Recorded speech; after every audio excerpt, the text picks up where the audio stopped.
Do I want to start the stream? Yes, I do. Testing, testing. We're testing, testing. We're testing, testing. This we're testing, testing.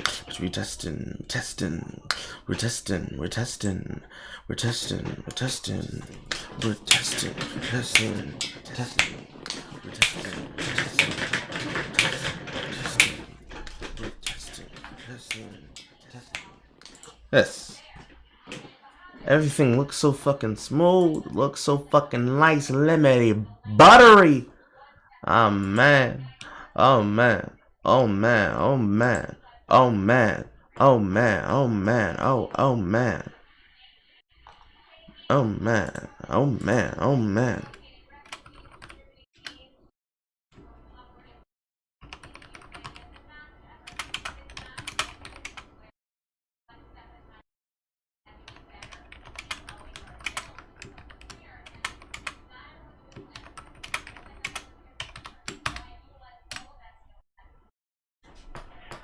Oh man, oh man, oh man, oh man, oh man, yeah, oh man, oh man, oh man, oh man, oh man, yeah, oh man, oh man, oh man, oh man, oh man, oh man, oh man, oh man, man, oh man, oh man. Yo, yo, yo, yo, yo, yo, yo, yo, yo, yo, yo, yo, yo, yo, yo, yo,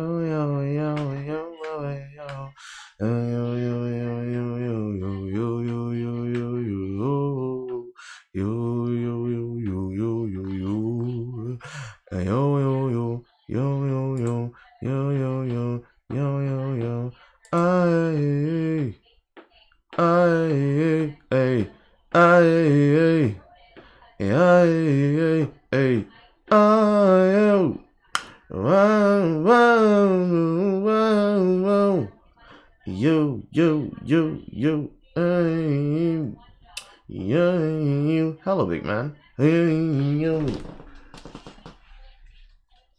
It's 30 minutes before content starts, but I'm gathering people into voice channel so that they can be able to live watch together, because that's the entire point of this.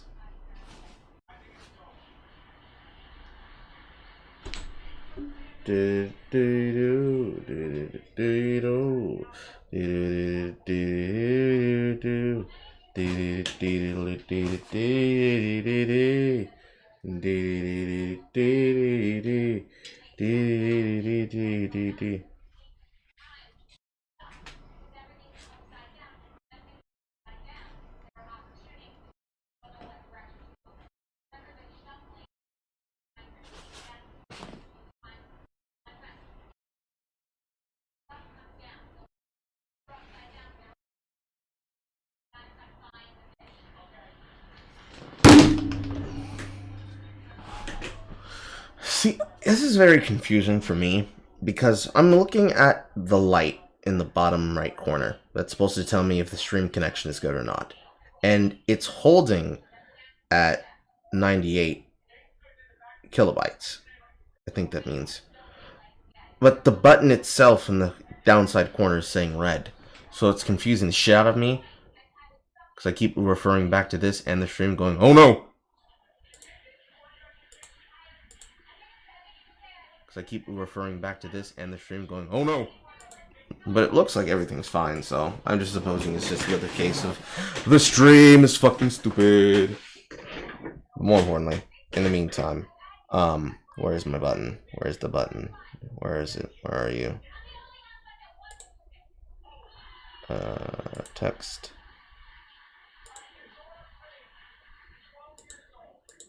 Up timer. Big ol' button. Get this app started. Timer. It is 2:34, so 26 minutes.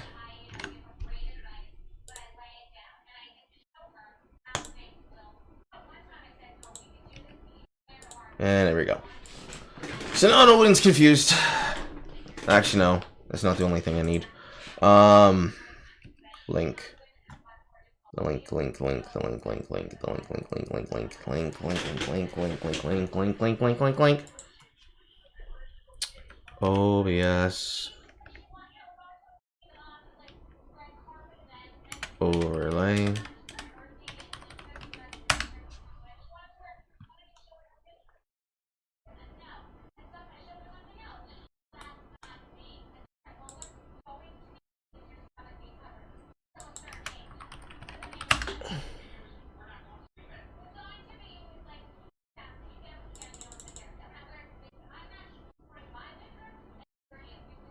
Where is the fucking thing?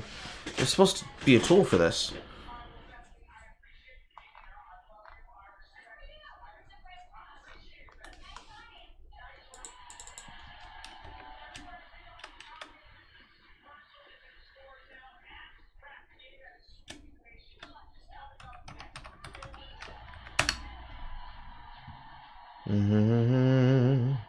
There it is.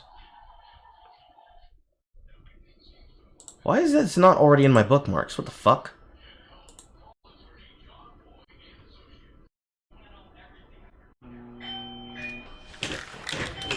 Whomst?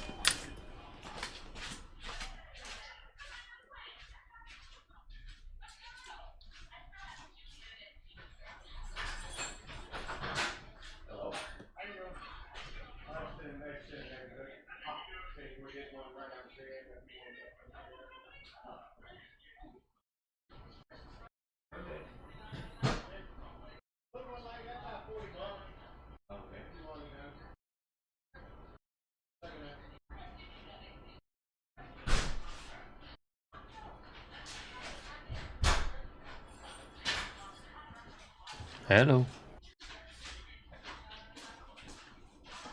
He's still beating heart. That dead ass almost had a fucking moment saying like, oh my fucking god, is that... No, that can't be him. He's dead.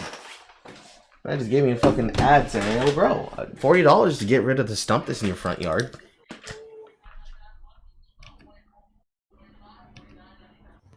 I am confused. What do you mean? Your mic popped out a few times, Probably. so I didn't get all of that. Basically, a person just rang the doorbell to give me an ad that's just a piece of paper. Like, you know, your little kid just started up an official business for the first time. Stump grinding, free estimate. Call me at this number. And I'm just like, oh, alright. But he looked like my dead best friend. Oh. I was gonna be mad as shit, like, motherfucker, we had a funeral! Yeah, I guess that can be unsettling. I mean, I would have been happy. My nigga's back. It's my nigga. But I was gonna beat the shit out of him because I'm like, bitch, why were you driving late at night? You know how we felt about that. We was scared. I suppose it's actually very healthy considering. It could be worse. It could be worse. Voice widget. Select voice channel, which is general.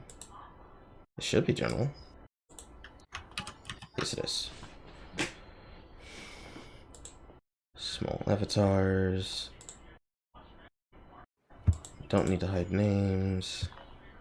Then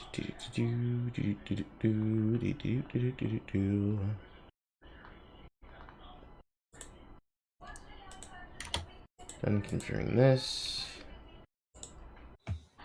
Height and bright delay.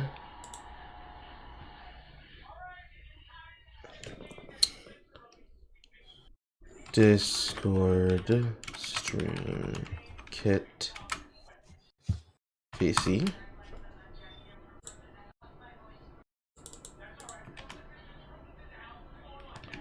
Optimize for 312 by 600.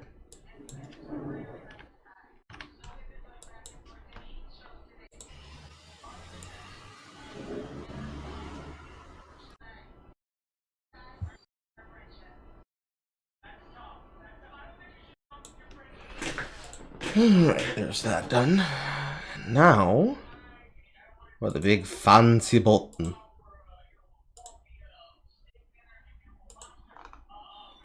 Connect that. Browser. Actually, no, there should already be a Discord button for this. Yes. It's listed under Stream Kit Invite.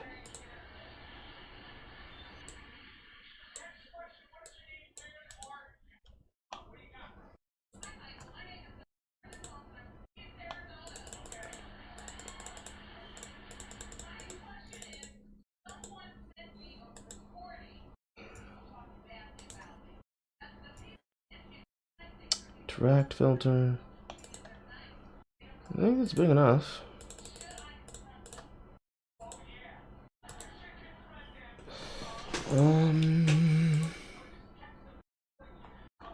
So now, go here. And 312 by 64.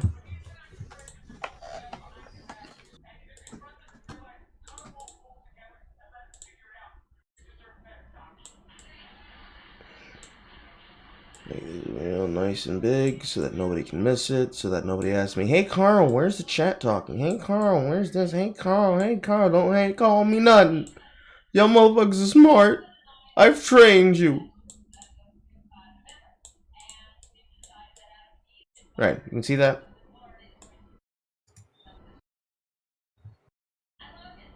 On the Discord?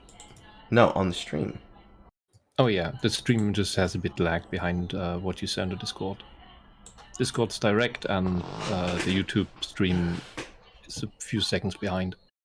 Basically, that's normal. Basically what you do is you just you mute the stream, but you calculate for the delay. Because I tried to have it as ultra latency, but for some fucking reason, the YouTube function literally kept pushing me back onto normal low latency. It wouldn't give me ultra low latency. I don't know. You don't need to have ultra low latency. It's just preferable for real-time interaction. But then again, you already have a voice happen in real time. Being able to see what's happening on the stream gives you the ability to react to it there. Although, however, there is actually, here's an actual thing. Here's an interesting conception. Can I live stream while I'm in here? Share my screen. Wonderful. You should be able to. Let's see here. OBS. There. Aha. I did it! I'm technologically smart! Morty would be so proud of me. now you can see everything. You can see what's... It's the same thing as on the stream. Yes, but you can see it in real time. Pretty much. Like half a second. Good. That was the goal. See, I'm smart. Carl knows. Carl knows, everybody. He's not just a himbo. He's a fucking whore. And a himbo. He's honest.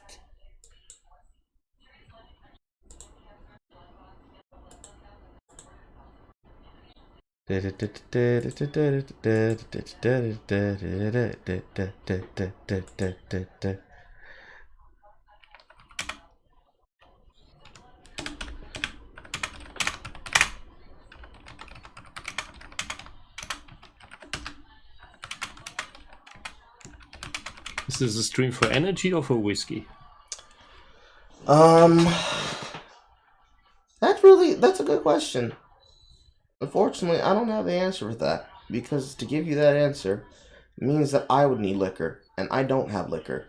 However, we're slowly getting to the point where I'll be able to afford the liquor for the Fried Chicanery podcast that PA paid for. Because literally at this point, between him and Mofo, both of them have paid for it. They have both donated, technically, including their own subs, 22 subs. Mofo gifted 10 of them last night, and when I said I need to start pushing to, like, grow, I needed to get 10 so I could be able to at least plan for the shit in the future. Because I was thinking of doing this within, like, another month. Because payment structures on payment processors, right? No, deadass, the moment I said it, they're like, done. Okay, so short answer is energy. Yes. Because it would be unkind to get a drink while you can't. I mean, you can drink. I have water. I can pretend that it's whiskey. I just do what I do always, and I just am depressed. I have an endless supply of tea. That doesn't count as a drink. I mean, I also have tea, but the problem is I don't actually have a proper steeper. We used to have a fucking tea. We used to have a coffee maker that I could use to steep my tea, but unfortunately, my crackhead brother broke it apart so he could be able to smoke crack.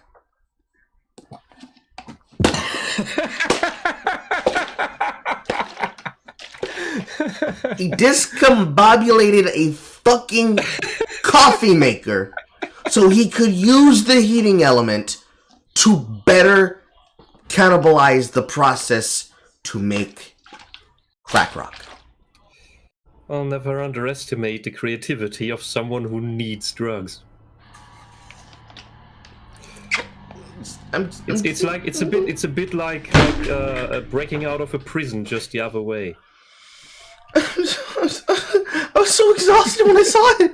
I'm like, I really wanted to drink some tea. God damn it! I even wanted to buy coffee. Now I have to buy a new machine. It's not fair. It's not fair.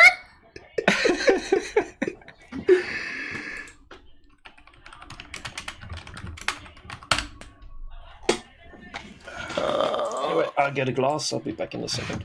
Okay, I'll be here suffering. Oh. By the way, everybody, if you too would like to be able to join the voice call, please follow the link at the top of the screen and go there. And then, after you're done joining the server, you can join us in the general Discord call.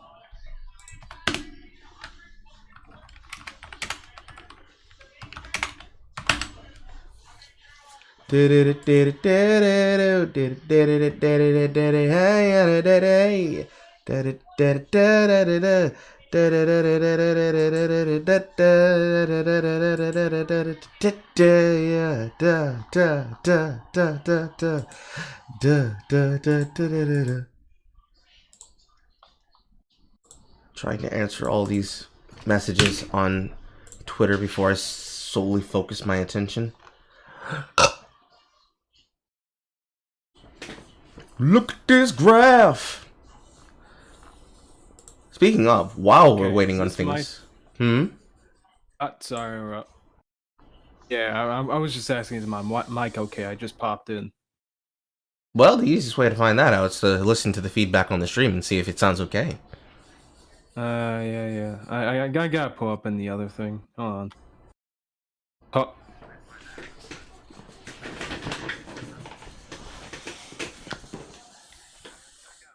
Okay, it sounds alright.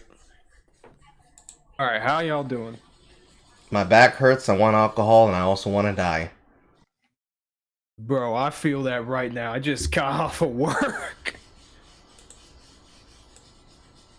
That's why I'm making sure that I'm not crazy. Normal day. Is this Baku? Wait, who? So no, the answer is no. Why do I sound like somebody? Yes, you sound like.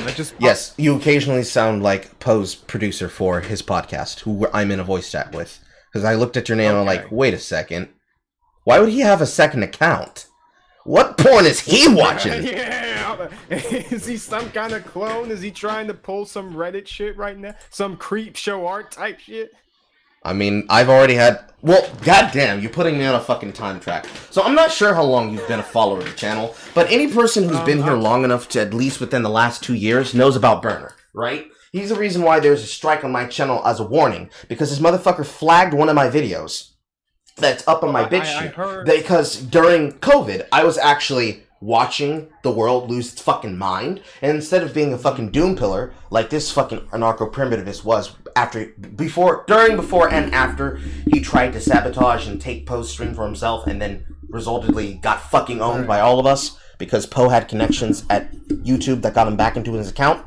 You know, when he tried to take it over and tried to make it into a fucking left-leaning Bloodsport channel complete with takeover video, truly exposing his bad leadership.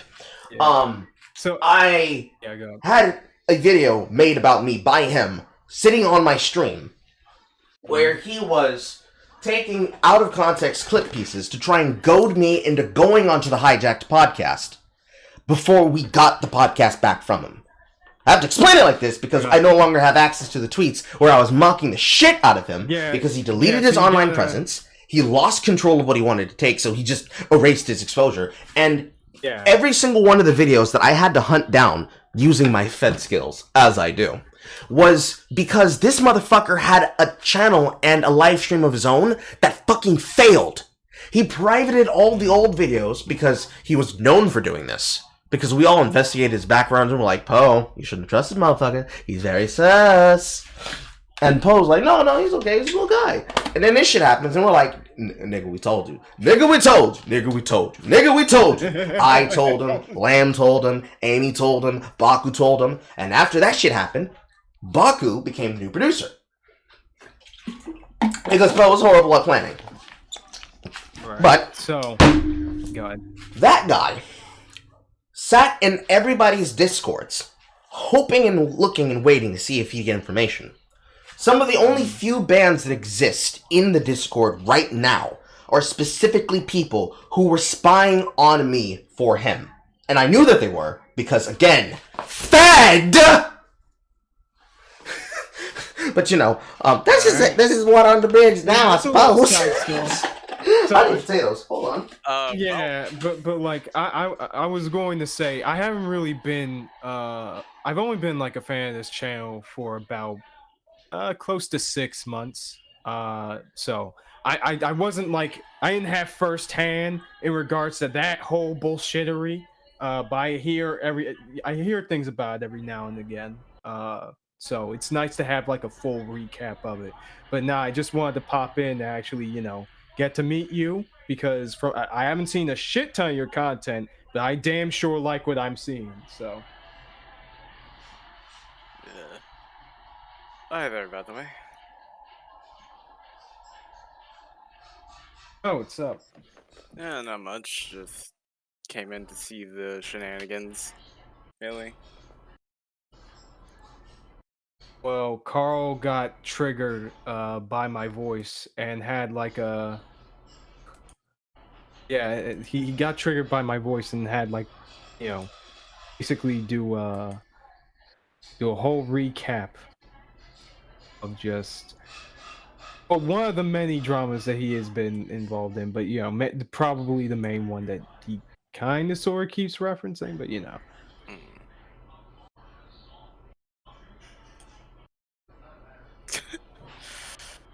That's fair. I suppose.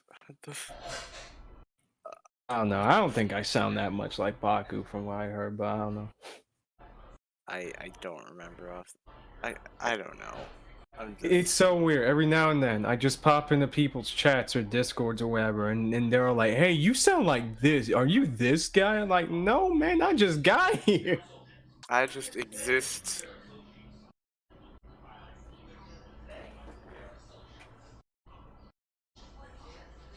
Like shit, I don't understand, but I don't know. But like one of these days, I'm going to just say yes and then see what happens. Oh, and then you will. Oh no.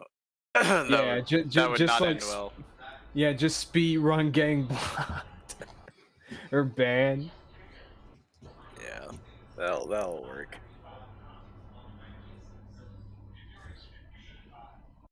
But nah, I'm not gonna do that, especially not right now. I'm too tired for that shit. Just got off of work. Well, this is my day off of work, so it was conveniently timed.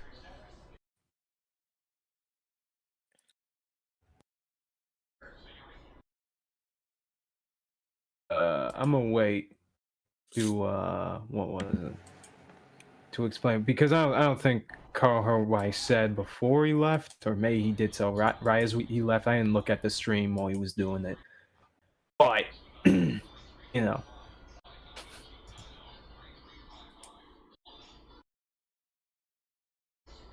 Ree versus Wave versus Chan. God, I love that name, man. I'm so hold on. My friend is DMing because this will probably piss Carl off. Carl off way too much, but I'm gonna wait. Waka waka. Oh, shoot, you say his name. You say his name. It's so sheesh out here. Oh no. Hey, Carl. Hello. How's it going? I'm alive. I don't want to be. Pretty much the standard answer I always give. Fair enough. Well, my friend is talking about how to perfect bot lane Darius because he's obsessed with doing that. I feel obligated to say name and rank. See, he doesn't do ranked, so there's that already. That's not very good. And I think the last time he actually did rank, he got to like gold. That was it.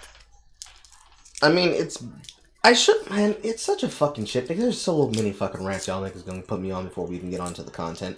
Yeah. But like, this is easy to get into because this is like the entire idea behind like MOBAs and also, I guess, also battle royales in general. Because the majority of them are not people who literally think of it from the mindset of, hey, I play this game and I want to be good at it. It's always this bullshit thing. And I feel like I'm going to end up using this clip specifically when I make the rest of the video later on. Keep in mind, same friend who was the Mirage player that I talked about. Ah, that's horrible. Yeah, he's that guy. He loves to do random stuff. He loves to do chaos. He has no rhyme or reason. I'm just gonna pretend I know what any of these things are. League of Legends, very gay. You don't want it. It actually has infection. That's what everyone says. Well, see, the problem with League of Legends, to even get into that topic, I'm rounding down to your question. Wait. What? Okay. What? Well, no. Oh, right. I was about to say. Don't want to get too distracted because I wanted to say something earlier, and I wasn't sure. I wasn't sure that you heard me at first, but after you said your other whole thing when I showed up, I was just saying no, I haven't really been on your channel for too long, but I like what I've been seeing, and I just wanted to say, hey, what's up? Cool. That's about it. That's the first thing. Second thing, The mic and headphones. Aydin, you made it, baby. How you doing? Oh shit, Aydin's here. Sweet. The whole Yeah, gang's coming yeah. along. Carl's got to connect. I fucking don't. Let's be dead ass. Doubted that. Let's be dead ass serious. I do not. I know people. I talk to them, but I do not have the connects like that. The reason why I have Aydin on my friend list is because of PA, which is to say British Knight, which is to say my editor. Oh yeah, because that one stream. That stream was actually really good. Not that one stream, multiple streams. Oh, not that? Oh. I have been on his channel multiple times. Well, I was just saying, regardless. I know what you mean. Stream, I know what you really mean. good. Yeah. You see, that's another conversation we can talk about. But first, I need to have your answer. We have 101 different things to talk about. We could talk till the cows come home. Not just for it. All in sequential time. It's like watching a TV show. Multiple lines, all waiting. That's an actual writer's term, and you should learn it. It will help you improve your writing, so you don't end up like the Halo TV show.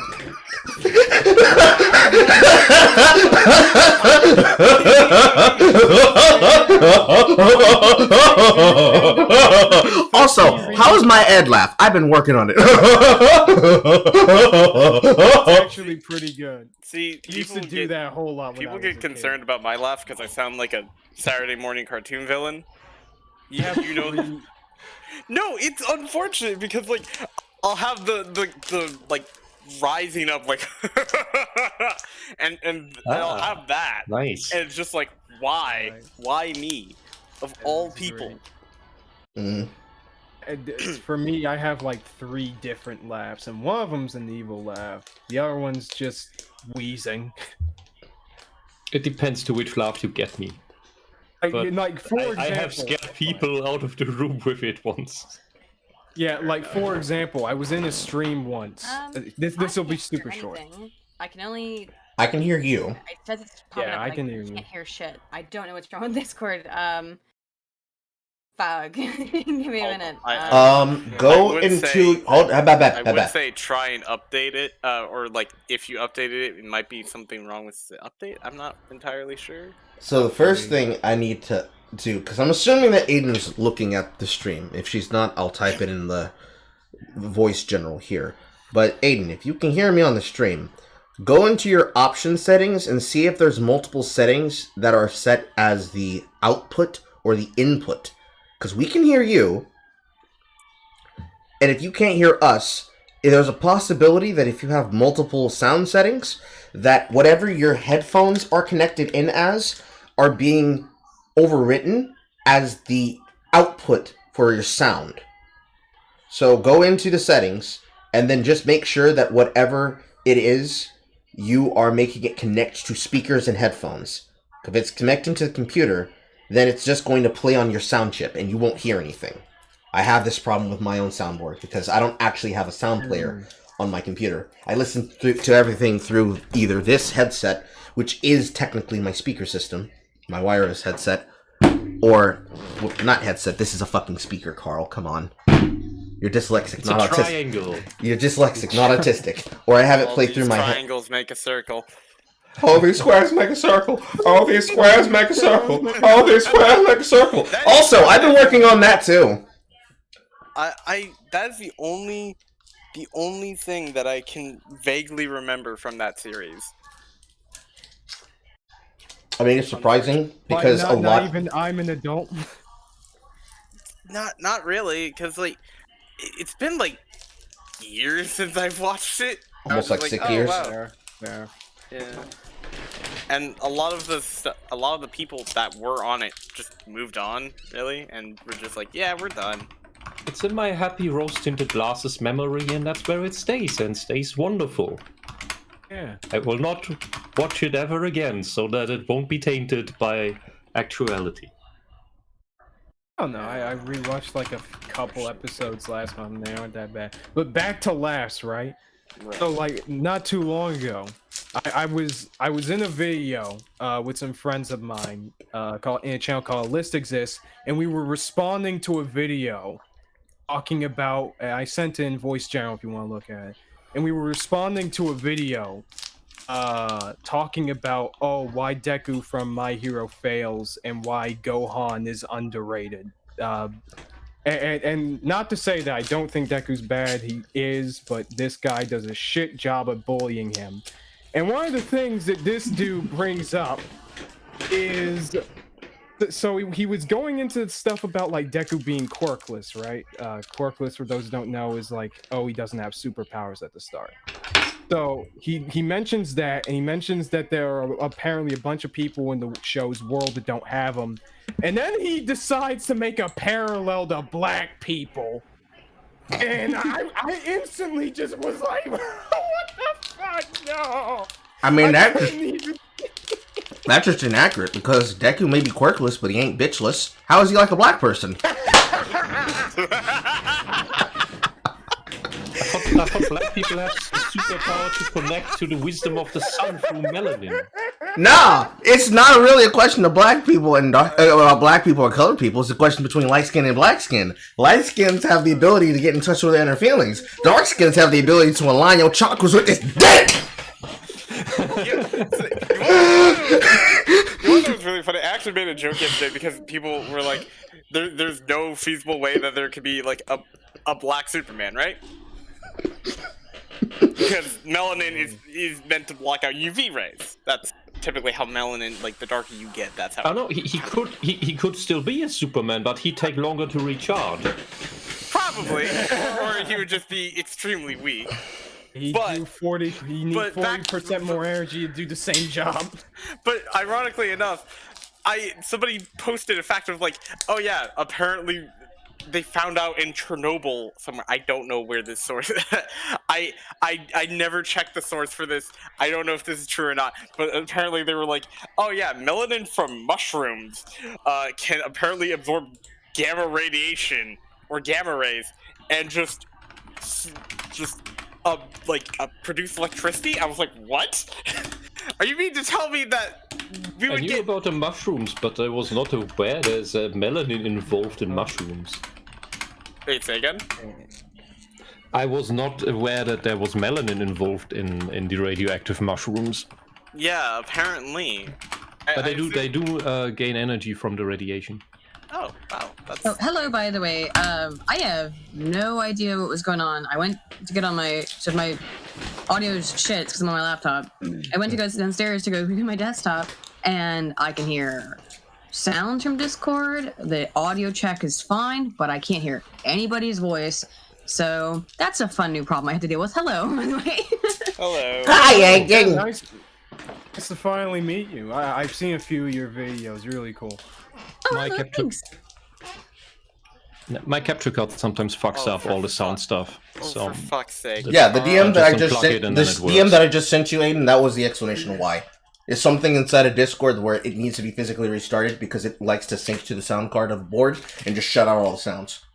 It's some What fucking kind? weird ass thing that It's, Windows does. Wait, where'd you post it? I DM'd you. Oh, fuck. Fucking Discord didn't even show. See? They're retarded. Dude, yeah, it didn't even give me an update that you DM'd me. Like, normally it shows me that. What? Yeah, I don't know exactly. I restarted the app like 3 times and it didn't work. So next is restarting the computer. I was like, okay, but my computer's already up here, so my laptop at least. Mm-hmm. Are the Discord mods sabotaging you now? Yes. Oh shit! It's the feds. No, it's the non-based feds.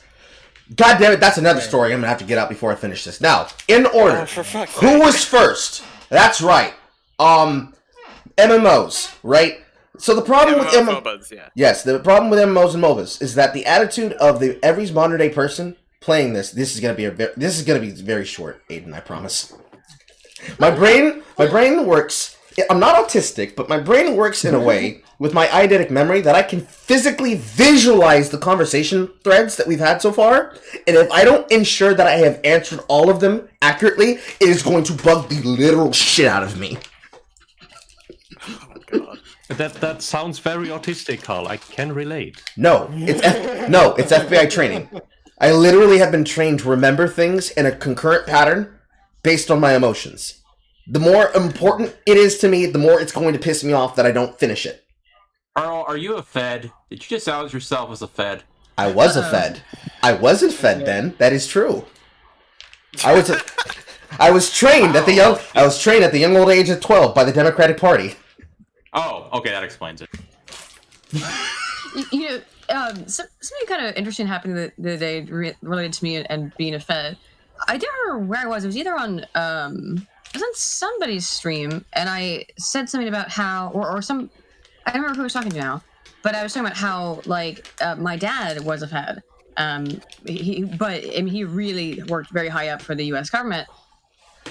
And so, like, when I would go to the airport and I'd print out a ticket for a couple of years after 9/11, the ticket would be red. The ticket would be red, and I had to go through, like, a special line and stuff. And I didn't know at the time, because my dad was working in D.C., I assume. We never really knew. The point is, though, my dad wasn't, like, CIA or FBI. He worked for the Social Security Administration. He helps old people get checks. Do you know what I mean? Like, the least of, like, the, you know, I have my own issues with the Social Security Administration and FDR in particular, but, like, the least aggressive federal government agency. But my point is, I was just talking about it in another server, and I started talking about my dad being a Fed in the same way I just did here, and I heard it was just crickets. People were like, I don't want to say shit to Abe. It's like, no. It's the Social Security Administration. Don't worry about it. See, a lot of people forget that when people say Fed, they usually mean they are a informant or they are suspicious of some crime to an organization. But a lot of people will be like, oh, they're a Fed? Name an organization right now. Can you get Obama on the phone? And I'm like, I could get Stacey Abrams on the phone if I wanted to, but I don't want to talk to that fat bitch. Oh. I don't. She is supposed to be running for the fucking house in my state again. She hasn't fixed a goddamn thing. Oh, I know, right. Oh, yeah, her. Now I remember. Her, Raphael Warnock, the motherfuckers don't do shit around here! Woo, lad. Well, political laziness. I mean, it's like It's political Georgia. laziness. These motherfuckers, when they come down to my side of town, which is in Columbus, when they come down to this side of town, it's 2 hours away from Atlanta. I could have taken a bus to go talk to and go make content before he died. The highest value angel himself. I could have gone to make content with him. I could have done that. I could be an extra in ATL while they were still filming down here. It's close enough that I can go see the high-res offices because they're settled in Georgia, along with a bunch of other fucking places for like FX and whatnot. But the only time a lot of movies have all moved to Georgia because it's cheaper to film there than in California. yeah, They and, all protested. and the Curious. shit's all cute and it's nice. You can take a walk through the historical distance, and you can go to your old grandpa's house that was a cornered racist, and you got people making crack rocks, or an attorney is using it as a business front. It's nice. Every street corner has a multi-diverse business that might And you have can see the mid-ass Coke food. Factory. Yes. Well, we have to have money. I mean, you realize how quick they shut the fuck up about that when they started protesting, right? It's like, Yes. we don't want to film here. You need to do things about women's abortions. And it's like, okay, so we're just going to take away the southeastern LA. About that! But anyways, back to what I was saying about MMOs. Oh. Most people, I was very dead-ass serious when I said I need to get these out of my head. Go ahead. Do it. The problem with MMOs, and realistically, this applies to all competitive gaming, period. Doesn't matter if you're playing by yourself on your computer, against a computer, or you're playing on an online server. Every single video game has become corrupted by the kind of activistic element that takes place in politics. Because if you control their organization, you have the ability to control the information is seen by it. They targeted gamers. I have been told by Riot Freak himself, I don't care that he called you a porch monkey in the game, in your chat, on your stream, and then in your Discord. You can go look at one of the videos on SinglePlayerCarl Live, and you can see the last gameplay that I posted of League of Legends. Me showing the screenshot of the user, because Ben remembers, because he talked to the guy when he came in, after he tried to get an account of mine banned. The guy came into my Discord and repeated the same shit again. I showed him the chat logs from the game whole, because I like making recordings, and these motherfuckers don't save chat logs except on the server side, and they only ever show you your own. Because in authoritarian land, if you can just show people that you're being a bad element, rather than actually taking case and adjunctive towards the person that you can deal with. Because this is actually how Riot does their job. They don't care unless they are pinged about it in a ticket. That's why they got rid of their old website. Because when you went to the player behavior moderation board, you could see multiple people appealing it. And you could see you could see Riot Repertoire, you could see Freak, you could see Starzard. You could see all these people that would have been in the comment section of a Sky Williams video. Look how quickly they abandoned him when they wanted to go make content. They would sit there on the board saying, well, see, here's what you posted, this and this and this and this. And like, yeah, but how about the fucking 11-0 Tryndamere who's been running it down but is still hitting minions on the wave? Like, do you not understand the abstract concept to real-world consequence of, oh, well, you called this guy a fucking asshole, but this guy has been ruining games for literally 12 hours straight on PlayStation Today, but he said he didn't type anything. He just hard-entered into the bottom lane, or the middle lane, or the top lane, or just sat on the map, did passively, and did nothing. Never interacted ever at any point in time. That's right. Actually, I think Dota's moderation is a little bit better on that. Yes, because if you get put into bottom tier, so that like if you, I mean, the same thing happens in League. I believe it's been a long time since I played League. yes, there are queues for it. The thing you're talking about is what we call loser's queue or leaver queue. So it's where you put the nasty toxic players. But here's the problem. Yeah. The system is too big, so loser's queue and normal queue are the exact same queues. It's the exact same players. And usually they're playing on the multiple different accounts. If an account gets banned, they're going to go buy an unpurchased account and continue playing ranked again. I would say normal doesn't matter, but the normal is the exact same problem. Because it's the exact same attitude. You have people who will go into any fucking video game, and they will say, hey, bro, listen, why should I care about the content that you do or you make? This is normals! But then you go into ranked in the exact same attitude. Bro, who cares? It's just iron, it's just bronze, it's just silver, it's just gold, it's just platinum, it's just low diamond, it's just high diamond, it's just masters, it's just grand masters, it's just challenger, top LP 500, top LP 400, top LP 300, 200, 100, top 50, top 10, top 5! Every season! For years, on end. Didn't League have a problem with people taking bets and then purposely getting paid money to end games? Yes. And like, yeah. Yeah, so This was a thing that came up. This is a thing that came up with the in the LPL, the SCK, and Oceania, because it was the entire point. By a couple of months back, there was a story that came out about how Faker had somebody who had trolled in his stream, and it was a Chinese player for one of their esports teams, and he was actually fined and coached. And the realistic difference, comparative to my situation, the example I just said, being told by Riot Freak, I don't care. Can you show me the actual tweet where we said here that by removing all chat, we're actually doing something real important, versus the abstract concept of, yeah, you care about lists of chat of things in game. You can turn off all chat all you want. What about the people on my team who are flaming? What about their non-verbal actions that are responsible for us losing? What about them not trying? Well, I'll tell you why. They aren't saying it out loud. Well, optics. no, it's because if they were to look, it can be difficult times to delineate if someone is intentionally trolling and sucking and feeding, or if they just actually suck. They rely on ignorance. Sometimes you get people in League who literally say, hey, yo, if I get killed one more time, I'm ending this whole game.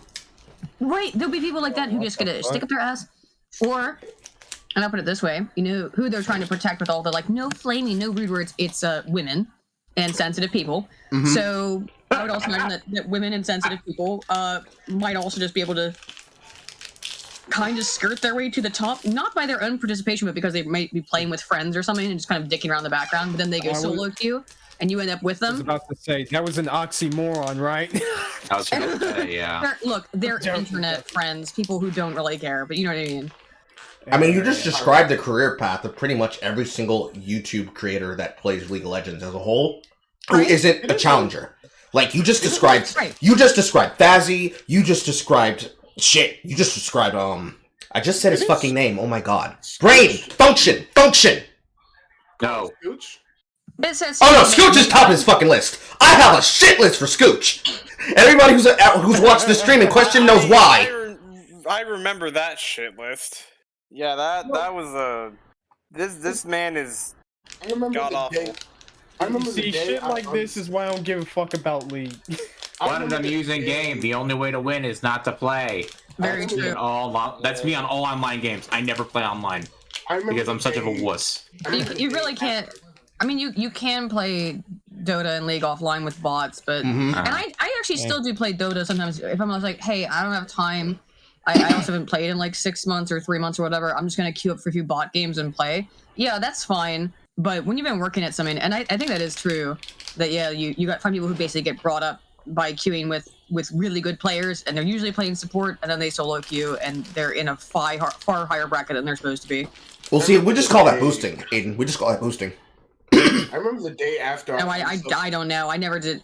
I very, very briefly did anything approaching competitive Dota, and that was 4 years ago, 5 years ago. So. Speaking of Valve, I mean, and online play, do we even need to bring up Team Fortress 2 and all the botting there? And how they've been ignoring it. Now it's been for years now. I mean, it's because they look.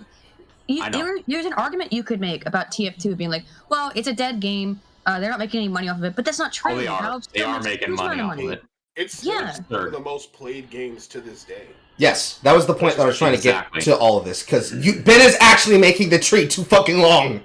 The problem is that at the end of the day, when people say things like, who cares, it's just normals, that's whatever, but we don't keep the same energy when it comes to a competitive mindset, because it's not about, hey, I want to be a person who's signed to an org. And I say this as a person who's been a player in the academy, a player on a team that played in actual circuits at tournaments for money, and by being a person who played, I know, legal loading, or legal lacking. Oh, no, I'm dyslexic, I'm sorry, I thought he was saying that the stream was buffering. Legal loading. Lacking, yeah. If targeted gamers. It's one thing to be a person who's like, yeah, I play video games online with Lily Pichu, and we like have fun and make videos where we're not caring about our ranking, and to be a person who wakes up like, and this is actually a grandfather deal that he got, Negroid got, because I said, hey, you're one of the first clients that signed up for coaching. I will literally give you coaching until I see you place where you need to be. when players get up and they say, I want to be a better player, not I want to get signed by Arctic Fox, I want to become a person who's able to join the ranks of Team Liquid, none of that shit. I wake up, I have pride in myself, I am a competent player, I want to be able to reflect that I have improved in that skill. This is why I have to care about ranking. That's the issue that creates the toxicity of rank. We all know that it's what it is. It's the exact same parallel to real sports. The only difference is that by removing the physical element and then adding the dexterity element, which is the same problem with the argument of difficulty by design for video games, when you have people like Clone Vosh. That reminds me, Aydin, do you know who Clone Vosh is? I'm fairly sure, but there's a couple of people I would call that. Shark 03.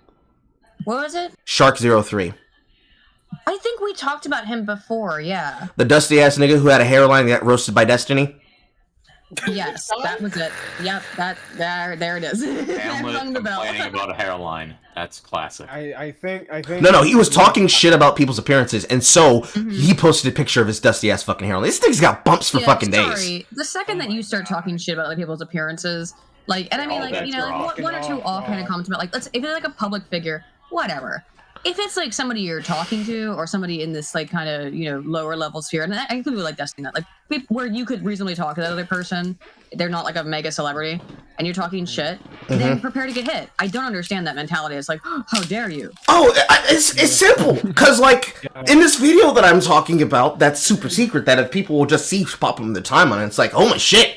Carl, come on, stop it! This is too tightly edited for 30 minutes! Although I deadass want to make it like an hour. Yeah. People like Clone Vosh, because I refuse to call him his name, because I don't want to learn his real name, because I don't care enough, and I'm not going to call him his handle, because this nigga had the audacity to try and use my likeness for content, and was mad that it didn't get picked up, so he could get kissed on his ass. Wait, I know who you're talking about. I know who you're talking about. I still have no idea. I think I have an inkling. There's a video up on the... No, it's not a video, it's a live stream. There's a video up on the live stream on my last account before it was banned. I had a thread. That thread's been archived. You can find it on the archive backup for that, which I'll probably go look up after I'm done with this stream today. But another thing, where this motherfucker made a 32-minute clip of highlights from his stream that he immediately took down because he knew that I was going to find out. Of him talking shit about the opinion that I had about video games, which is because who remembers when Asher Rabata went viral because she reacted to somebody saying that she sucked at fucking Kingdom Hearts 2. Around the same time that Negaranks, you know, the girl that said, "Oh my god, this bunny's so cute," when he gets shot in what was it, fucking The Last of Us Part 1, that woman, her having exact same upset reaction. Because this was a tweet that I made, where I compared both of them to the reaction of somebody physically doxing me in my chat, and somebody trying to antagonize me about my body weight. I wish I saved that clip! God damn it! So many bangers have been lost to time from my ban! Also, Can I just say, if you are bad at Kingdom Hearts 2, you deserve to get bullied. Let me just throw that shit out there right now. Is it physically impossible to be bad at that game? I've never played it. Outside of the super bosses? Data fights, that's an entire new realm. You put that up with Yozora, put that up with the Kingdom Hearts 3 data fights. That's an entire separation. The actual main campaign, how the fuck you garbage? No, baby. I was surprised to hear that. Which Kingdom? I mean, all of them are. Yeah, outside of the mega bosses. What? She was trying to speedrun. She was trying to speedrun, didn't know what she was doing. She was not using her keyblades well. She was just, you know, you're doing the e-girl thing, as e-girls do. Let me guess. It was the Land of Dragons that got her, wasn't it? I don't fucking know, because those freaking centaur motherfuckers with the spinning spears, weren't it? Or rather, I shouldn't say that I don't fucking know. I do know. It's just, it was never the point that they made, because you can still go find the article where they wrote about her, because she's a Twitch... Hold on. I think this is the same girl that got on Twitter and said, "Come on, guys, you're fucking boring. Stop complaining." Yes! That is exactly why I made that content! Holy Jesus. Yes! Exactly!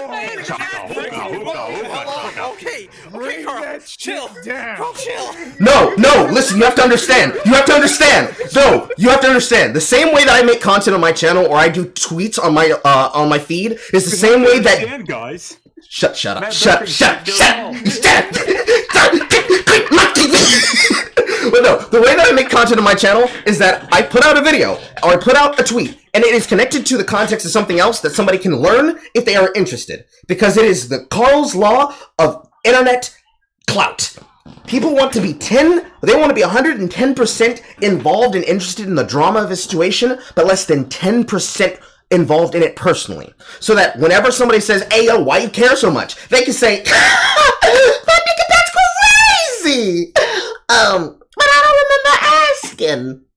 Because, in that scenario, right there, with Asher Roboto, she is a Twitch admin, not just a Twitch partner streamer, a Twitch admin, who's in their ads about how they can improve the platform, who has the absolute dog shit idea that instead, because this is the point that I made in my tweet, you're a partner streamer, you've been doing this for years, you're somebody who has an audience who's supposed to know how to handle how you react to internet activities and dissenting opinions. So, what would you do if somebody came into your stream and said, you suck at the game, and you're supposed to be an internet comedian? Do you A, cope and seethe at them live in the chat? Do you B, do you cope and seethe them in the chat and then make a edited, filmed, and animated, because this is the key detail, a matter of involvement and how much drama you're involving and energy you're putting into it, of a video on the stream, and then again on your live stream, and then again on your feed of you saying, listen, you're fucking boring. How dare you criticize me? How dare you say words? You're supposed to kiss my ass in the ground I walk on. I shit fucking lime ice cubes. Come on. What's wrong with you guys? Get with the times. $5 to subscribe. No. You're making the stream longer, guys. Please. I stand by my position that the internet is not made for the immature and the non-autistic. Those people come here to be laughed at. I'm going to say this right now. No one under the age of 16 should be on the internet. Full stop. Without supervision. Yeah, for real. Without supervision. You are under 16? Get the fuck out. You better have a parent with you, dog. I'm this close to saying they should be fucking 18. Fucking 20. They can be on, they put it like this, they can be on the fucking child queue of the fucking website, where as soon as they turn the age of 20, they get to see all the content the rest of us see, and it's like, oh my god, it's a whole new world! Here's the problem I have with that, is who decides that? Because I don't know if you remember when YouTube did their, YouTube Kids thing, and then what was happening is Elsa. All the kids got filtered and funneled into this bizarre pregnant Spider-Man and Elsa, foot fetish stuff. Daily reminder that there was the lobotomization. There's the lobotomization of Doomsday versus Superman on YouTube Kids from the movie. Wild. They just hit certain SEO stuff, so it's just like it says Spider-Man, Elsa, Marvel Kids, it says all that. Mm-hmm. There's nothing explicitly sexual in it, but I mean that's why they got called out for this shit 3 or 4 years ago now, because it was like, what the fuck is this? Yeah. So that's why. There's the thing: you cannot put your kids in front of a tablet. That's what so many people do now. 12 hours a day. Here's a tablet. Just look at it and then just walk away. Because they're gonna end up in some pregnant Spider-Man Elsa fart thing. It's worse than putting them in front of the TV, because the television is at least somewhat curated for them. Yeah, that's why I specified not without supervision. Aydin, did I ever tell you the story of when I got a girl to a little girl so angry, who was a K-poop stand, that they decided they accidentally let slip that their mom was over in their home country planning Arab Spring terrorism shit in North Africa? I remember that. I remember that tweet. Whoa, what? Yes, that actually happened. How the shit? Okay, we are stacking these tangents like a freaking Family Guy episode. Hey guys, remember the time? No more cutaways. No more cutaways, Ben. How about we do the main topic of the actual stream? We're getting there. What was the topic of the stream? I just hopped in. Carl is not through all the colors of the ice. We're gonna get there, but we're gonna get there. He has just his ice stuff.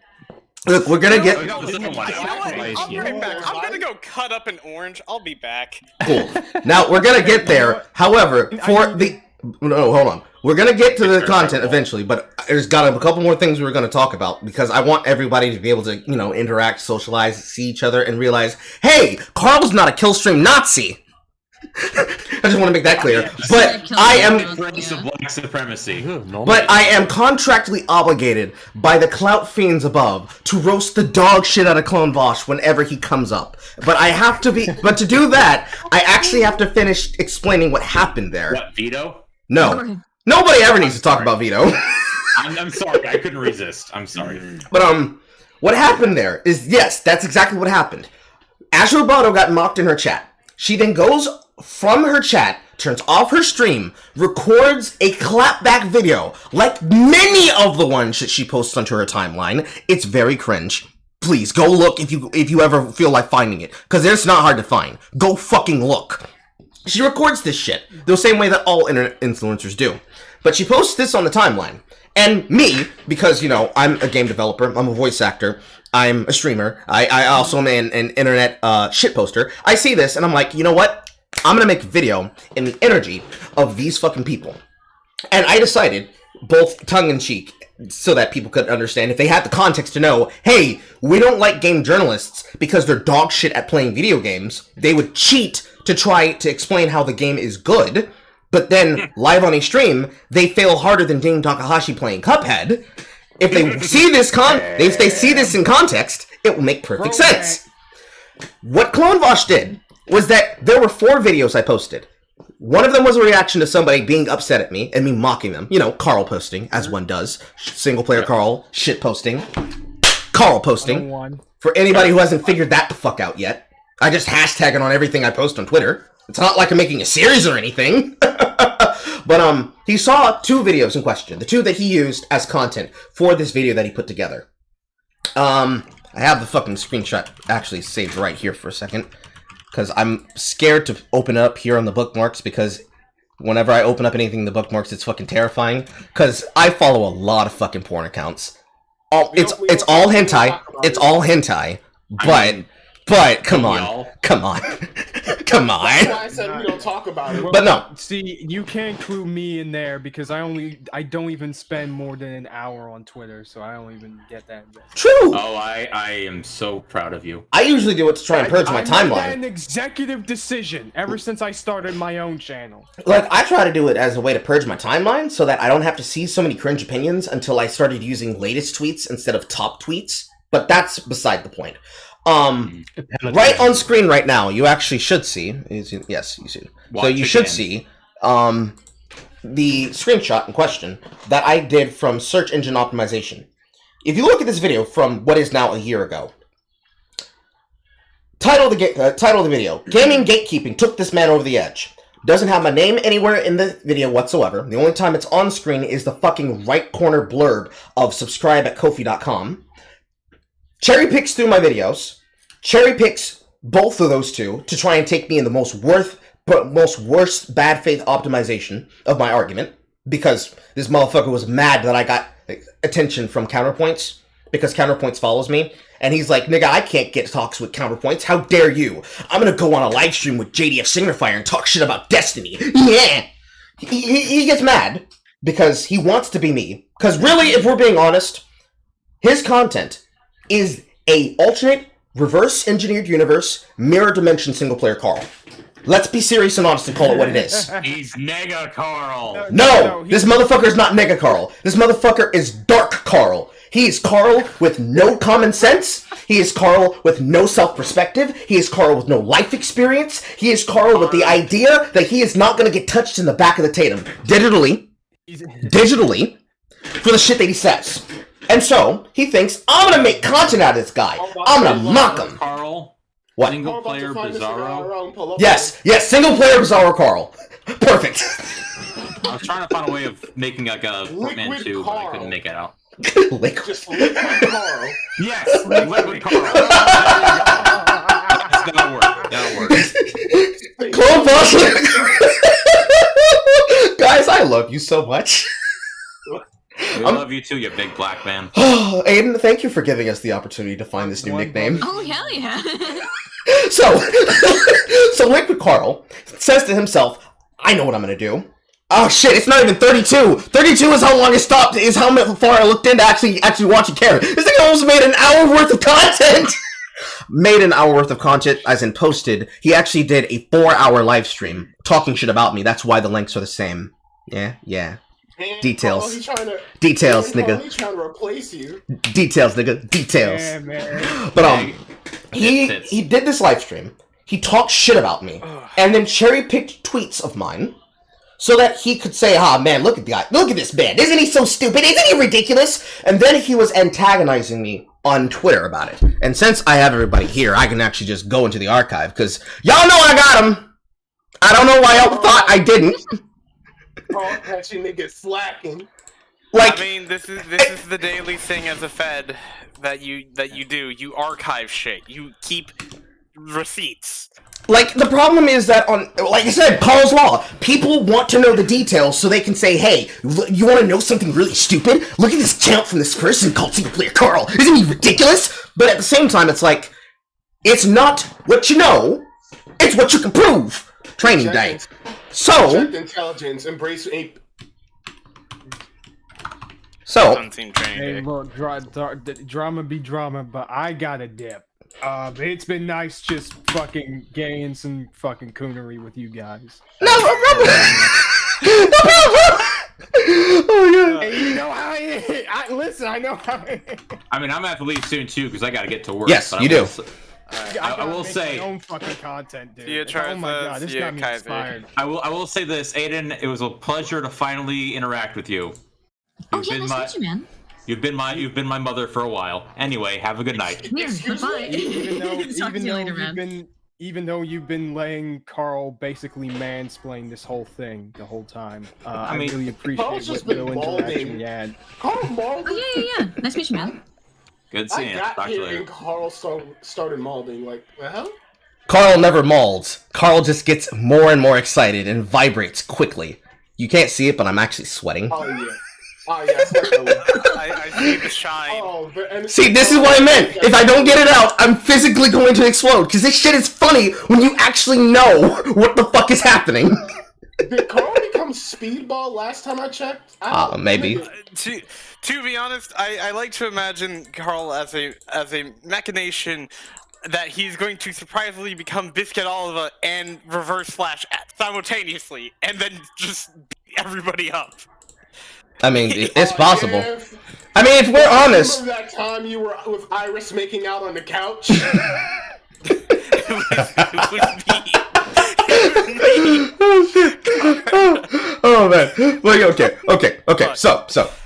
okay. So here is the fucking thing in question, because the archive.today backend doesn't download pictures, but it downloads a clip of the first picture. This is the first video that was there. This is the follow-up that I made to that. It was very clear from what I was saying. And then the follow-up, Eyes in the first picture. like, I went into this and started, I did like 3 takes of this because it was hard to get my point out, because I was like, I don't give a fuck. Why are you doing this? But you can see it right there. This is the first tweet that started the fucking cascade effect. Stop shaming people for playing on easy 2021. Then the fucking follow-up. Right. Then the follow-up back here, where I'm like, no. Because she had to make a follow-up video to this, saying like, no, I'm not saying that you can't play on easy. You know, the thing that every single fucking influencer has to do, because they can't define their point the first time around. They have to say it in the most egotistical way to depict it possible. So, I made follow-up to that. Both of these, again, in character. I am doing Liquid Carl before Liquid Carl realized he is the problem. Carl, mom's making chicken tendies. What the fuck? And so, what happened after this, if I can be able to find it here, because if I can't find it here, I posted this onto the Fediverse, because there's a copy of this, because when his fans started doing what he told them to do, was just to try and harass me about it, he came and made that video, and then was talking shit at me when I was laughing at them. Because the lie that he told on his stream, amongst a bunch of other ones, is because he was harassing Ashley Roboto, he got banned on Twitch! Because in my links on my profile, if you change them from the Twitter mobile to Twitter computer, it will cut off the end link. So instead of your actual link, it'll either give you a hyperlink, or it will just break the link entirely. So instead of twitch.tv/SinglePlayerCarl, it'll become twitch.tv/SinglePlayerC ellipses. So it'll break the link to the site. Okay. This guy, when he was going through my Twitter to try and get shit for his stream, didn't check the fucking link. And so so on top of making this content, he lied about it on his stream. He made money off the stream, which is the reason why he hid it. Because, oh man, I can't have the alerts going off while I'm attacking him. That would seem like I'm actually monetizing harassment on the Twitch platform. I better delete this VOD. And which he did. Unfortunately, I don't have a copy of it, but somebody in my fandom does. Somebody DM'd me. I forgot who exactly. Another one of my fucking DMs lost his time on my account. But they DM'd me, and literally the next day with Jay Longbone, I'm not sure if you talked to her, we made a 4-hour reaction live stream, of which 3 hours and 30 minutes of it was literally roasting the dog shit out of his content. Because did Jay fall asleep in that stream? I don't think so. Possibly. That was a different one. That's like, listen, if Jay doesn't fall asleep in a stream when I call her when I'm live on the channel, is she really there? Like, between oofies. It's so common, I actually stopped remembering how many she falls asleep in. She exhausts herself so much when she edits. Like, I know why I pass out. It's because I play games for way too fucking long. But that's neither here nor there. The tree's getting long. Dedication. He sends his fans to harass me, and I remember the fucking handle of one of them exactly, and his name was fucking Bones of Doom TV. Because him and some other dude whose name starts with a K, I mean, like Carcerison, it's a group of online lefty debate me bros that are trying to be in the orbit of Dylan Burns, because Dylan Burns, if he actually stops being whatever the fuck is going on right now between him, Chud Logic, and a bunch of those other people on that side of politics on Twitch, which that's an entire conversation, but not for right now, gets into, he's part of those fucking group of people. He sent those people to try and stalk and dox me, because that's what they do. Like, they actually had a copy of my docs from when it was shared from Renfamous, which is the reason why he did it partially in the first place as well. He sent them to come talk shit to me, and I was mocking them because he was hiding on his account while I was laughing at them. He hid behind them while saying this shit, and instead of just not lying, they kept lying. He just kept saying, oh no, you were banned, you were banned, you were banned, you were banned, you were banned. So I went live for literally 3 minutes on my channel, holding his tweet on the screen, Liquid Carl's tweet on the screen, and me laughing directly into the camera at them. And then I posted that video. And when he got upset, when he realized, oh, he's not actually banned, he's like, come on, bro, why do you care so much? Why do you care so much? And it's just fucking cancerous. I'm trying to fucking find it here, but I'm just getting the fucking backlog of shit that I had from Pedantic Romantic. The thing your mother failed to when oh god, that psycho. Nail polish. Oh no, you guys remember when I had that conversation with Pedantic? Well, say conversation. When I was roasting Pedantic Romantic about how Crunchyroll was a piracy website that basically committed multiple counts of federal violated law felonies with in terms of copyright infringement, and instead of actually replying to what I said, he, I shouldn't say he, she, but I should also say they, because they keep playing the fucking, game? Yes. Pronoun game? They keep playing the pronoun game. He doesn't have the actual condition, he admitted that. Like, specifically, he just, yes, he is a gay man who dresses feminine because, like Dimitri, he wants to get on that train of clout. And that's not to say that Dimitri does it for clout, it's that he's trying to affectionate his aesthetic. Yes, he also admitted that he likes talking others into believing to be trans. This guy is an absolute psychopath. Absolute trans-trender. Yeah. I think it's a little bit beyond transgender if they're trying to. That's grooming. Yes, it is. If you were not to look in, a lot of older transgenders on Snodcast, we blacklisted him because we had one video of his, and it's like, whoa, what the hell is this guy? At least from what I have noticed, a lot of transgenders who are older tend to be very grooming-esque. Yeah, well, that's a young one. It's the guy strikes. If you have experience with people with antisocial personality disorder, you look at that guy, you listen to him 5 minutes, and you see that he has a completely dead face expression.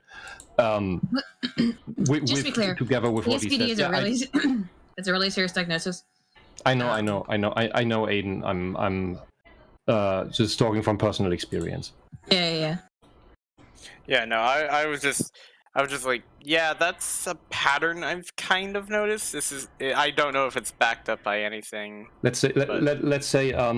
wait, there's a faster way for me to do let's this. say I jump to that conclusion, if you will, when I see people with this sadistic smirk when they talk about doing bad things to other people, when they know they're doing bad things, and they revel in it. Yeah, that's there can be a lot of things involved there, but if they're smiling and laughing when they're well, again, I mean, like I don't mean to play devil's advocate, but I guess it's my role whenever I'm at. Maybe is it an evil smirk because they know they're doing something evil, or are they happy because they're like, oh, good, now there's more people who will be like me. No, by that I mean someone who's confused and fucked up like them. It is sadism. It is reveling in having power over others. I don't doubt it, man. I mean, well, I do agree with that. I'm wondering because there are some times where was it like it was just like an actual smirk, not like a nervous smile or anything, just smirk. No, it's the askew smile with the dead piercing eyes. If you've seen that in your life, you know what I mean. It's the facial expression that's called duper's delight. They know that they're getting away with something that they shouldn't, but because people are not aware of the details to the problem, by the time people finally get onto them, they will not be able to figure out what it is. I can't find it this way, so I'm just gonna have to go to my fucking post. Hold on. 1 second. Because I swear, this shit is funny when you see it happen in real time, but I can't find the link because apparently the thread that I'm looking for is going to take way too long for me to have to parse through every single one of those 444 links of my old account. Post.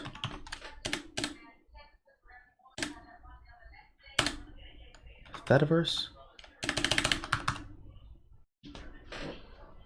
I'm trying to fucking find it. Where are all my fucking old things? Give me a second. That was my mother. So guys, what drug is hip and cool nowadays? Crack. Specifically fentanyl-based crack. Chinese fentanyl. Heroin is a girl's drug? That's what Twitter has been saying recently. Heroin is a girl's drug? Man, Heroin can we go back to the old days where people used to smoke that? Oh no, it wasn't heroin. No, it was cocaine that I was thinking of. Yeah, because it doesn't make you skinny. Yeah.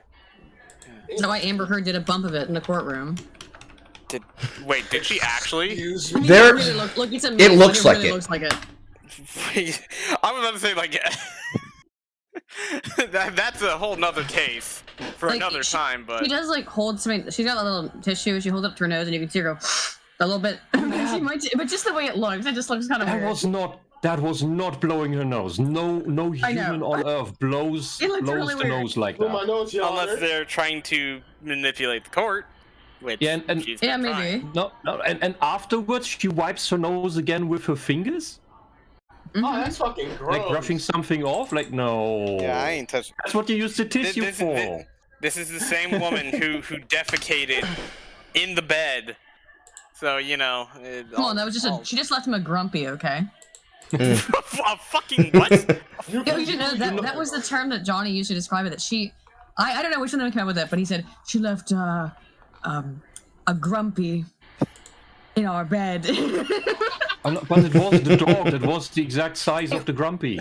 Right? Yeah, the dog. They're Because the dog has bowel issues and just randomly shits at places, so it has enough time to be constipated enough to create a pile of shit as big as itself. I know, it's a 4-pound miniature Yorkie. It's like, yeah, it left a giant, interestingly, wine-colored grumpy on the bed. I'm sure the dog did it.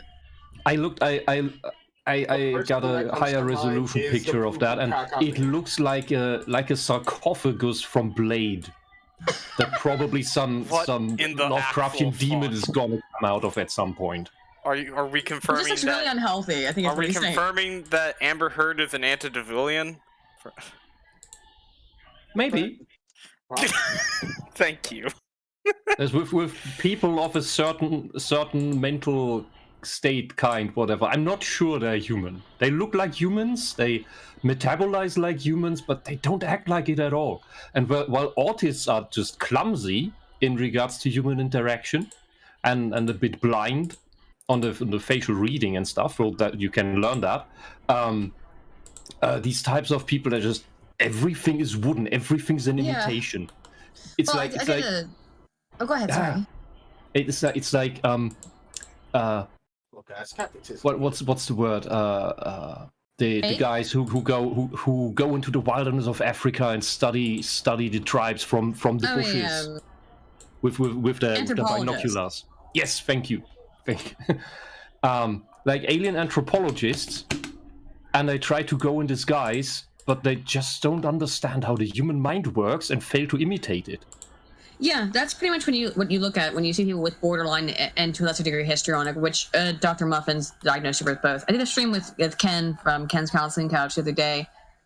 Yeah, and this is maybe something where you can answer me or correct me on, because from my experience with borderliners and histrionics, they tend to have remorse and guilt. They are capable of that. It's the antisocials who are not capable of that. There's a reason why it might seem that way, but why I think it's maybe you're not seeing the remorse. It's because people with a borderline personality disorder in particular, they do not remember events. They don't see, like, the reason they don't feel remorse is because in their head, they absolutely convince themselves that their version of events is 100% correct. So why would they feel remorse if they don't believe they've done anything wrong? That's one of the things that makes it such a dangerous condition, a difficult condition, is because they convince themselves that they were the victim. And histrionic is more about being the center of attention, right? Yeah. Borderline is more this craving attention, but in a codependent way. And you get much more of the abuse from borderline. But when you compound that with histrionic, you get a really bad mix. The thing I explained the magical thinking of borderliners that usually hits home is the example of they dream something that you did something bad to them, even just a perceived slight, and they will enact revenge upon that in the waking world while aware that it was just in a dream. Well, it's hard to say that they're aware because of the way that memories are processed. When you have I had the one that told me that. I told you that? She told a friend to punch me for something that I did in a dream of hers. Beautiful. Absolutely. Right, here's what I'm trying to say, though. She recognizes cogently, in her waking mind, cognitively, that was a dream. Yes. But the way memory is processed, is that if this is happen in a dream she had, particularly, like, let's say 2 or 3 days ago, she's had time to ruminate on it, she's had to think about it, it stops being processed in the current memory. We have current short-term memory and long-term memory. It's now been stored in long-term memory. And one of the things about long-term memory recall, and particularly people who have PDs, is that she is now, or he, it's borderline heavily skews female. So she's now stored that memory of that dream into the long-term storage, and when it's being recalled for whatever reason, all the emotions associated with it are coming back up. Even though she knows cognitively it was a dream, the emotions come without asking, without thinking. The emotions associated with the dream, and this is actually something that it's not just with borderline. This is a just natural function of the way that the human brain works. It's how PTSD works, for example. So when there's like lots of stories of soldiers hearing fireworks and having a flashback.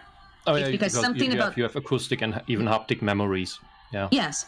So, but dreams can be the same way, or false memories. It's how people with borderline convince themselves that something like a dream really happened, because when it's recalled, the emotional state is still hyper, even though none of it really happened. And when they create this shit for themselves, because of often out of a need for normally out of a need for attention or codependency. So they'll create these incredibly hyper dramatic, hyper interpersonally like interconnected events. They'll stage them essentially, and then remember them as being the way, however they wanted them to be remembered. And you end up with someone who, like Amber Heard, and I do believe this, absolutely thinks she's telling the truth on some level. That's not antisocial. She thinks she's remembering the shit right because she's nuttier than squirrel shit. Oh yeah, some of these things also sound like she had the Carl's idol animation, everybody. I love it. No, some of her tellings also sounded not just like embellishments, but maybe drug trips of her own. For one, she doesn't understand what drugs do what, and then she's on mushrooms. And while she's on mushrooms, Johnny Depp does demonic things to her. And the man doesn't he only just like drink, and he doesn't even go over his limit. He used to do cocaine. No, he's done some intense shit. Yeah, he's like done intense shit. Sure. A lot of his in his court trials, he was talking about. Yeah, I was on coke. Yeah, but like, I don't know exactly the effects of cocaine, but I'm pretty sure that he isn't likely the one to, fucking do that. It's borderline. The pictures with the cocaine setup were really bizarre that she took. Look, I guarantee Johnny Depp has done a lot of cocaine in his life, but Amber Heard has never stopped doing drugs. She's been fucked up their entire relationship, does MDMA all the time, and party drugs.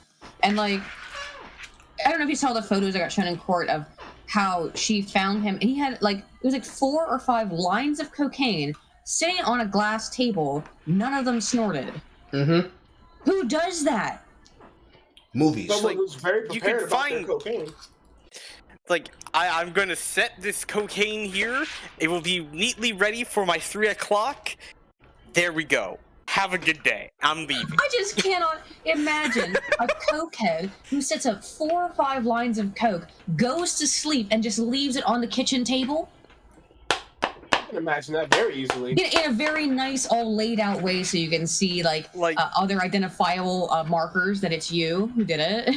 Listen, you don't know. I just prepared that for the morning.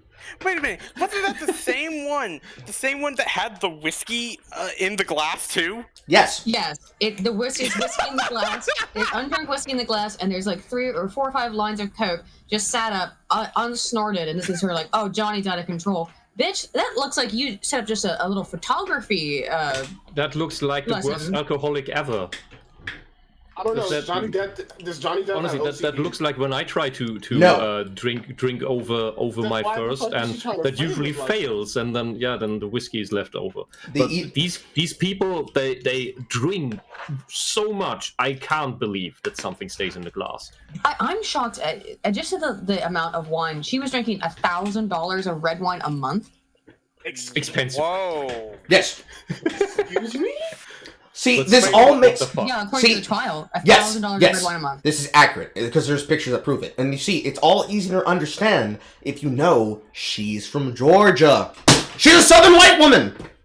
Oh, no, they nutty of this girl shit. Nah, get the fuck up out there, bro. She's literally a black woman! All kinds of weird shit in her life. She's just a fucked up person, as far as I can tell. She was a boarding school girl who was sent to boarding school because she is trailer trash broken white. So there's trailer trash, there's broken, there's... she's got a trailer trash as fuck daddy, too. Yes. She is the kind of white woman that gets with men of different races to see how it feels and see who has the best path towards success by just simply being in their orbit. And she saw Johnny, and she's like, my ass is tight. I got this. Yeah, and then she tried to hook up with Elon. Yeah. She did, I guess. Like she I mean, fucked him. that's not fuck around. That is a step up. Like in the big scheme of things. I imagine But- what happened is like she fucked him with maybe the intention of getting pregnant, but it didn't work out. So it's like, nah, I'm gonna stay with Johnny for now. Yeah. Elon has a hot sauce that he puts in his condom. No, he's got like 5 kids. Do you know that? Yes, I do. I thought he had like 8. No, it's like 8 it's of like them. He it's like he doesn't marry women. He just fucks them and impregnates them, and then goes about his weird Afrikaner way. like just a Genghis Khan. yes, Jigga Khan. Like, what am I supposed to do? I'm a South African that has all this money. What the fuck is child support to me? Here, bitch. Here's some Tesla talk. Here's some Tesla talk. Get off my porch. Did you hear, Carl or anybody else? Did you hear about the new Me Too allegations against him that happened just today or yesterday? Literally predicted. You could. Yeah, I made a tweet joking about that where it's like you can see the moment he was literally contacted for a comment because it was like instantaneous. They really don't want this deal to happen. Which fuck them. I don't care. But I found what I was looking for. They're intentionally now trying to like show that Twitter's devalued and forcing them into buying it because they're like, yeah, it actually does turn out that like most of Twitter is bots. They were accusing him of that first. Now they're like accepting it. It's so bizarre to watch Twitter just scramble desperately. They're throwing the toys out the either pram. to sell it or not to sell it, depending on the day. They're just throwing the toys out the pram. They're mad. It's like, damn, this bitch got us. You know what I'm gonna do? Tie it back to League of Legends. I'm gonna get fucking toxic. I'm gonna get mad. I'm gonna ruin shit on my way out. That way you have to clean up behind me. That's what they're trying to do. They're making him stick to his original. Another thing is that NBC will not stop dick riding him. They will not stop. They were just like, well, today on Twitter and this all that good stuff. It was just like, can you talk about Twitter, nigga? Like, yeah, it's like you're literally national TV. Why the fuck would you care about what's happening on the internet? The short answer, because that's how they actually spread their influence. Because yes. Nobody actually watches TV. The only people who look mainstream MSM like CNN and MSNBC get mostly broadcast to the elderly and airports. That's the actual data on it. Like, we can do a test real quick. Hold on. I'm gonna take my microphone. Let me turn off the screen capture so you can see it. Many newspapers kept afloat because of the subscriptions that companies had. Yeah. Like, hold on. I'm gonna do a test real quick. But if you go to an airport, there's TVs everywhere, and they are all inevitably playing CNN or MSNBC. That's where they get their demographics from. Aydin, hold on. Before we go any further, I'm gonna do a real quick test that chat can be able to figure out in here to like prove the point that we're making right now. Hold on. I need to turn the noise gate off, and I'll point my microphone at the door. Hey, Ma! I have a question. We're doing this now. What channel are you watching on television right now? 38. And what is the name of that channel? It's WTV, WBTV. And who's the owner of the broadcast network? Miss Robin Robinson. No, Mama, the company. Oh, the company. Yes. Jesus Christ, that went up. Whatever the 38 The bed frame. WTV. No, Mother, that's the name of the organized broadcast network that's partnered with the station. Who's the owner of the station? Actually, CNN, ABC? What news channels you watch? ABC? Guys, my mom is a boomer. You have to be patient with her, okay? Hold on. I'm I'm gonna walk into just the room. relaxing. I got you. I got nothing else to do today. I'm just relaxing. It's my day off. I got off work a while back. I'm working on a script that is very depressing, so I'm fun to take a little bit off. I am prepared to see that. It's actually nice to meet you, Aydin. Yeah. Nice to meet you too. Aydin, you're good with you're good with politics stations. You can look up what station affiliate that is in Georgia. What's the hang on, give me 1 second. What's the name? What was the initials again, Mother? The station, the station handle. WTMV? Yes. WTMV. ABC. ABC. See how easy that was, Mama? It's okay, Mama. I forgive you. Oh, that's out of pocket. Look, Mama Coral, she struggles sometimes, but She gets there. My Answer right now. In fact, she did. can't. That's why now my mom my mom's like a big Trump person, so now she's like on that like boomer Q tier stuff where like she won't watch any mainstream news, and she's like I can only watch Tucker Carlson on YouTube and that kind of shit. It's like I mean it's cute, I guess. It's also like okay. Yes, also, let's keep in mind we are literally an hour and almost 35 minutes in and we still haven't gotten to the content. That's how you know it's a single-player-Carl stream! You come here for the cringe, but you stay for the conversations! What is, Carl? What is the topic? Well, Roe v. Wade. Roe v. Wade reactions from TikTok. I know literally nothing about it. Let's go. To be fair, I have kept a fine 10,000 feet away from this subject because every single time that I've ever heard about it, it's always everybody just molding and crying the whole thing. Yep. Didn't D That's Wade kind of the get his problem with nose into it now? I think so. Yeah, D Wade, the guy whose son is trans and gay, Ah, yes. who's like his son's like 7. Mm-hmm. Oh, there's so many of those. Speaking of the trans issue, though, something that I have noticed is that trans people seem really, really concerned about this issue, and I cannot understand why. I mean, no, hang on. Politically, I know exactly why, because it's political partisanship. But it's like, wait a minute. Like, by being trans, and this is no, shade or shame on trans people whatsoever. If you go through with the stuff that it takes to transition, you're not going to have biological kids. So I don't know why you're so concerned with Roe v. Wade, because for the most part, it's not going to affect you. That's because I think it's just trans activists and trans trenders that get their hair in a jiffy. They want to be upset, like real women. Yeah, yes, that's it. I know that there's probably there could be, and this is just a guess on my part, there could be the sense of just like, now that we're trans, we can have the same issues too. It's like, I mean, honestly, the way that they act, that's exactly how they think. There's a video on my TikTok, actually, of me talking about that, of a trans user who put, like, on some pasty tape to tape down their breasts because they're supposed to be a trans male. I can hear an echo in the background. Hi, past Carl. Oh, wait, no, it's not. That's somebody else. That's Muscle's background. That's my mom. Hi, Muscles Mama. How you doing? Hi. Hi. You can see Hi there, how are you? How you doing? I'm good. Okay. You know, we smoking, Babadookin. We've spoken before.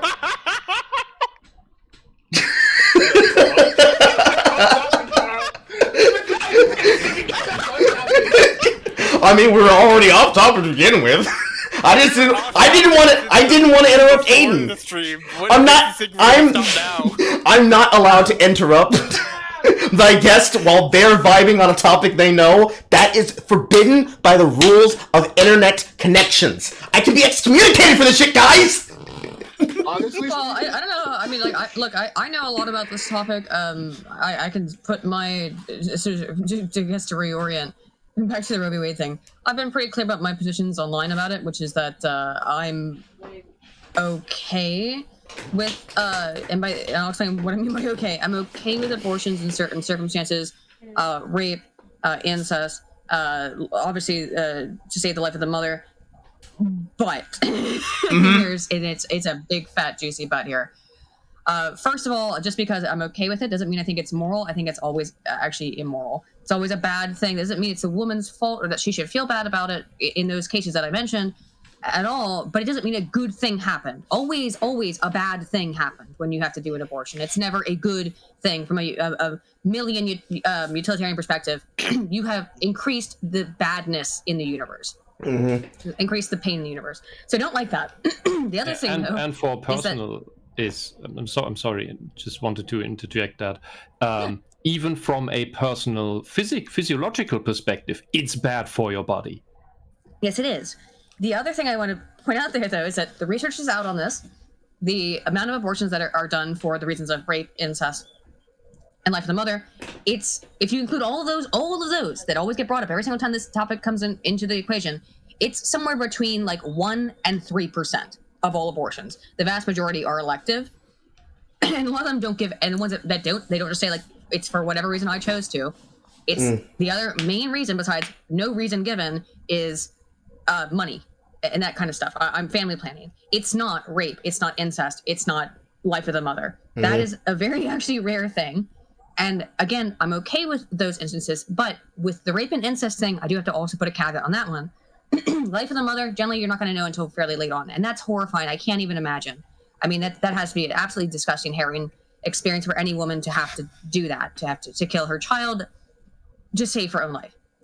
The rape and incest thing, however, we live in a society, but we live in a particular world where women around the age of 13 are almost unilaterally prescribed birth control for one reason or another. If not, and by the way, very rarely at the age of 13 for sexual activity, although sometimes, but very often like managed periods, to manage acne. They'll prescribe women hormonal birth control for almost any reason. I have a big video on it that, and I've talked about this at conferences.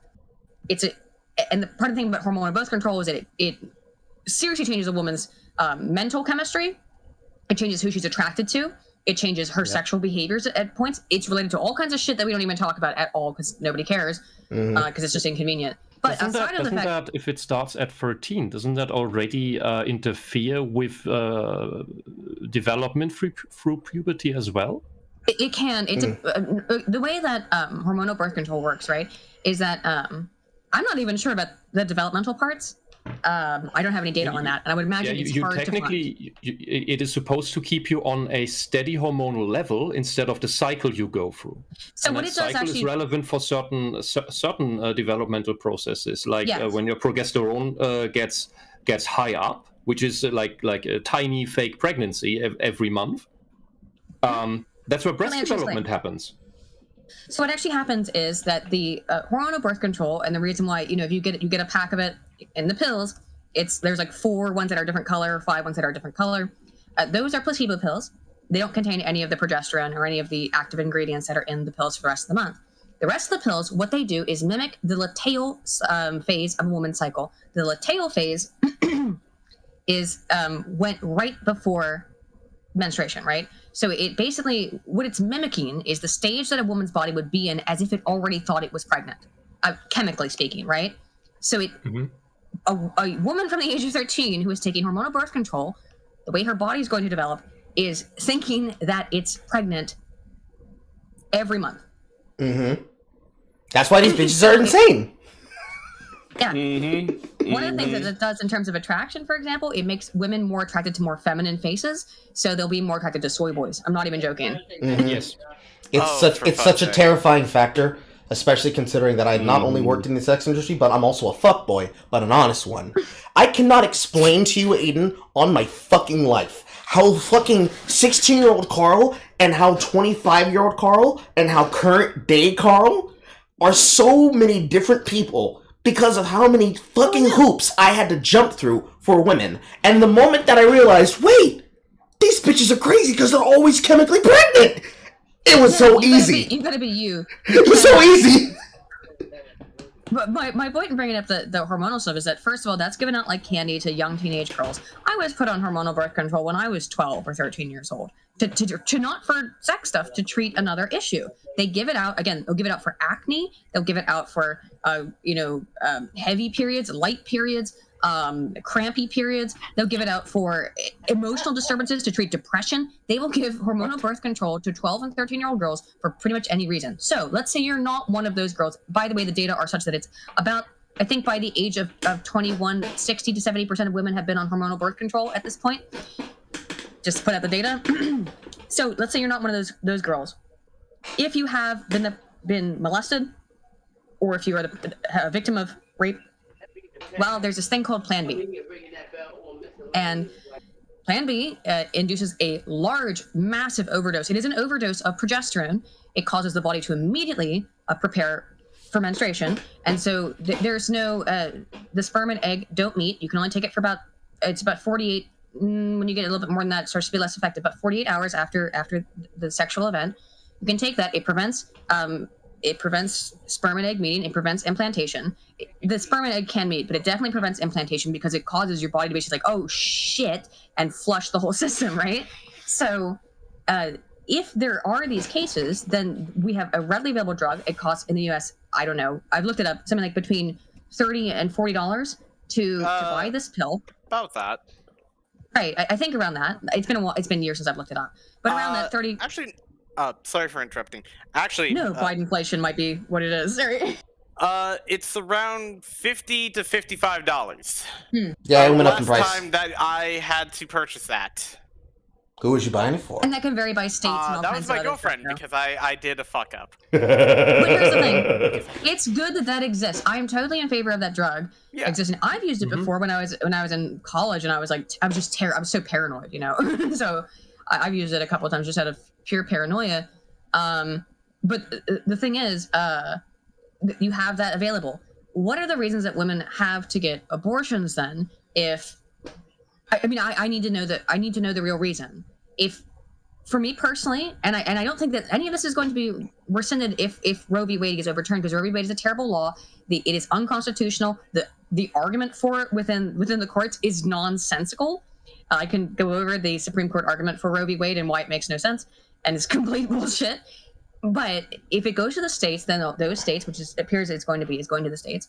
They can make decisions about, like, okay, in the instances of rape, instances of incest. But again, my contention there is, one, how do you prove that? Now you're going to go to court. You're going to go to court and do a whole bunch of shit. And before you can prove it that it was those things, that baby's going to be born way after. So take a preventative measure, which should be readily available. And then, I mean, really, what's the other? I'm really struggling to see what the great need for abortion is, as long as we protect women who are, because if you have this Plan B thing, you don't have to have an abortion.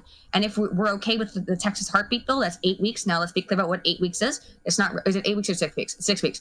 Sorry. 6 weeks. Let's be clear about what 6 weeks actually is. It's 6 weeks pregnant. It's not 6 weeks since your last period. So it's actually 8 weeks at about average. That means you've missed an entire period and are approaching missing the second one. And you know that you have had intercourse, presumably. So you know it's a possibility. And if you then skip your period, if you miss your period, then, and I know there's people like, oh, I have an abnormal period. Well, then you should be extra, alert to this and take a pregnancy test if you think it's a possibility. I mean, 8 weeks, that's the heartbeat bill. I'm totally in favor of that. Though there are 4 things about that, because we really have to, at this point, get on the content. But again, I am contractually obligated to mock Liquid Carl at all times. So, number 1, there's actually a chart that I'm going to look through my media tab and send to you, Aydin. The number is actually much lower. We're talking about 3 points behind a decimal. The amount of women. For what? For the amount of women that have had to have an abortion because of rape. It is yes, because of rape. Yes. I said when you add it up. Yes, you add it up. It's like that's up to 3%. So anybody who wants to know what the other percentage of that is, 95% of abortions are elective. Let that number settle in your head. Yeah. Scream alone on your own time. We don't have time for it right now. But I don't know what's worth fighting for. Yeah, I was honestly surprised that the medical cases are so far outweighing the rape cases, because they always argue with rape cases, and they're almost statistical errors by this amount of data. Mm-hmm. The counter argument, before you get back to your points, Carl, but the counter argument to that one though is, well, women are afraid to report rape, and it's like, wait a minute. You're telling me that women are afraid on an anonymous survey when going to get an abortion that they're afraid to say it was because of rape? I find that very difficult to believe. As someone who studies statistics and looks at stats literally every single fucking day and knows exactly how testing biases work and know how that kind of thing can affect subject response to survey, that makes no sense to me. Not in that context. I can't comprehend how that would be the case. As an ex-vet, that's because you use common sense. See, as an ex-fed who also doubled as a social worker, I just have to say to people who say that, stop the cap. Stop fucking lying. Stop fucking lying. You know you're lying through your teeth. Y'all motherfuckers know you're lying through your teeth when they reach for it, and they never stretch before they reach for it too. You would think, though, if you, let's say you're a woman and you weren't raped, wouldn't you still say it anyway? And I mean, again, I don't want to in any way disparage victims of sexual assault, because of course I can't imagine that. I mean, I can sympathize, but I can't empathize. I have no idea what that's like. So I imagine, it would be difficult, but you're talking about an anonymous survey, and yet we're still not getting the reports of rape being more than 0.3% of the reasons for why this is happening, and why people are electing to do this. Then it doesn't. How do you prove the rape? Like I said, it's complicated. It hurts your brain. It hurts your brain thinking about it because there's so many moving parts. And to that point, too, the majority of those things that they say are rapes that result in pregnancies are actually out in the world dalliances that they then regret, and then they report them as rapes to either a public health authority or to, if they're happening on a campus, to a university authority. And then they market them as actions of sexual assault. But because either, if you're living in the UK, a woman literally can't rape you, it must be forced penetration. Or if you're living in the States, you're dealing with the Duluth model of, even if he has enough evidence to prove that it was consensual, he has a little written contract of you assisting to it. He has you on tape. You can rescind consent after the fact. Yes, and then on top of that, those men that are experiencing those actions, if they are hooking up the women, if they're the one that is if they're the one not interfacing, the initiating, thank you, Carl. If they're the one initiating the sexual encounter, the man is going to be reported as a rapist. But if the man is the one who received the sexual encounter and she pursued sex with him, they try to cover it up because they get embarrassed. This is in what you have. This is what happens and leads to the cases of things like Mattress Girl, where she's a hoe. She's just a hoe. There's plenty of Asian hoes. And instead of just saying, yeah, I was a hoe, I was fucking, I felt socially embarrassed that it became a thing. You know, for some reason we like to make fun of men like the Tinder swindler and make content about it. But when it's women, we say that it's a horrible epidemic. And then you have her going on and making porn that's supposed to reenact the moment that it happened. Sure, lady. Like, excuse me? You guys don't remember yeah, y'all remember? No. Okay, I knew about Mattress Girl. I didn't know about that last part. It was an art piece, but it's porn. Oh yeah, I love the way that you framed that, Aydin. I definitely want to read that's what she said. The way my girlfriend died here. How about I make a snuff film? Okay, again, her explanation. It's been a couple years, so excuse me if I forget the details. But it was the mattress thing, if you recall. That was her dragging her mattress around campus, and that was according to her, that was an installation performative art piece. The installation being herself walking around campus with a mattress, and then the porno was supposed to simulate the assault, but it was another performative art piece. I mean, what you do when you're destroyed. Oh, you think? Yeah, sounds a bit odd to me.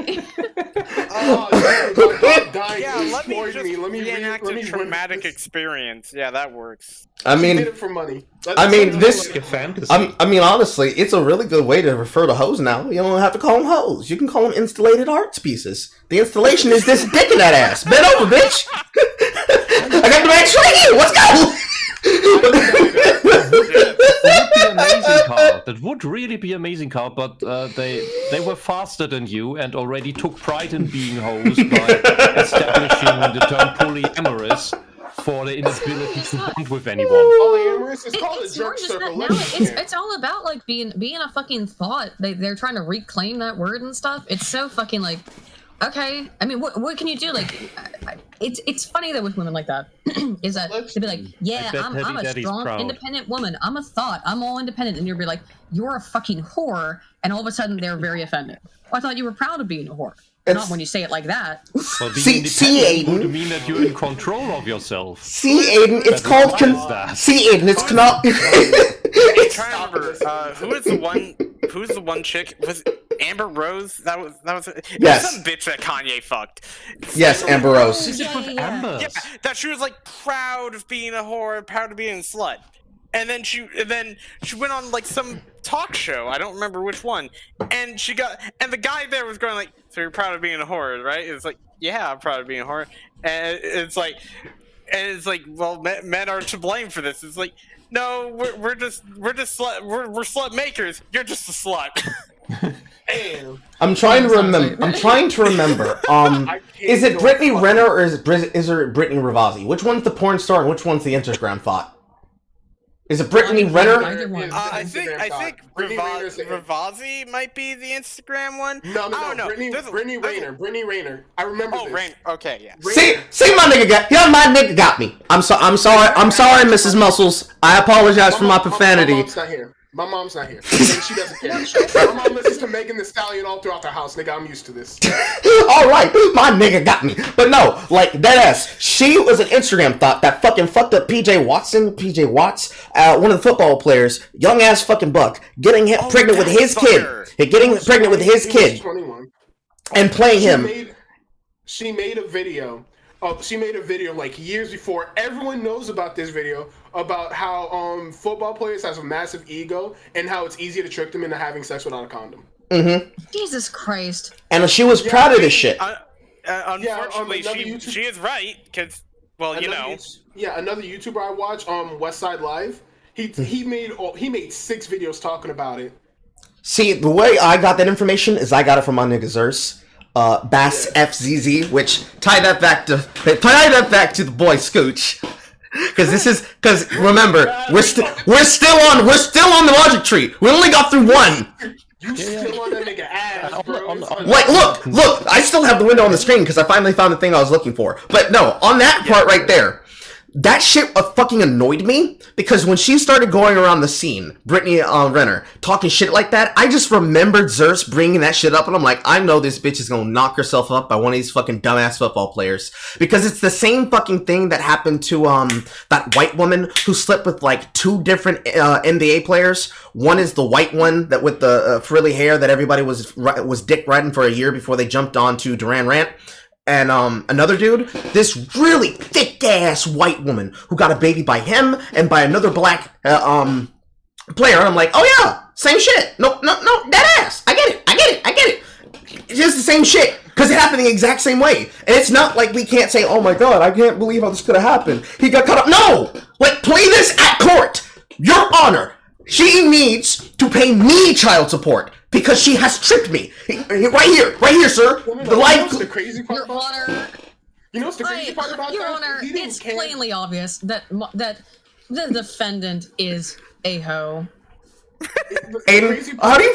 Hold that thought. You forget that if a substance leaves your body, it is now the substance of the person that now holds the substance of your body, so it is not your semen anymore, it is now the woman's semen. Now, Chris... That's unironically the argument. You know that's unironically the argument. The second it's in her body, it's her body, and so it's her. The crazy part about it, No. Those are her cummies.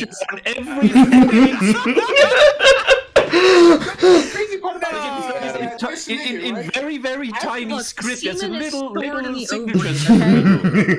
The crazy part about it wait a minute. This is nigga, this literally after getting a divorce and having to pay thousands of dollars in child support, hundreds of thousands, I think millions even, he immediately goes to find a new Instagram thought and gets married again. She found it as we speak. Yes! It's so stupid! But more importantly... I don't know how this happens to men. Like, again, you know, you're talking about Elon, like, at least for him, first of all, you're the richest man on earth, so you can just kind of impregnate women and walk away. I mean, that's... Okay, real quick, that's the thing with the claim with the flight attendant, is that she was a flight attendant on a... SpaceX airplane flight or something like 3 years ago. I think it's like 5 years ago now. And she said that while she was on the serving as a flight attendant, he like pulled out his dick at her and asked her to suck it. And he said that if she did, he'd give her a ton of money and a house or a horse. I've seen conflicting reports. The buying her a horse seems weird, but that he'd buy her a house. And then she came out, or she wanted to come out with these statements a couple years ago, and he paid her $250,000 to shut her fucking mouth. And I'm like, okay, so I know the sort of like feminist perspective is like, oh, he's trying to shut down a victim. Like, bitch, she didn't, by her own words, she didn't do anything. Sounds to me like he's trying to avoid a problem. Yes, I was about to say that as a side note because I wanted Chris to finish. That whole thing there, when people do shit like that, it's like, look, he paid the money. It's like, bitch, I would rather pay $150 to shut you up. I would pay $1 and $1, because let's keep it $1.98, because I don't need you 2 cents and fuck sales tax. I don't want... What? Have you heard Dick Masterson when he was on Dr. Phil? I did not know he went under Dr. Phil. That is news to me. Oh my god, it's from years and years ago. But the basic line is he says, I'll send you the video. It's a classic. He says, "What's the difference between alimony and prostitution? You're in either way. You're paying for the whore to leave." Based, but yeah, in these situations, because this is like debate. Because I was gonna say earlier in the middle of it, the other thing that I forgot is that you don't even have to go through the details explaining that, Aydin, because like Razor Fist already made a video like fully explaining the reason why this shit is relevant. Because this is the same shit that happened to Michael Jackson when it came to his court allegations. I would rather pay hush money for a person who might step up to say something, because I know that realistically what they want is money.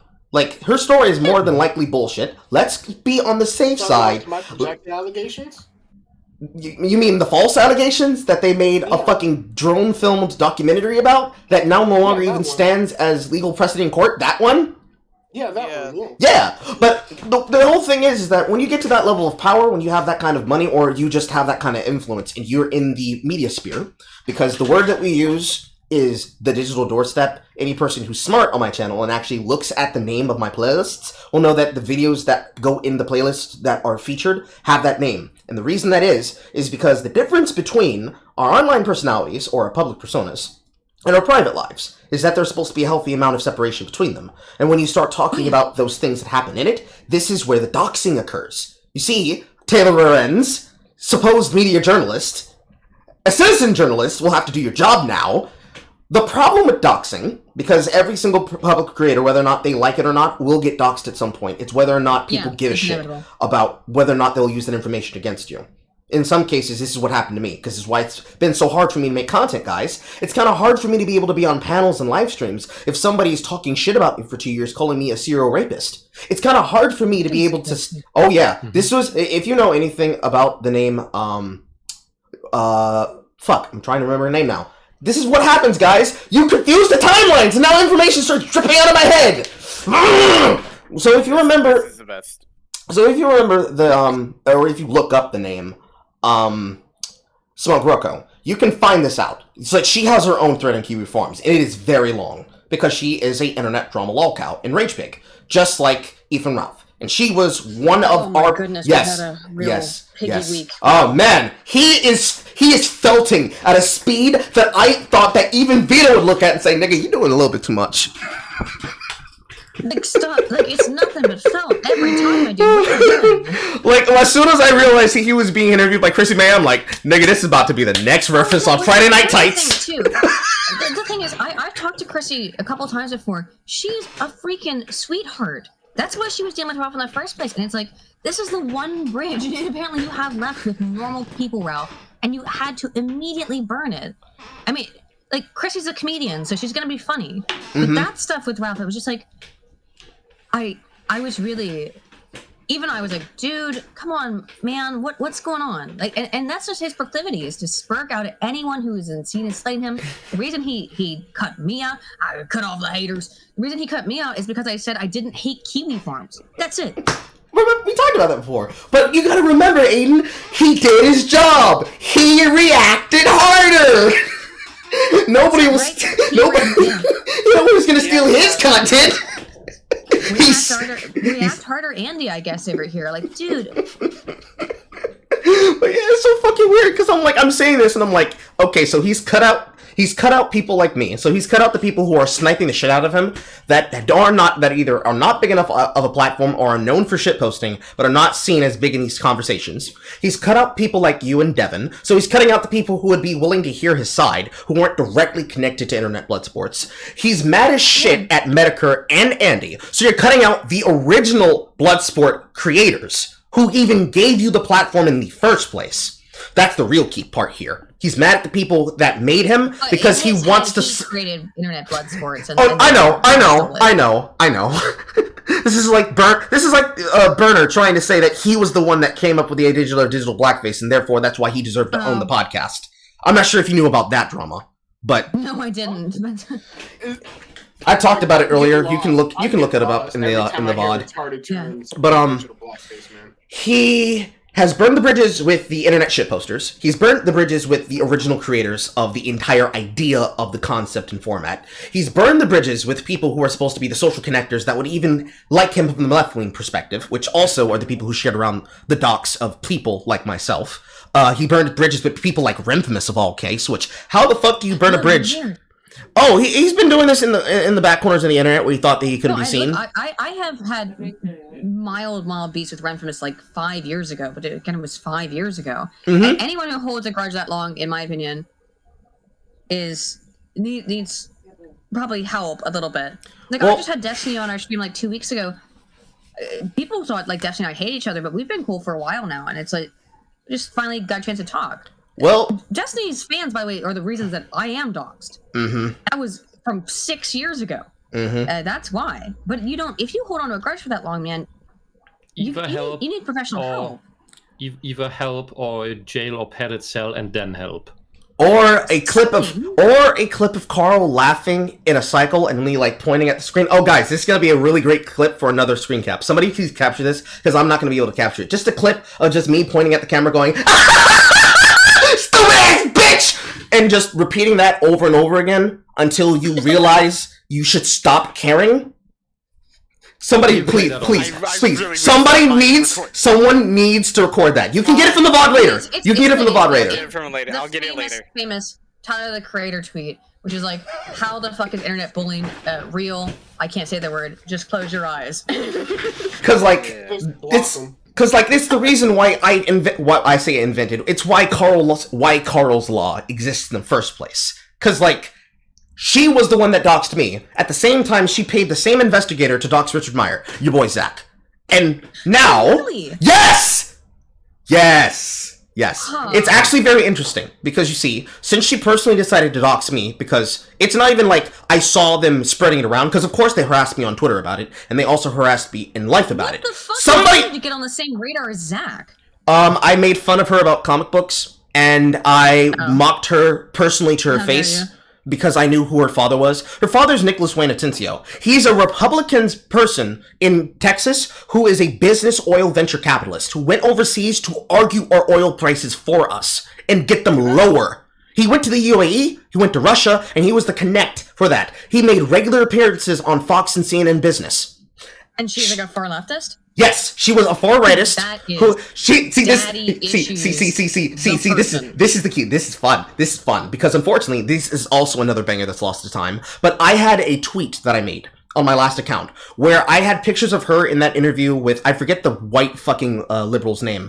I think it's Dusty. She had an interview with Dusty from an apartment that's like around the corner and 2 ways down the street on an avenue in the area of Cypress, Texas. I won't say exactly the area specifically, but this is where it's from because his house is a mansion that is listed for $1.2 million. And between her mother, her father, and her brother, they all live in complexes that he is physically paying for. The same apartment that she was filming that shit from, because you can still find it on YouTube if it hasn't been scrubbed everywhere. Yeah. That same interview that she had with it was the apartment complex literally around the corner and down the street from their fucking mansion. And so, because she decided to fuck with a Fed, these are the reasons you don't fuck with an internet shitposter. And this is also the same reason and the encouragement why Liquid Carl did what he did, because he knew that I did this.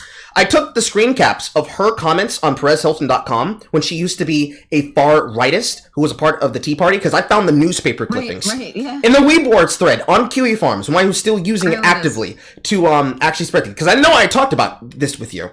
In that forum, I found the actual fucking news clipping of the area where she's from, where she was a treasurer in her college.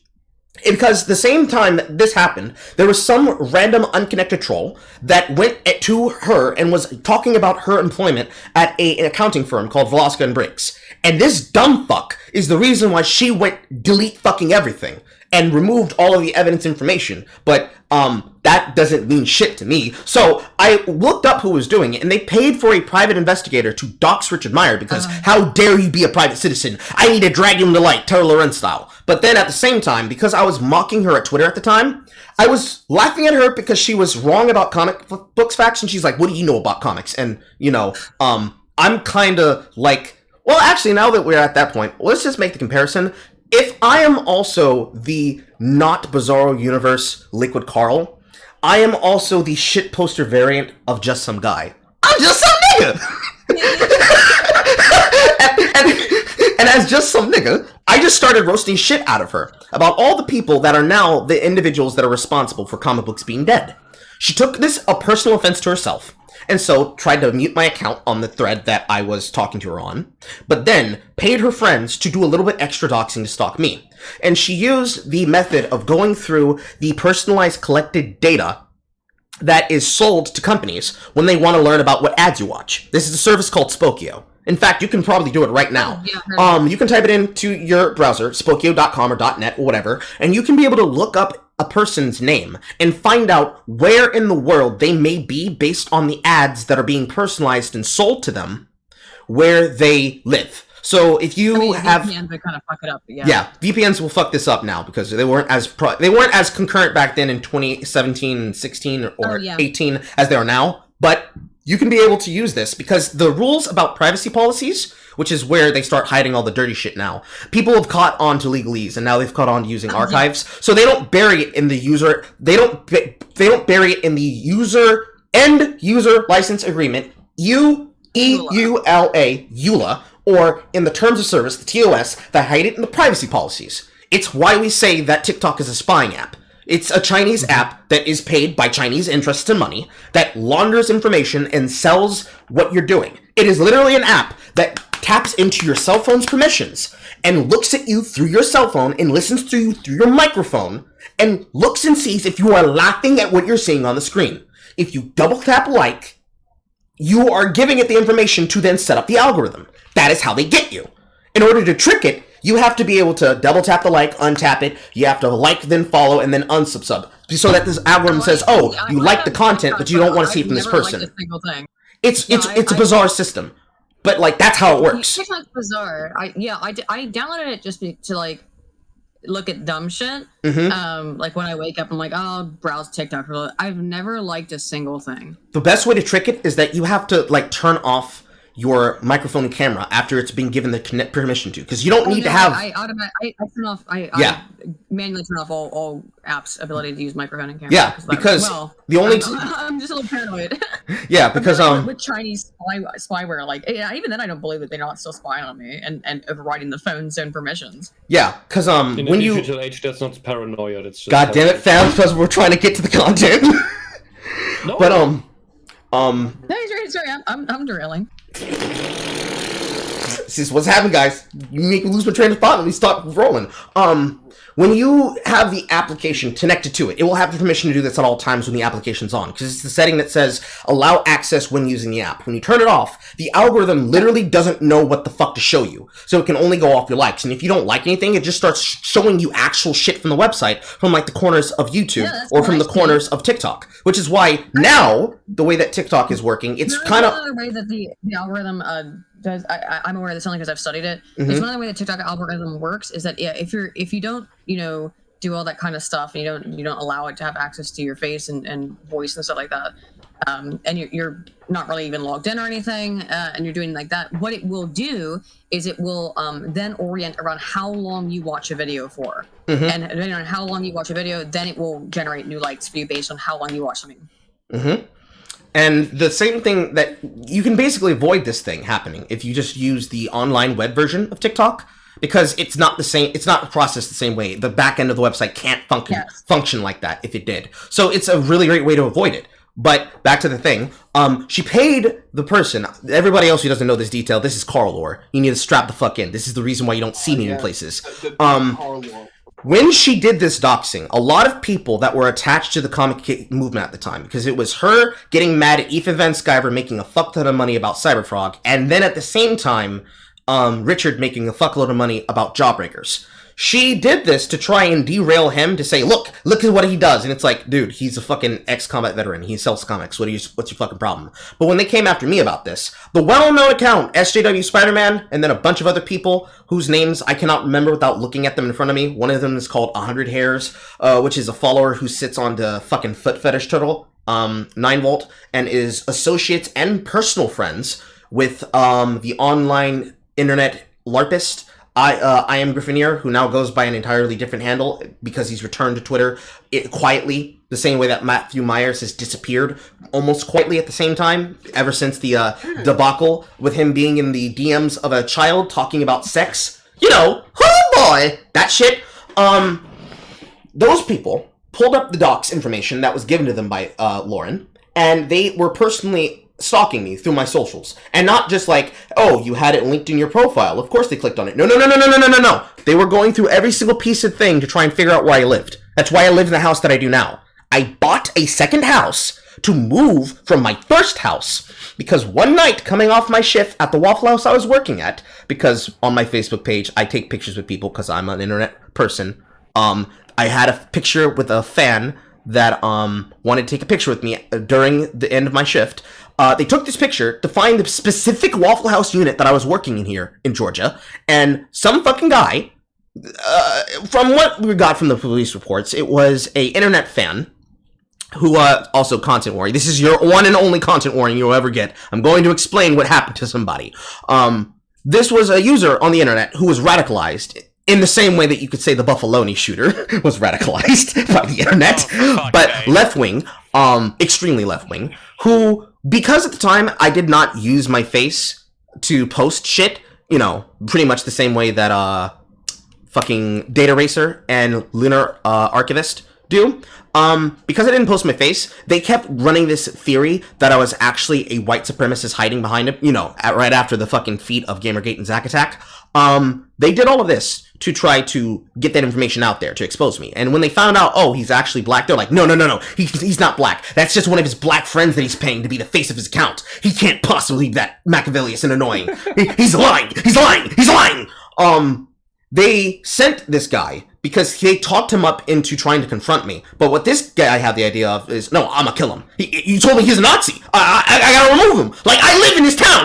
Let's go. Psycho 12 Gauge chases me down between the hours of 2 a.m. and 4 p.m., which is when the bar rush ends in my town. I'm going home with $300 in my apron pockets. In fact, hold on. Don't get the apron in question. God damn, nigga, it's like you running from the Klan. It's getting dark in here. This is like how I met one of my best friends. Except It's not an apron, it's aprons. Several. So, here is my cook's apron. Here is one of my server aprons.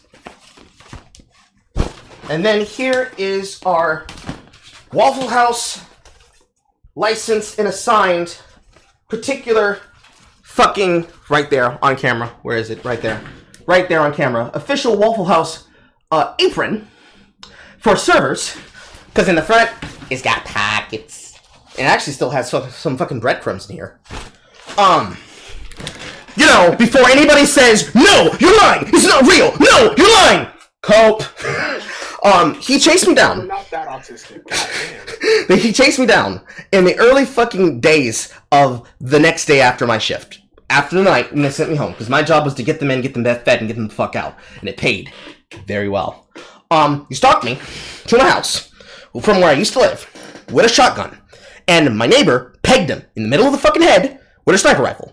Because we had a routine in which she would escort me home with a red dot sight to make sure that nobody was following me from the bar. Because in the area where I lived, on that side of town, it's kind of the ghetto, but not really. It's the ghetto, but it's nice suburbia.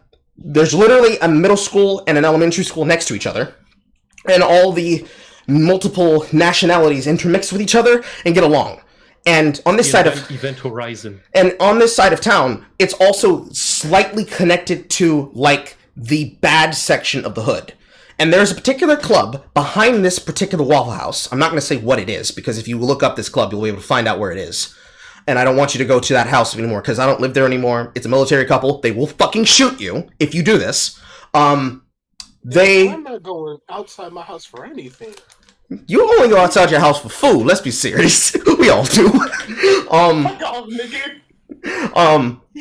He went to the place to try and spook me, but instead he saw that I had money and he's like, "Nah, I'm gonna get mine." And he got a pie box. I paid $50 to have to bury a random fucking stranger who attempted to off me because of Infamous. And when this happened, she tried to disconnect herself. Yeah. She tried to disconnect herself in all shapes and capacity to the people who are still to this day trying to stalk, dox, and harass me. The last time one of them came around was after the pencil down order that was given to Marvel writers at some point during, I think, January of 2020 or 2021, and it was while I was playing Icewind Dale. And I remember exactly because my automod held the message, and he was using my full, not my full name. My full name is like 11 names, 12 names, 21 names long.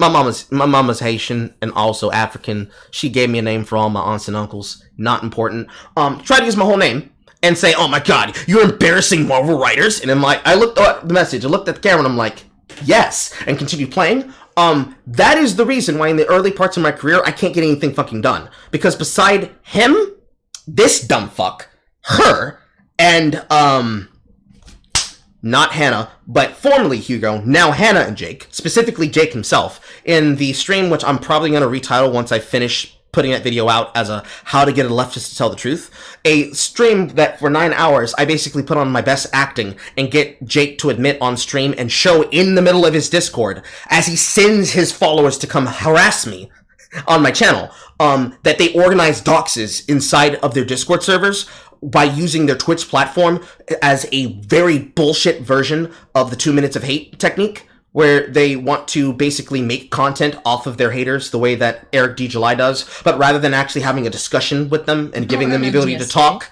yeah. Or they try to do this in some fucked up bullshit way that DSP did. They'll do this bullshit version that they do on Twitch that Twitch allows for some reason, because this is the reason why he deleted this shit. If you do that, they can ban you for harassment because you're citing it, and all they need to do is be able to prove it. Because remember, online and offline behavior.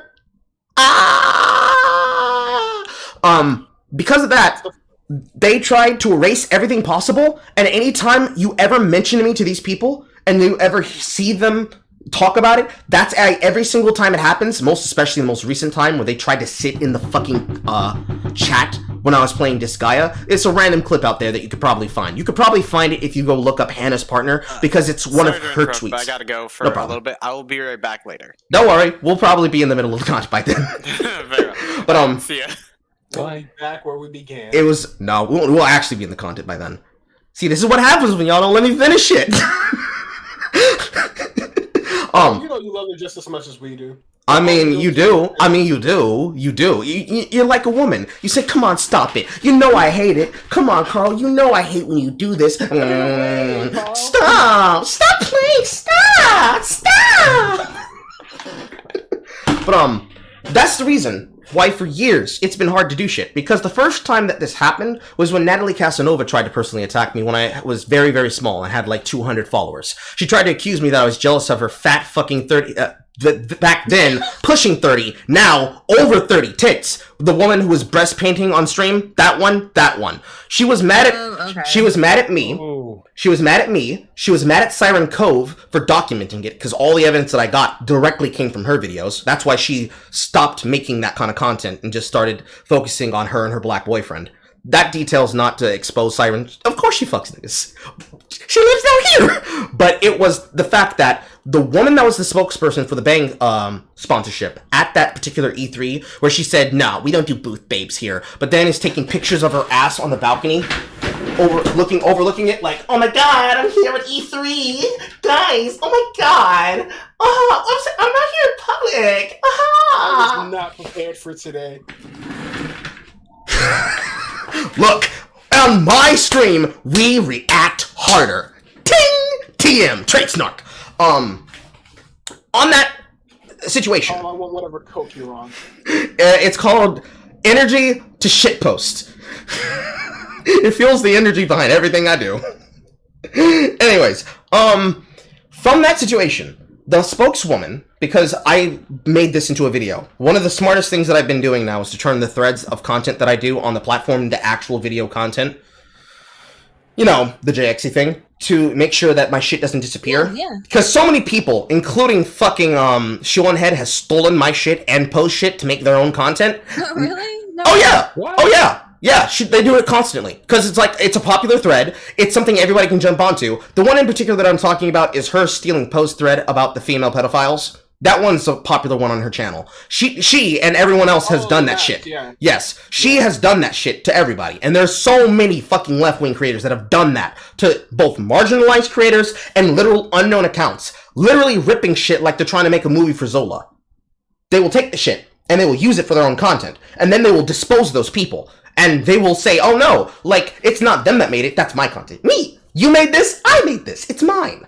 And whenever you mention me... That's actual parasitic behavior. And when you mention this to these people, and you expose them for this, they'll say, they will demonstrate the rule of Carl's Law. But particularly for me, when you mention my name to them, and you mention that, oh, this evidence is on tape, this shit actually exists, this actually happens, it's like, no, that's not anybody, that's just some chud, that's just some chud, that's nobody, that's a random person, individual, no one at fucking all, and now we can get on to fucking Liquid Carl. When you mention this to them, they will do this coping session, where they will lie to everyone that they know. They will lie to themselves, because they have to, otherwise how would they be able to steal your content with a free smile? Remember, exact words for irrelevant. Like, we go for you guys to get our content anyways when you run out of shit to say. What's pride in your work? Is it like when Blair White got... It's like when people got mad at Blair White? Yes, exactly. Stealing a bunch of people's content? Yes, exactly.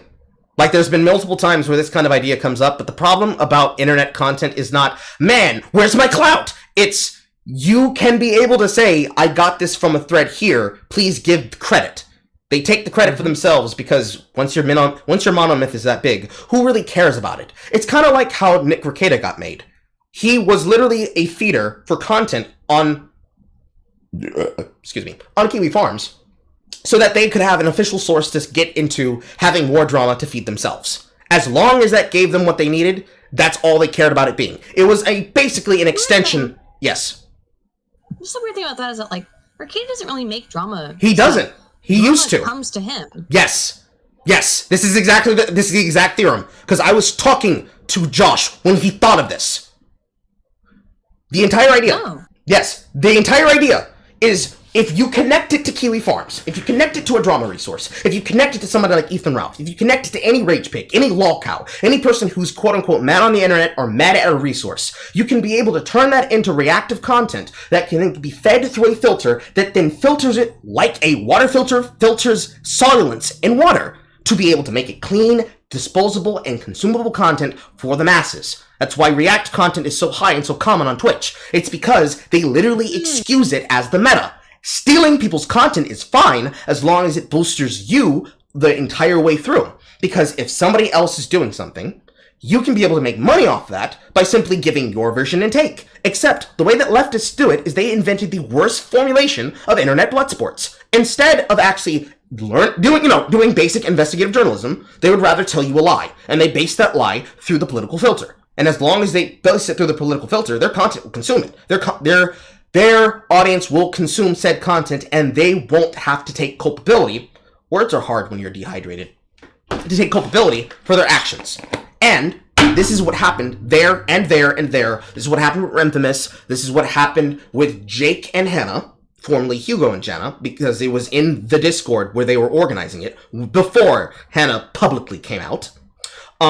It was in his content, particularly, whenever I was being mentioned, because they're like, who is this guy? And then when he saw my content, he got really fucking upset at me randomly in like a throwaway tweet that he immediately deleted, but I noticed.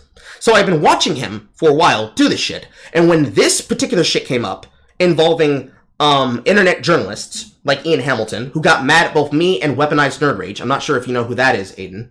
That's a channel that makes content similar to that of Nerdrotic and Geeks and Gamers. Okay.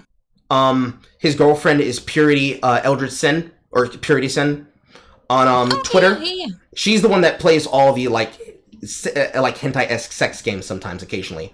It's just the ones that I remember her playing. Probably doesn't right now, but like, that's his girlfriend. He makes shit in that style.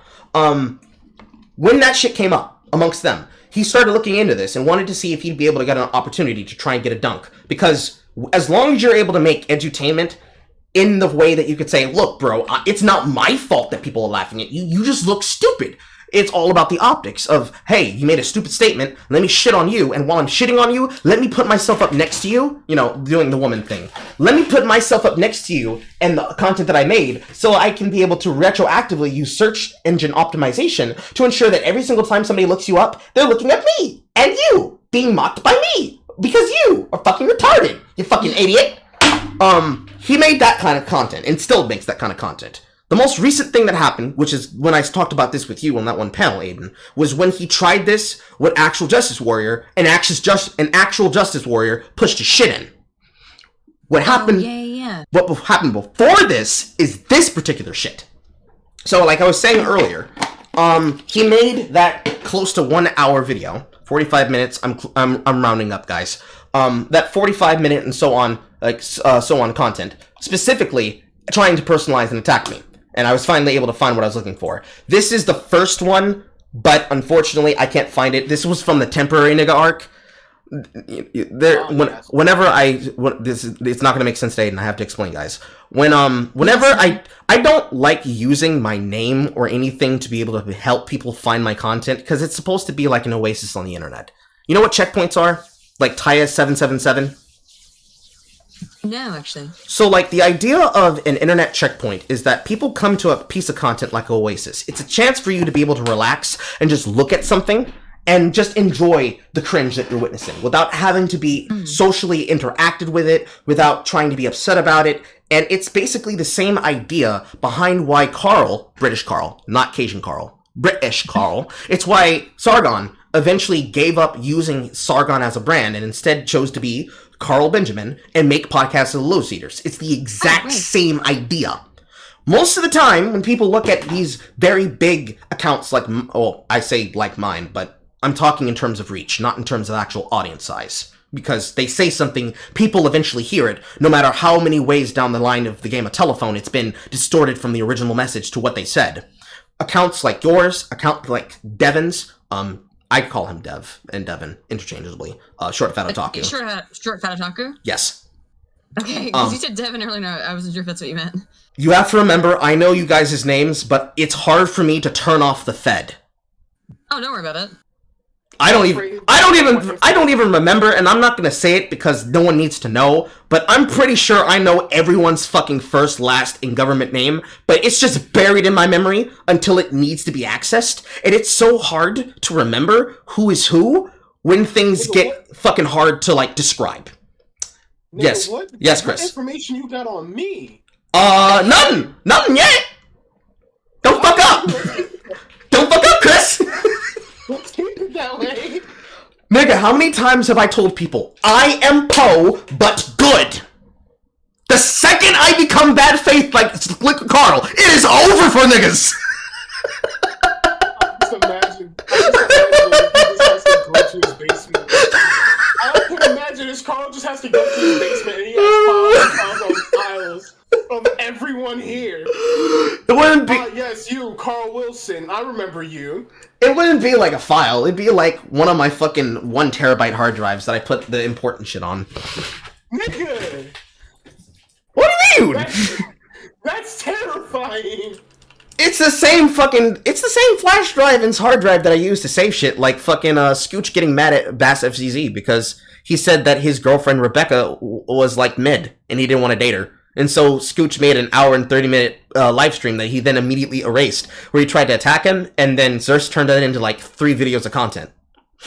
Those 3 videos were funny as fuck. They were funny as hell, but watching the actual fucking mauled was immaculate. But I couldn't even make it 30 fucking minutes. Yeah, oh my god! Girlfriend now, Scooch. Like, she's our girlfriend now. Like, the problem with that whole thing is the same thing with Liquid Carl, where it's like, bro, if you're gonna be upset at me, you need to at least stay on topic. Because, like, the entire problem here with him is that he knew what the problem was. I know what he was doing it for. Anybody who watches his content knows what he was doing it for. Even people here on the Fediverse knew what the fuck he was doing.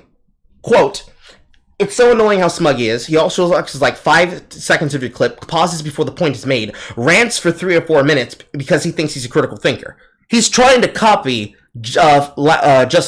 fucking Christ. He's trying to copy just some guy, while at the same time trying to take the good bits and the good qualities of EFAP, and then he is transforming it into content by putting his opinion on top of what is effectively a attack piece.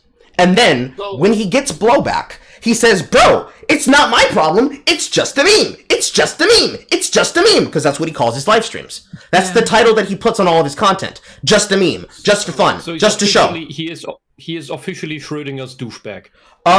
Yes. He is literally a person who is abusing the jester's privilege, where he wants to say, bro, I was just making jokes, you shouldn't be so pressed, why is your chest tight? But at the same time, is mocking you on the stream while making money, telling lies about you. And then, if it blows up, let's say it together, chat, if it blows up into bigger drama, thanks, Hassan, if it blows up into bigger drama, as Hassan said, and refuses to reference it until it becomes something that he can use for content in the future again, he will just say, hey guys, remember this person? And then he has an entire dossier of videos that he has made about someone that he can refer back to. You never have to investigate their opinion. You never have to learn about them. You never have to ask. You never have to have you never have to have the ability to actually have content, because if you were a person who wanted to do something like this, wouldn't it be much better to actually get me on a stream saying sus shit than just being bad faith about an argument that you saw on Twitter because you know you can't argue against it? It'd be a lot funnier that way. Maybe I can circle this all together. Yes. Because without having to guess or armchair diagnose any specific personality disorders, the core of all of this is basically in the realm of narcissistic abuse behavior, and it is immensely immature, and that can manifest in different with different nuances that depends on the type and everything. But this is basically the core. You just described the core of it. Oh yeah. It is a mixture of gaslighting, projection, imitation of competence, and the lovely Schrödinger's douchebag that says outrageous things to incite, and when blowback comes, it's backpedaling to it was just a joke. Why are you upset? And that all comes back to.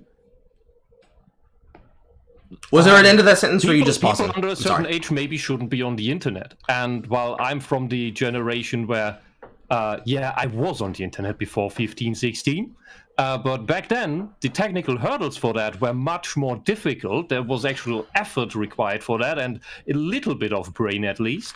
So even the younger people on the internet back then were a little bit more mature. They were also idiots. I would say, but now everyone is here, and that's not necessarily a good thing. Yeah, I don't like Internet Ultimate. Can we go back to Internet Brawl? I was gonna say, this is why I always say that 2007 was the end of the good times, because 2007, 2007, because Facebook technically started the previous year, but 2007 is when everyone started using Facebook. And Web 2.0 started kicking off. It was the end of the golden era. MySpace. Yeah. Aydin, I have a question on that. Are you familiar with anything in research to emotional maturity testing? I know a mutual acquaintance of ours does that. I haven't talked with her in a year or two at this point, I think. Yeah, and in terms of normative emotional maturity testing, being convicted under what circumstances, though, specifically? Because, I mean, I don't know of any specific tests that off the top of my head that are designed for that. Because emotional maturity is a difficult thing to assess, but I would assume that there is an instrument. Let me look it up real quick. So, I mean, I think that is just under-researched because it's just a couple years ago that, at least in Germany, I don't know about the Anglosphere, that our therapists and psychologists came to the idea that maybe we shouldn't try to diagnose narcissists and other cluster B personality disorders with self-report questionnaires because they tend to lie to us. Okay, so here's the if I'm buzzing, sorry guys, it's because again I can't use my regular computer. I'm up on my laptop. Okay. So the thing about emotional maturity, from my basic sort of basic search there, and then looking at it, I'm like, oh, never mind, I understand what's going on here. That hasn't been studied for the most part as an independent variable since like the 1960s. Wow. The idea that where it's currently being studied is only in college students. So when you're talking about PDs, though, narcissistic PD, the thing about narcissistic PD is, or any PD, is that yes, it's self-report, but it cannot just be self-report. In order for a psychologist or a psychiatrist to make a diagnosis of any personality disorder or any psychological disorder whatsoever, it can't just be done through basic testing and self-report. It then has to be observed and analyzed by the physician or clinician outside of that. So one of the problems with yes, unfortunately, it doesn't always work that way. One of the things with the Amber Heard stuff is that her, like the one Dr. Karen, I can't remember her name anymore, but I was aghast at her unprofessionalism when they showed her PTSD questionnaire. The bloody field was empty, the most important one. The thing with that PTSD questionnaire too is that, and there's a problem with testing biases there as well, is that she only administered a PTSD instrument. She did not administer any other instruments to test for anything else. Well, that to me says that you're not going fishing. You already know the kind of fish you're looking for. That's bad methods. That's bad data. Do not recommend. With Dr. Mommy or Dr. Muffins, on the other hand, she in addition to giving the tests for this specific, or for multiple issues, it was a broad range spectrum test. And the MMPI, in addition to the conducting the MMPI, she also did extensive interviews, and that's what you need in order to make a diagnosis. So she didn't make her diagnosis of borderline personality with histrionic. And actually, I would need to see the data more specifically, but to me, if I was going to add anything onto that, I would say it's borderline personality with vulnerable narcissism and histrionic, or histrionic with vulnerable narcissism. So that's the only form of narcissism I would throw in there as someone who is not her psychologist, has never seen her, and is not a clinical psychologist myself, but a research psychologist. The only other thing that I would think is possible is a vulnerable narcissism component.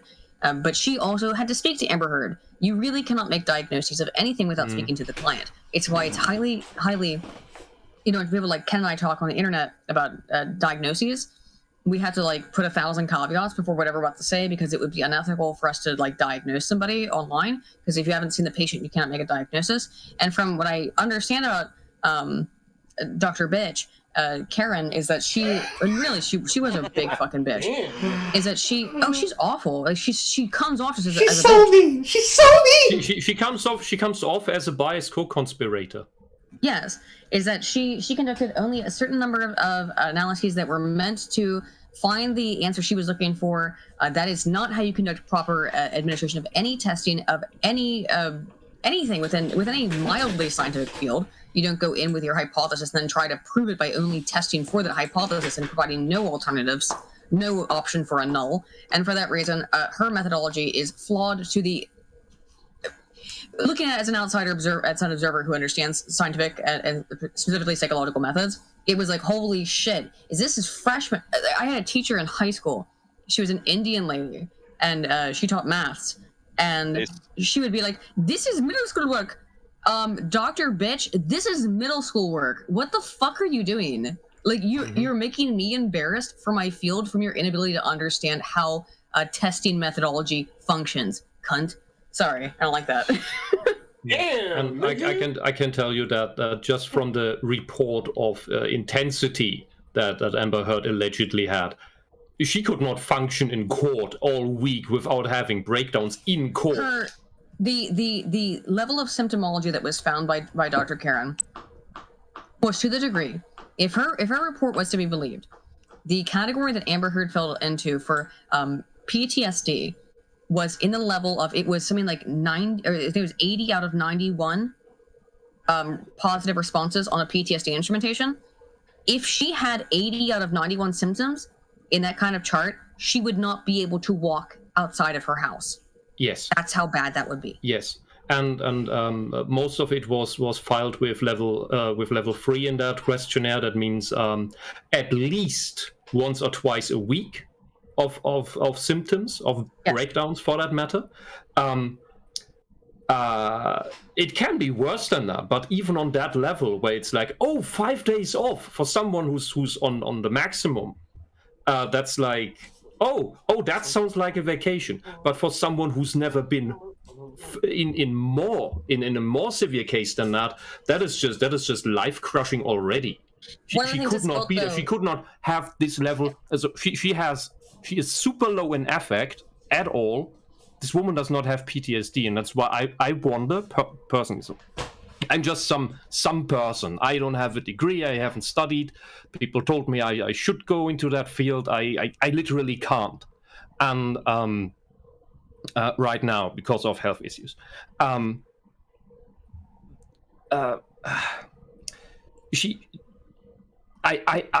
wonder, just from a personal standpoint, can people like her even have PTSD?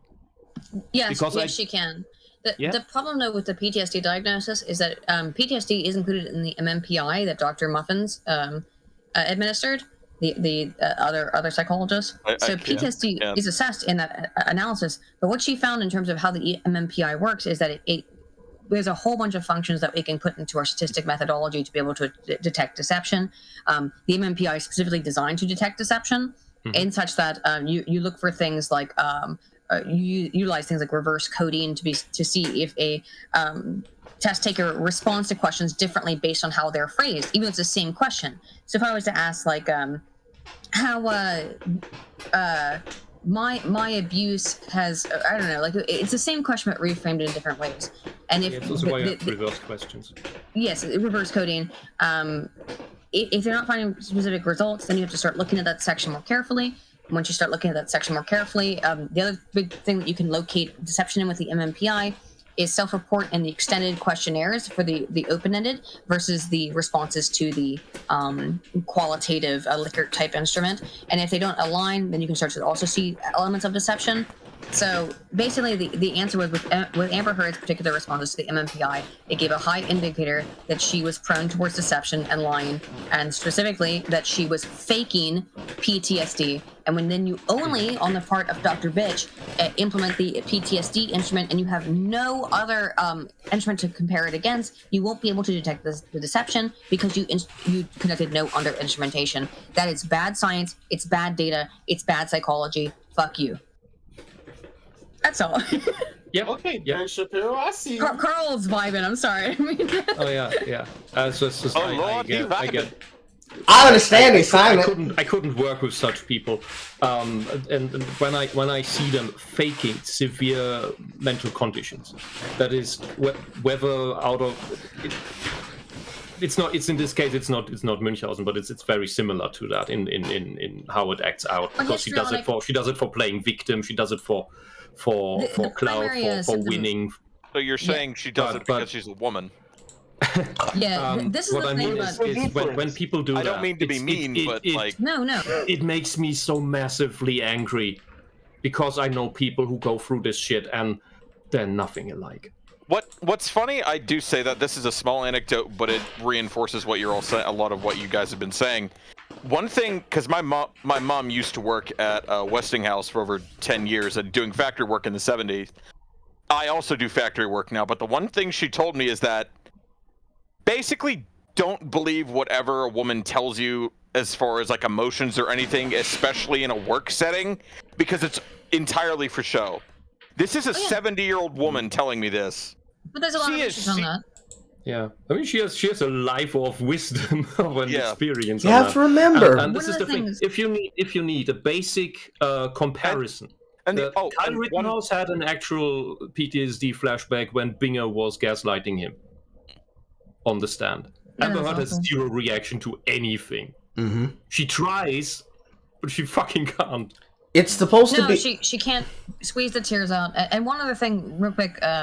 And I'll smoke a cigarette and shut up for a minute. But the thing about when you're gonna find with someone like Amber Heard, histrionic personality disorder is basically women the condition. It's like every bad trait that people associate with femininity and womanliness, of being like ultra emotional, self-centered, and wanting to be the center of attention. It's women the personality disorder, and she has histrionic, which is women the personality disorder. Isn't that basically being stuck in puberty? Yes, I do believe so. Yeah, kind of. I'll be honest. That's my question. From so it's just here layman bullshit. From the stuff I've read and put together, the general vibe that goes through seems to be that the basic of all cluster B is always narcissism.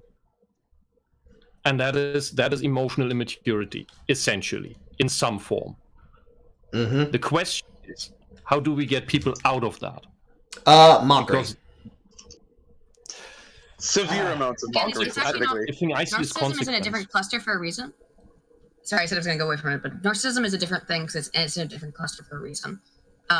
They might seem narcissistic, like I said, but really they're low empathy. Cluster B is low empathy, which doesn't necessarily mean narcissistic. Yeah, but that is narcissism. Narcissism is lack of empathy. Narcissists often understand that other people have feelings, and they intentionally abuse and manipulate them, knowing they have feelings. Cluster B tend to not be able to understand that other people have feelings. Narcissism is the colloquialism. Narcissism is in the cluster B. Did I redefine that? Yeah, but I mean, related to the other cluster B types. Okay.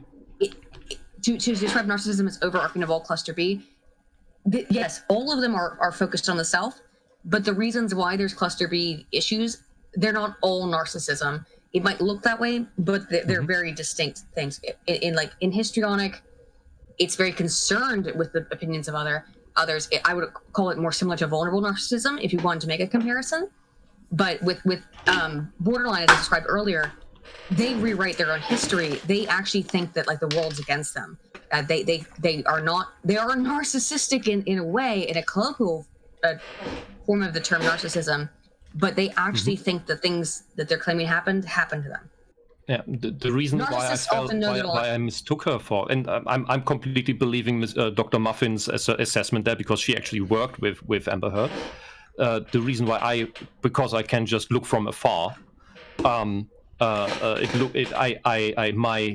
guesstimate was that she fell into antisocial, was the low affect, lack of remorse, and that she seemed to have been scheming at this for a long time. Yeah, look at borderline.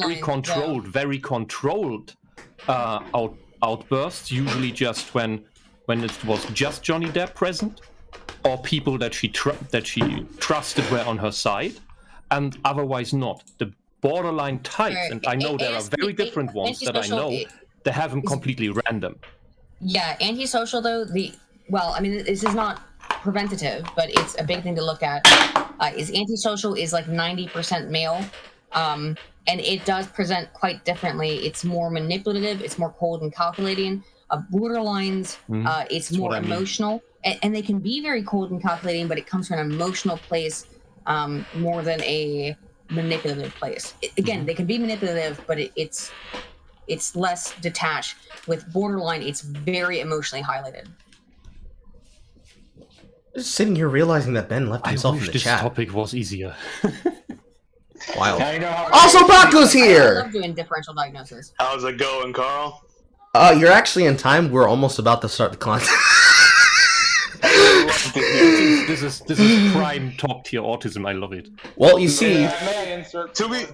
I guess I will order DoorDash because I'm gonna sit with you guys. buy me some too. I'm hungry. Man, Carl, I told you this before. I'm not buying you any more DoorDash. Why? Myself, damn it. Because I have more too. Although there is something in your DMs you need to check out after the stream, but anyway, yeah. I can check it during the stream. I can multitask. May I insert some opinion here, if I may, or just my own personal thoughts about this? Yay! Anyone hear me? Am I Yes. even... Yep, here you good. Okay, cool. So Hello, Charza. I'm jumping in from work slightly because I was like, is the stream behind? I guess it is. But on the subject of Amber Heard and the diagnosis, and what you guys were saying specifically about the manipulation and where the things are coming from. Because when I heard that diagnosis, all I heard was my sister. All I heard was a lot of people in my life who've had similar challenges and who basically take it out on other people. But to be really brief, to not be too long and currently on the clock, let's just say that, I can vouch for the idea that these people probably do as they think. My sister, I look at her almost like an armchair psychologist, even though I have no training of the sort. But let's just say we have a videotape of me in my mother's arms at the hospital, and she's like, "Mommy, look at me! Daddy, look at me!" And you can just tell you can just tell. That was the moment. That is actually, to be fair, that's a common way of older siblings reacting to that. That's not abnormal. Well, you are losing the parent's attention. But if it becomes pathologized, because the thing you have to remember about PDs are made, they're not born. Let me put it this way, Aydin. That's where I was getting, because if that was it, I would have had no problem. Or rather, if that wasn't kind of a smoking gun to everything I've experienced growing up, I would agree. But let's just say that the more I've been I don't know, just even this all entail and just a few different similar situations, I've realized, oh, so that's why I was obsessed with fairness as a kid, because I had a sister like that who was obsessed with control and being the center of attention, and everything they were describing with both those disorders. That's mostly histrionic. Yeah, I know. Center of attention is very, very histrionic. That was what I picked up, especially from what she was saying. I watched the whole conversation on, I think, what that said. And histrionics going to have acting behaviors of overly emotional displays to get attention. I mean, I have a vague idea what she's diagnosed with beyond that, but histrionic, when they described that, I was like, yes, that is my sister to a T. I mean, she's not a bad person. It's just... I find it kind of funny that every time I hear someone who's overly controlling, someone connected to them is big on fairness. I don't really have much of a source for it. Maybe someone else would, but it's very interesting how that's always connected. I haven't noticed that, but that's interesting. If you both noticed that, I mean, Charza, you have obviously. So, personally, I'll have to look into that. I don't have any data on that. Interesting. Well, I could lend a hand, but yeah, it's. I put it this way, it's ravaged my whole life to a certain extent, and eventually I'm just like, okay, the best thing I can do when it comes to arguing with parents when this stuff drags off is just to realize I can't argue with a brick. I'm just gotta turn around and walk away. Anyway, I'm listening. Isn't that kind of like how sexual abuse victims end up sometimes become more promiscuous? Yes, it is a method of coping. Sort of a similar idea. It's basically the exact same inspiration, but it's not always from the same source. Also, guys, this is a world first. Aydin does not have resource on something. Video coming soon. You saw it here first. God! Well, hey, look, if she doesn't, I probably might. What are we looking at now? That just means there will be a lot of digging for a week or a month, and then she has it. Yeah, kind of like my method and process, except that sometimes I end up scratching it before I'm almost done with it. There have been so many topics. I probably have a source for it if you're looking for something. Though my sources are a bit more outwards, so. Yeah. We got the same sources. What do you mean? I mean, no. Okay, we don't have the same source. Did I ever tell you that what is it? I have more of the anime side, the weeb side of shit, but I also have Albino, Seth, a few people who I just occasionally talk to, play video games with. Mm-hmm. Nothing too crazy, but I mean, I have some sources out there. You have to put them in touch with me. You guys in here, I know I've talked to Aydin at least once. I did an interview at one point with you. I've seen Charza a bunch of times. Mm-hmm. Back before Aydin blew up, I actually did talk to Aydin before my original Twitter account. I've been watching her shit for years. Yeah. Muscles, you sound really familiar. Yeah, okay, saying him, I was like, I can't figure out where I recognize you from. I've been on Carl's stream before. Aydin. Yeah, probably that. Carl's my league coach, nigga. I don't know. Oh yeah. Oh, you play League. Oh yes, he's like this. F's in the chat. F's in the chat. F's in chat. F's in chat. See, I used to play Overwatch. That was something else. We don't talk about Overwatch. I heard what they did to my girl May. I'm mad. They make her skin. No, they ruined their asses. Yes, they pulled the First the worn tits, now the worn asses. See, the wild Tracer had the same non-ass in Overwatch 1 and 2. Yes, I was about to say that. The problem isn't that, oh my god, guys, they deflated the asses. They ruined the posing.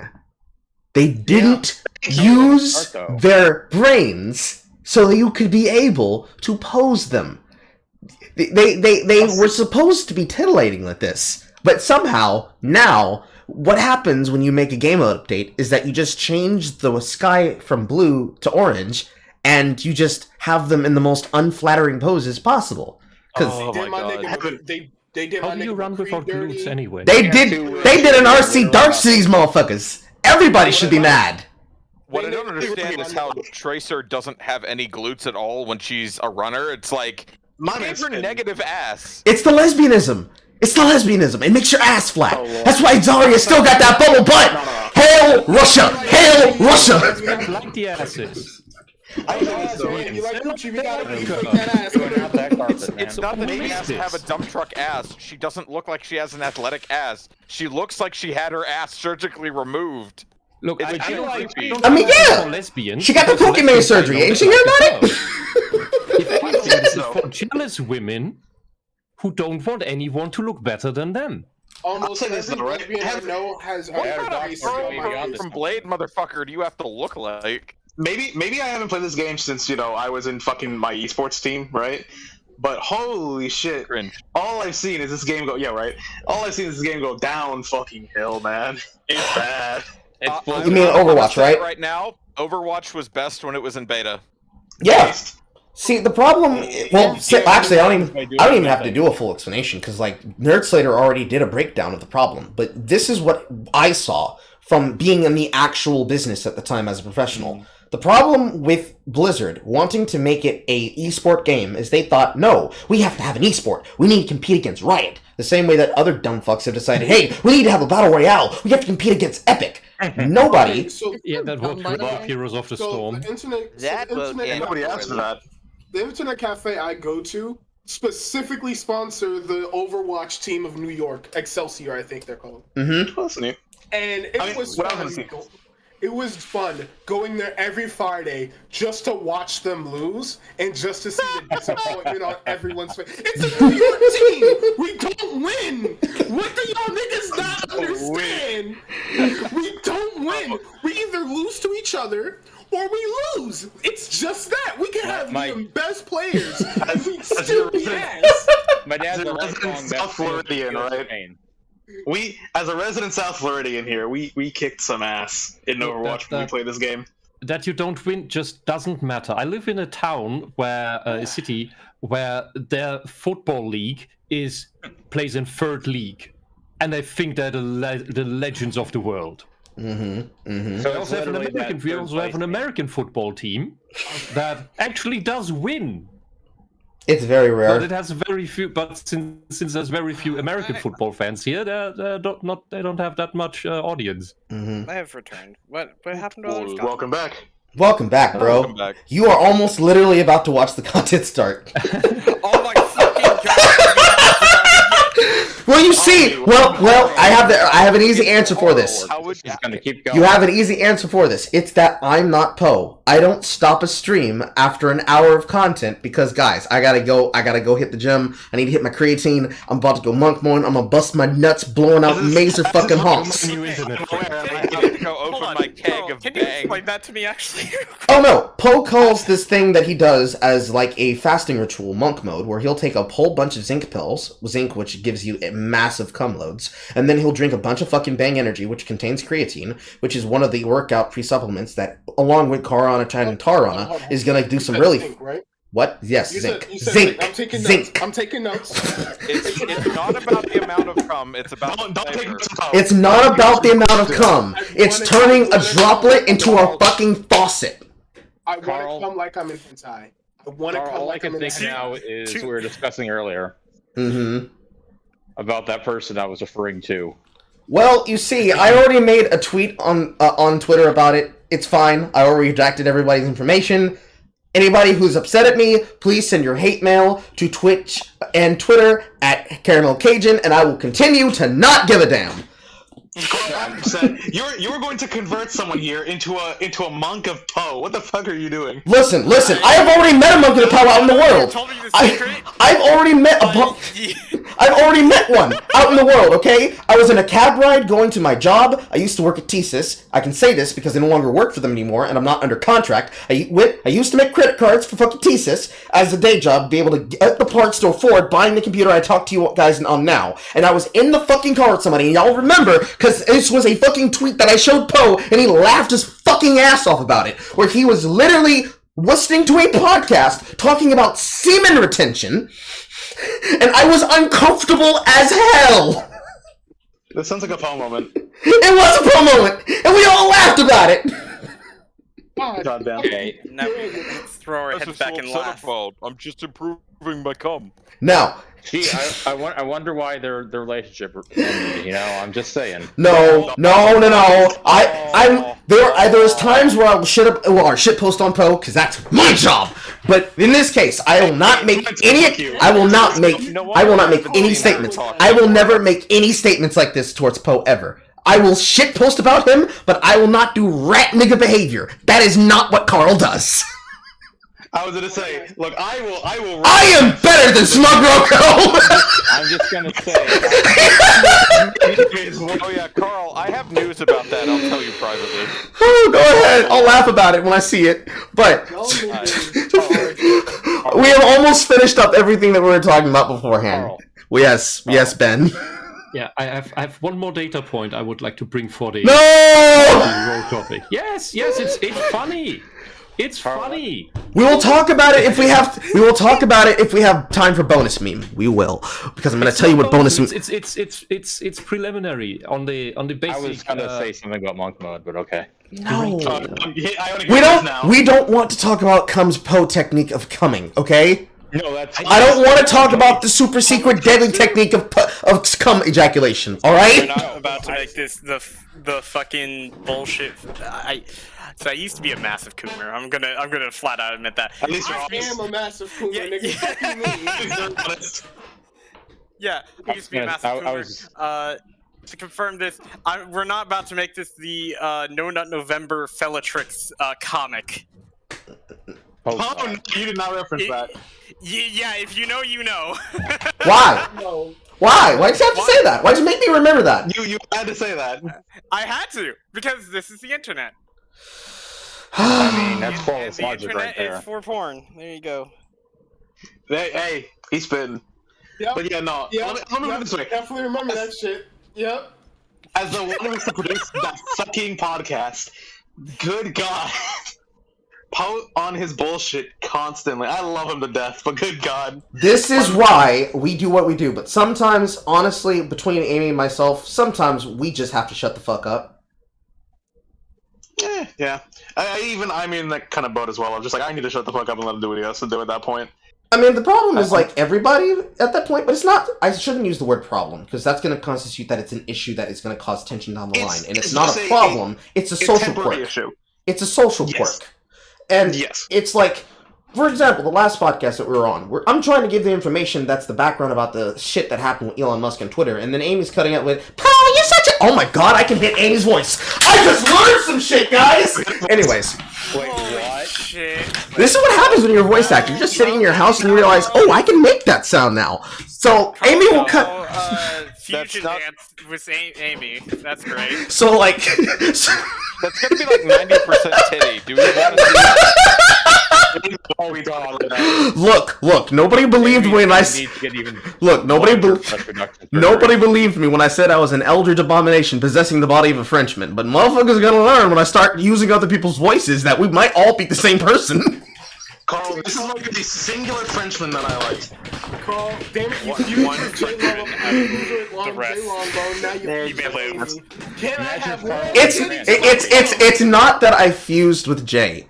It's that Jay and I are the female differences of each other. You mean to tell me that you're yin and she's yang? How did you make that sound incredibly gay? Because I am gay, and so are you. So is everybody here. Everybody's gay. To be honest, I don't know what you're talking about. Yeah, no, I can agree with Carl there. But anyways, gay, Carl. but anyways, we actually need to start doing the content now. So let me finish roasting. Let me finish roasting Liquid Carl. I'll tell you, anybody who needs to ask about that, please go watch the other fucking 3 hours on the VOD. We're not explaining this shit again. All right, so Liquid Carl. Clone Vosh. By the way, the thing that I was explaining earlier that was it Wisp that said it, or was it Phantasma? I don't remember. I think it was Wisp. The definition that Wisp was giving, the breakdown of the narcissism that is usually proliferated between the leftists, that is the reason why we call him Clone Vosh. He is copying the worst parts of Ian Kaczynski, while taking the arguments of people like Steve Bonnell and then trying to possess but failing at having the energy of people like me and always trying to tie it back so that he exists within the four corners of this window, because this is how niggas like this on Twitch act. It's why I'm not streaming this right now on Twitch. Not only because, number one, this nigga will see it. Well, he's gonna see it anyways, but he's not gonna have the ability to ban it. he will see it.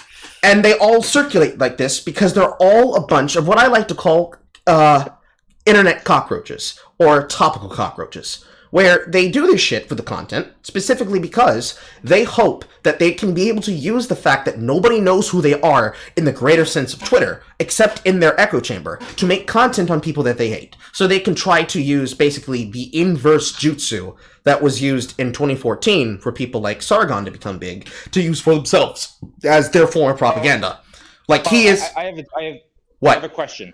Yes. If Flippin' Carl is the topical cockroach of the internet, what does that make Vito? Because Vito is on that level. That makes him, it makes him the internet clout chaser content clipper that is exactly to the energy of Ethan Ralph. He's a rat. So like, yes. He's more like that one guy that was tailing that one like IRL streamer guy when the bus door closed and you saw his face. So he's like, no, there was this like guy I heard about Andy. What? Mexican Andy. Mexican Andy? He kind of Andy. Oh no! When they close the door and they're like in the reflection of the bus van, he can see his face and he left his whole family. Oh, that. I think I know. That tragic guy. I'm trying to remember what you're talking about.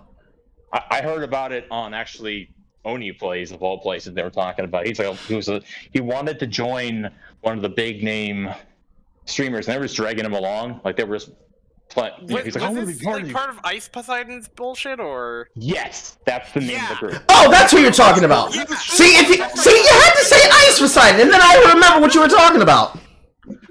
If it's Ice Poseidon's group, then it has to be Mexican Andy. Yeah, okay. Man said ice poison, bro. Ain't no way. But How the fuck did I connect that? That was Vito. That's Vito. He's like that. He's Mexican, whatever, Andy, to these cockroaches. Yes. He wants to be there, but he can't. And he it's worse than that, actually. I know it's the same reason why, to this day, Vito still says shit that he does about me, thinking that I don't know that he's saying it. Because, like, people are telling me that he's saying it. There are plenty of people that are telling me, hey, Carl, he said another thing. You want to know about it? Hey, he said another thing. You want to know? And I'm like, nigga, no, I don't care. Like, I've already made my piece. Yeah. Because it's the gambit that they're rolling. Like, Steve already talked about this on his own podcast. Why do I keep saying their names? Destiny already talked about this on his own podcast. Just call him manlet like I do. Can you guys hear me? Yes. Yep. Yes. Did your mic cut out? I was told it was buzzing earlier. I have a quick question about Vito. Yes. I don't know anything that happened with Vito other than that he defended cuties. Oh, that's easy. No, Ben, shut up. I will say it. I will tell it. I'll let him do it. Nick came for... Vito's been polite to me, so I don't know anything about it. So... Oh, you've missed a ton. Okay, so... Lord. Yeah, no, shut up. Everybody shut up! Too many connections! Okay, so... The problem with Vito Guastalti is that Vito Guastalti is what we call a scooper. In terms of people like that of Andy Signor of Popcorn's Planet, the people of Nerdrotic, like that of Gary, Heel vs. Babycase, as Chrissy Mayer, who's also on Friday Night Tights, with people like Ryan Kennel of RK Outposts. Pretty much, if you just go through a regular panel host, all those people. He is the cockroach of that side of YouTube.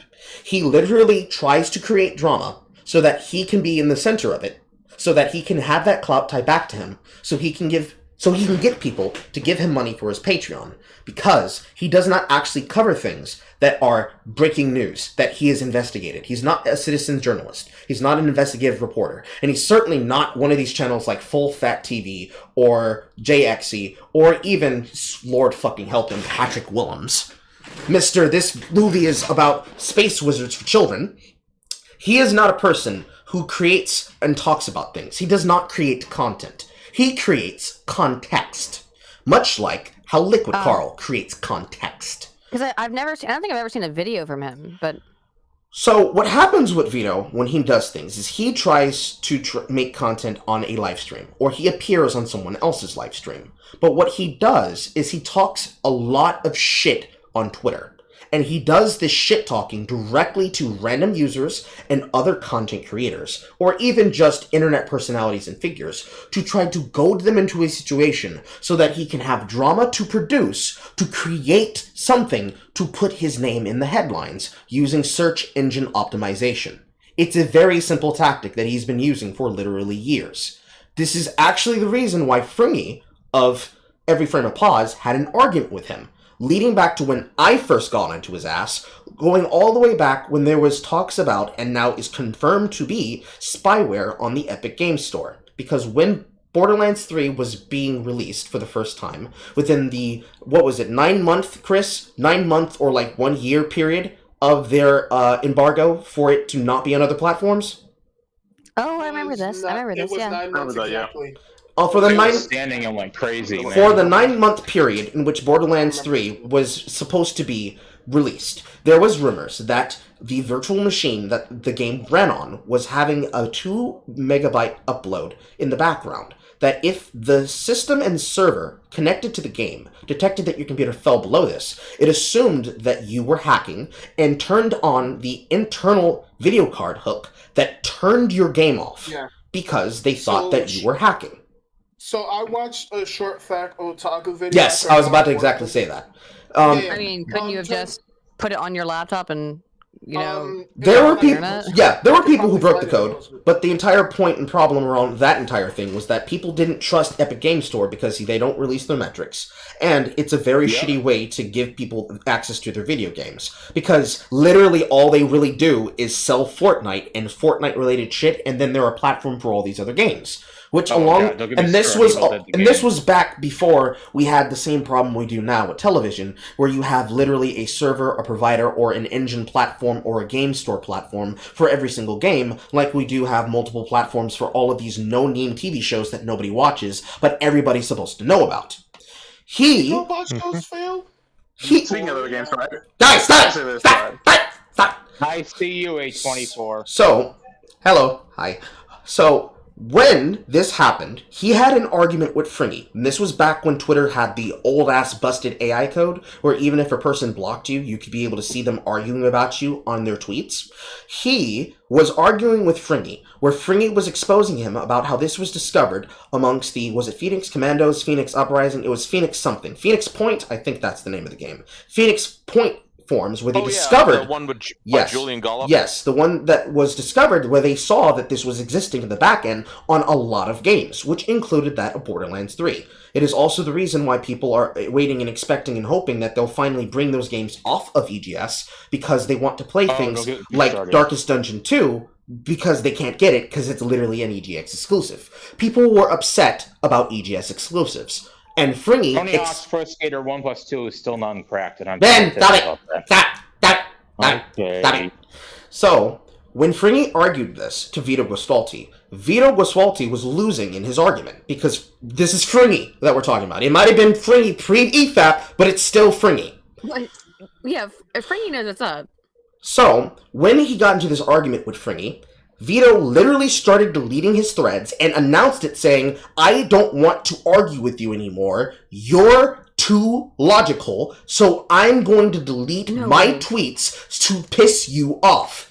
And because of the old system of how the back end of Twitter works, because remember, Fed, you have the ability to have a tweet up, opened in a window, and you can read, you can access, and you can still use inspect element, because, as people sometimes don't remember, the entirety of Twitter is actually a forum post, which means the entirety of Twitter is a server-side archive. You are accessing a client-side version of what is on the server. When you try to delete your tweets, you don't delete it instantaneously. It's not like being banned on League of Legends. Your account isn't automatically booted out of the system so that when you refresh, you're forced to go through their fucking security prompt window. Thanks for that, Jeremy Lin, you fucking wife abuser piece of shit. Somebody can tell him about that later. There's an archive in the thread about it. When... what that is.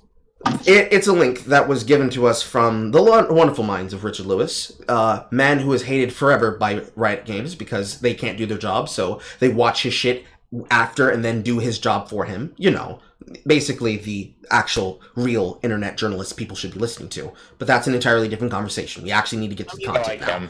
I mean, didn't Gearbox steal the concept of Borderlands from an MTV? Yes. We'll talk about this later if we have time for bonus meme. I keep forgetting about that. So, when this happened, I witnessed Vito do this live. So, I started archiving the tweets as he was trying to delete them, and I reconstructed the thread of arguments that he had, and I laughed at him for it. His literal first words to me when this was happening was, "What, are you some kind of fucking internet autist or something?" And I looked him in the face, digitally speaking. I looked him in the face and I said, "Sir, are you okay?" And ever since then, he has been mad about this. Because when archiving became a thing, popularized by other people, but most ostensibly used by people like me, because internet shitposter brings drama, he goes where the drama is to have drama, he sees me, he butts heads, I push shit in. Every single time he has caused a reaction, it has always been having bad faith conversations on the internet, and then making streams where he goes over the drama that he created, saying, "Look at all these people who are upset at me." And I don't remember where exactly, so I'm scrolling up in the chat here, but I know that I saw Sophie here. Yes, Gian, she's here. So, Sophie, who originally had the account Cold Milk C, I don't know if she uses it anymore, if they banned it, was one of the many users that right around the same time that people were getting upset about Raya and the Last Dragon, specifically before it was released and before Nostalgia Chick, Lindsay Ellis, got upset about it, and it created her career because people were attacking her because left-wing people attacking them as they were trained to. Vito jumped onto this saying, "Hey guys, they made this shit specifically for Chinese people. What do you mean Southeast Asian continent? This was made for China. It has dragons, China." And a whole bunch of other shit that he talked about on the internet. I'm on drugs when you said that. Multiple users that are of Southeastern Asian descent or are living in places like Hawaii told him to his face, "Bro, that's not true. Please stop saying this." And he took them out of context, as he takes everyone out of context. Much like how he did then, and how he did with situations of other shit he talked about. Entire threads that, and I'm gonna have to look by going to my video because I can't remember without looking directly at it. Lindsay Ellis and the Last Dragon thing, you could argue that Vito was taking the piss because that's the way her own fans were reacting. So, and it was kind of, you know, chickens coming home to roost on that one because she was, you know, Lindsay Ellis has made her transition into being a far left. Reap what you sow kind of woke thing. scold. And so, like, yeah, anytime then you say, like, oh, it's influenced by Asian styles or whatever, well, that's racist. Like, even though it clearly is, you know. Have you met Asian people? They're all racist towards each other. Yeah. Again, I know because I have so many people in friends. Africa. This is performative white bullshit is what it is. Okay, it's just like Hispanic like me. It was very much performative shit. This is white people problems to the nth degree. Like, Jesus Christ. I like how white people problems became like first world problems became white people problems. So it's just this now, and it's just like everybody just doesn't want to say first world problems anymore because It's not first world problems. It's literally white people problems. This is bingo Like, It is actually. shush, minority. Allow me to speak for you. What the fuck? And well, by the way, I'm yes, very it's- virtuous and yes, progressive for doing so. What the fuck, dude? It's the Latinx argument all over again. I hate it. It's the same type of woman throughout the decades that's been doing that. It's the white. Whether it's on the left or the right. Bill Burr It's just currently It's really the same clustered on the left. woman, yeah.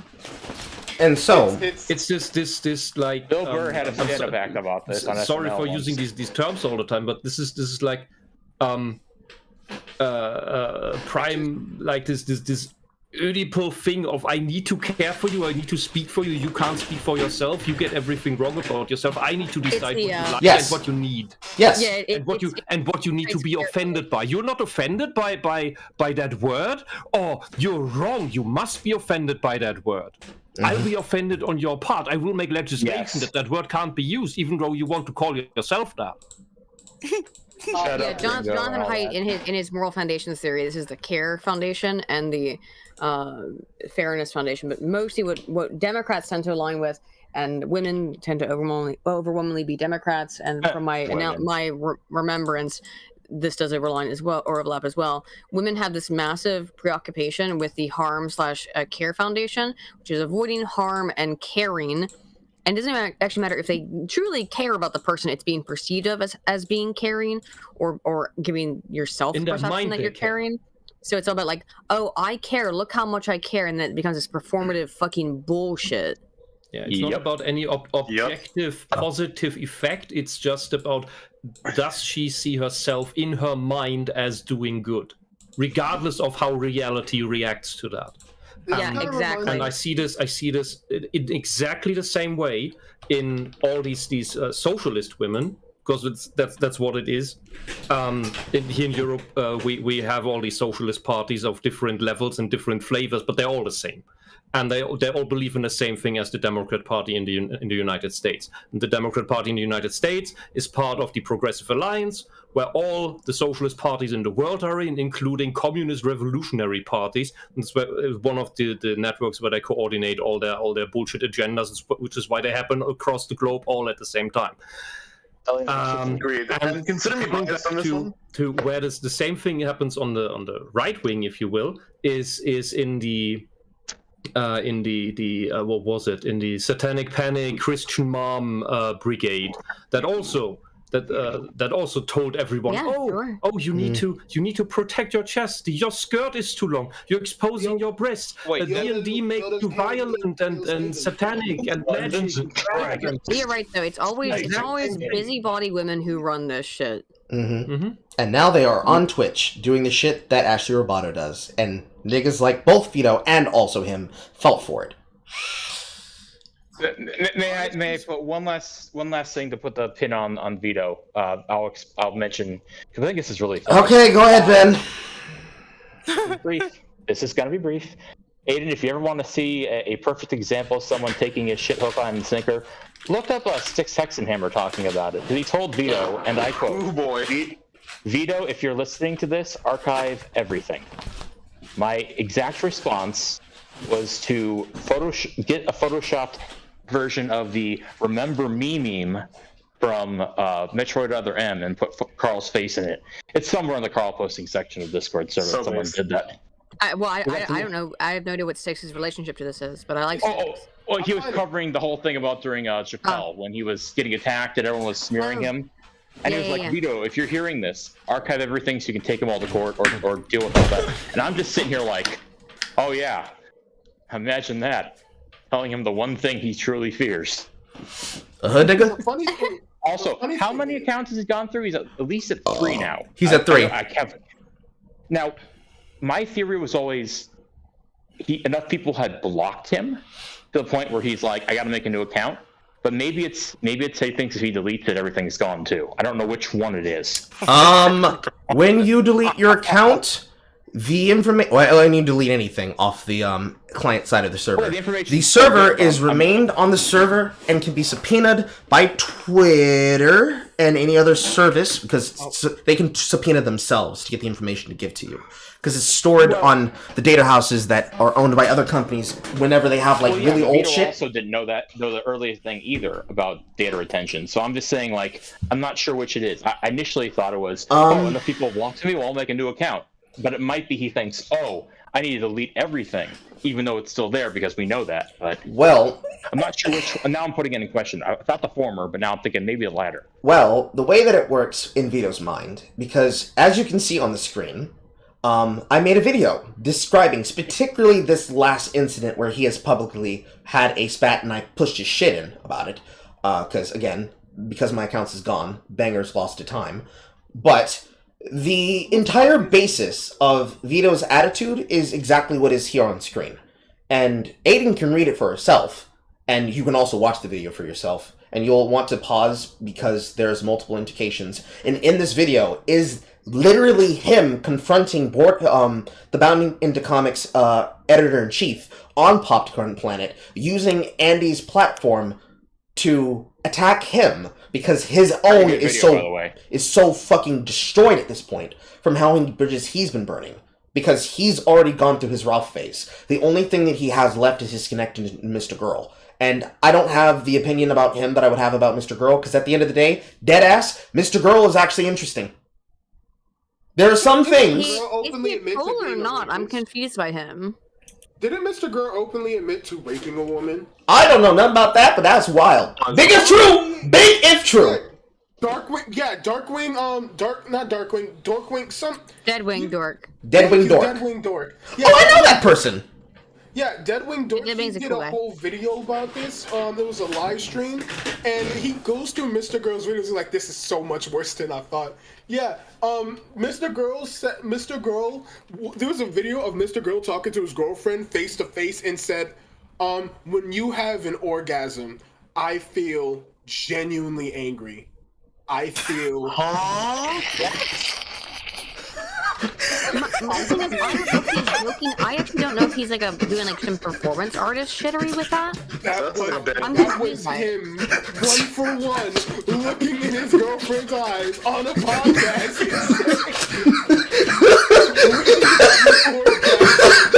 Again, this genuinely angry. Because he did that song where he came out his like I'm a literal pedophile song, you know. Mm-hmm. And I thought that was I think that was obviously a joke. I'm confused by this person. I think he's a satirist, but I don't know how much of it's real. Another one where he was like, rape isn't bad all the time because he went on a date with this Tinder woman. He fucking nutted inside her, and then she called him the next morning for coffee. He's like, yeah, rape isn't all that bad. Ew. What the fuck?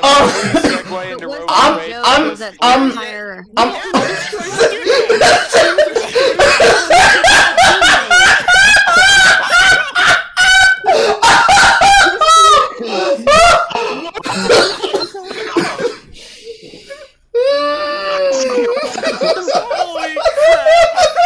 Oh my god. So you know the video where he did the video where he does the cuties reviewing? The one where he's like, you're supposed Yes, to the look one at that made him blow up. It's the same setup. It's the same setup where he's sitting down looking at the camera and says, did I rape her? Yeah. Did we fuck? Yeah. Did I have a good time? Yeah. Did I not ask for consent? No. Did she call me the next morning for coffee? Yeah. Okay, look. Okay.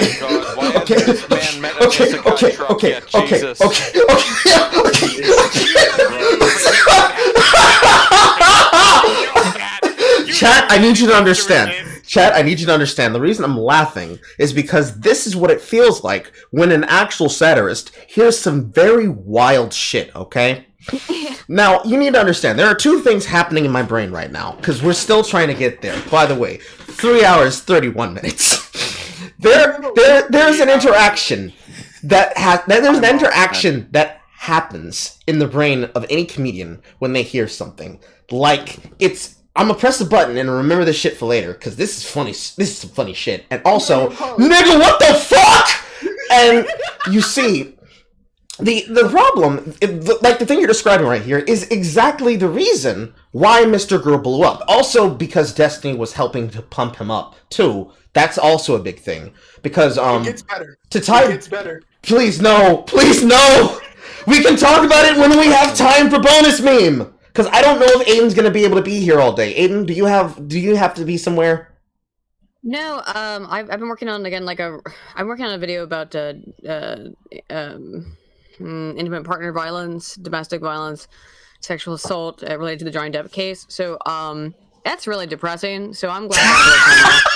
Okay, no problem. That's one of my worries off my fucking shoulder.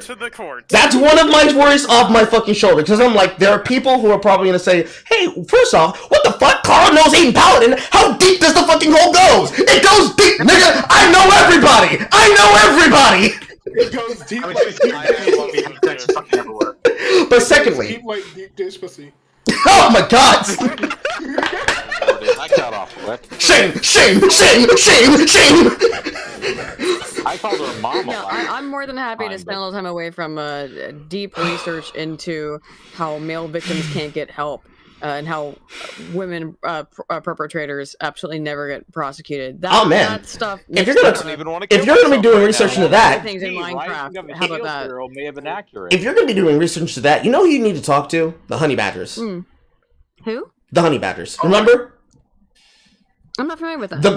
I was telling you about the first time. Remember Dr. Rambo Cam? Honey badgers. I'm sorry, I misheard you. Yes. I've been working with the honey badgers for like 5 years. Yeah. Yeah, you need to talk to them and put them in the video. They need. It's time. It's time for the return. Yeah, that's a good idea. I'll ask Brian. I'll see if I can get Karen. I haven't talked to Karen in a couple years actually now, but I mean, if I can get Karen to say anything about it, just put in a few words. Karen is awesome. Karen Strawn is such a cool person. Mm-hmm. I'll reach out to Brian Martinez. He does a lot of their social media stuff. That's a good idea, actually. You got to talk to Brian, the Doge. You need to get Karen. You also probably would want to get Allison, but you definitely Allison's great. You also definitely need to get Mike. I need him to return. Okay, this man has encouraged too much of my art style. He needs to make a return. It's time for Uncle to come home. All right, it's time for him to come home. I haven't really done anything with them in a few years. I don't know why. I don't think that there's not like any beef. We just haven't spoken in a while. It's just one of the things we haven't talked to in a while. Yeah. Yeah, it's friends that you haven't talked to in a while, and you meet them at the store, and it's like, hey, yo, nigga, what's good? And you talk to them. The National Conference for Men's issues in 2019, so and I was a speaker there. I talked about that thing I talked about earlier, the hormonal birth control stuff. That was in 2020 or 2019. I can't recall now. I think it's just I moved to the UK and things kind of fell apart. But yeah, that's a good idea. I'll reach out to them and see if they have any. Because actually, the honey badgers was one of the first kind of groups or other people on YouTube I reached out to when I was first starting to, or who reached out to me. I can't recall which, because men's rights issues are a major issue and they're not one that gets a lot of attention. I didn't know a lot of this stuff about the IPV because it's not something I usually would look into because makes you want to die. But if you're target of the psychological abuse that mostly happens from the female side, yes, it does make you want to off yourself, and that is oftentimes the goal. Yeah, you know how I feel about that. And that is. I have the statistics on it on the top of my head. 95% of men who reported any kind of marital disruption or interpartner issue, 95% reported psychological controlling behaviors on the part of their wife. 95%. Yeah, and after you offed yourself, they will play victim and hero at the same time. Yep. So nobody will ever suspect them, and it is basically the if there is such a thing as a perfect crime, that's it. Yeah, it's called DARVO, Deny, Attack, Reverse Victim, Offender Roles. DARVO. Oh God, there's an acronym for it. Oh yeah, there is an acronym for it because it's the exact same It's the exact same tactics that are used by leftists when it comes to politics. Yes. They use the exact same tactics in politics, and they use the exact same tactics. I know. Yes. I wanted to come to that eventually with the baseline narcissistic behavior and these bigger, more complex strategies that they seem to naturally employ. I know. And they don't get it from books. They just naturally. Through trial and error, adopt these things because they work and nobody stops them. For the women rates, here I'll have them up in 1 second. Yeah, it's not great. It's okay. So for women who who abuse their male partner, 92% have childhood trauma. Amber Heard.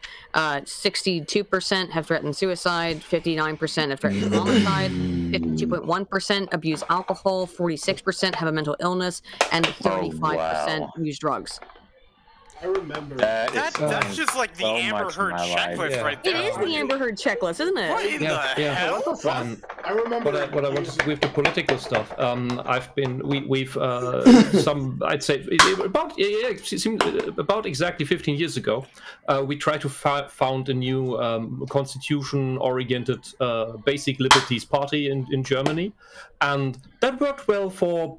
Let's say 2 years, 3 years, we started to get actual results in elections. The name of this. Fuck. I remember the Pirate Party. I remember years ago. And once we started to get actual results, but had there not been a unconstitutional law in Germany in 2009, we would have had a sensible seat in the European Parliament right away. But after that success, we had because the EU election and the federal election were 3 months apart, we grew in that time from about 1,000 members to 12,000. What fucking movement can survive that growth? And wasn't the most Pirate of that, Party a meme at the beginning? No, it wasn't. And okay. So, I can go into more of that, but that goes way too off topic. What I want to get at is I mean, how do you feel about Frau Petri in the AFD? Complicated. I haven't looked much into politics since certain events. I mainly stay away from German politics, so I'm not a good source on it. No, I was wondering your opinion. Because I know too many of these people. The AFD was just rising when we were going down, so I'm not familiar with many of them, but to them, something similar happened to us. Because what happened starting 2009 was we got on the radar of the left wing.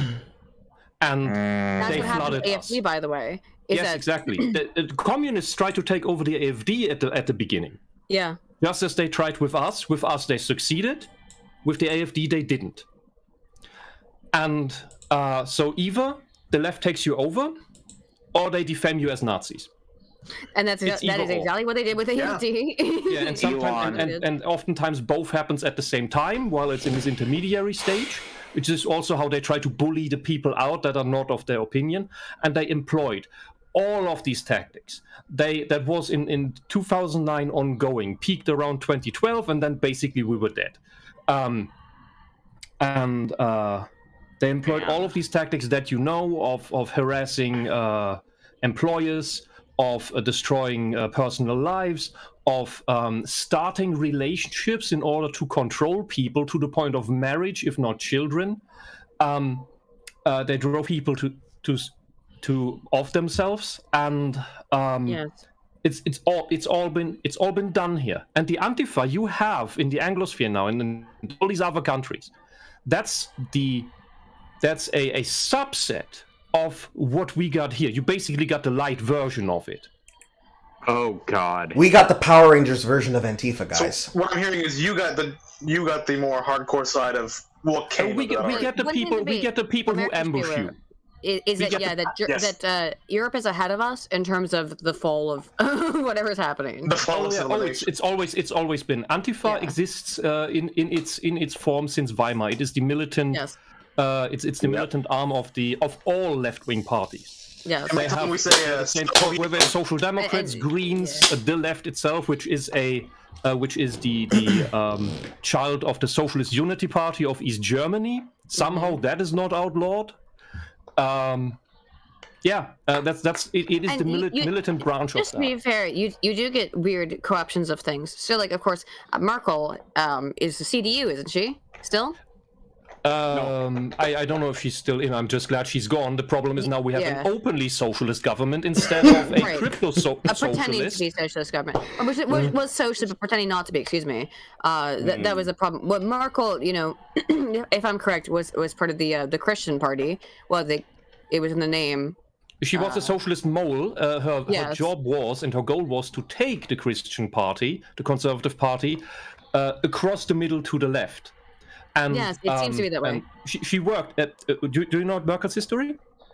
Somewhat. She was born in Hamburg, West Germany. Yeah. Her family moved to East Germany, socialist East Germany, and she got honors in school for her ideological work, and then got a significant position in the Ministry for Agitation and Propaganda.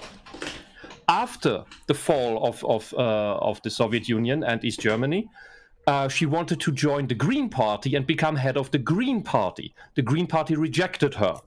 After that, she moved to the The Green Party rejected her. How did she get into the Christian Democrats then? I cannot understand. I can only imagine that Helmut Kohl was a fucking idiot.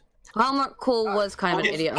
And Can we assume that was the Kamala method? I think it was in 2000. Was it in 2009, somewhere around that? Angela Merkel got her from the European Union her Kalergi Award. If you are not scared by that name, look it up. Because they say, oh, it's a conspiracy theory. They have an award by that name. They give out and have a giant gala for awarding it. Angela Merkel got hers long before she got into real bad shit power. And Helmut Kohl was in the audience, and it was one of the last quotes we have of him. A journalist overheard him saying, "He's destroying my Europe." By which I interpret that Helmut Kohl seriously believed that the EU was still supposed to be this trade union thing, and nobody gave him the memo that it was supposed to become this federalized pseudo-Soviet crap. Helmut Kohl said to Gorbachev when he met with him that he didn't think that NATO was going to expand, and that that there was no intention for NATO to expand, and the same thing with the EU. So Helmut Kohl seemed pretty convinced about that.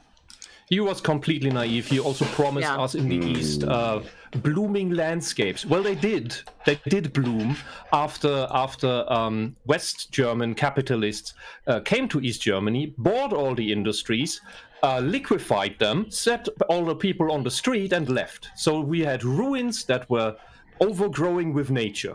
Wonderful, blooming landscapes. Which is why lots of the people in the East joined back to voting for the actual socialists, communists, because they thought that's at least the devil we know. Apparently, the propaganda was right that the Western capitalists are this bad. You have and that's just because it was unregulated.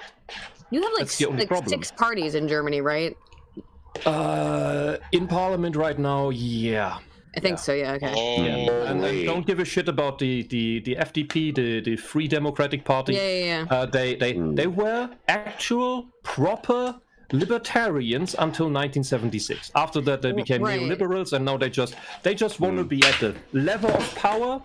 They turn it any way the coalition party tells them to. They just want to have their hand on. They just want to feel the girth of the level of power.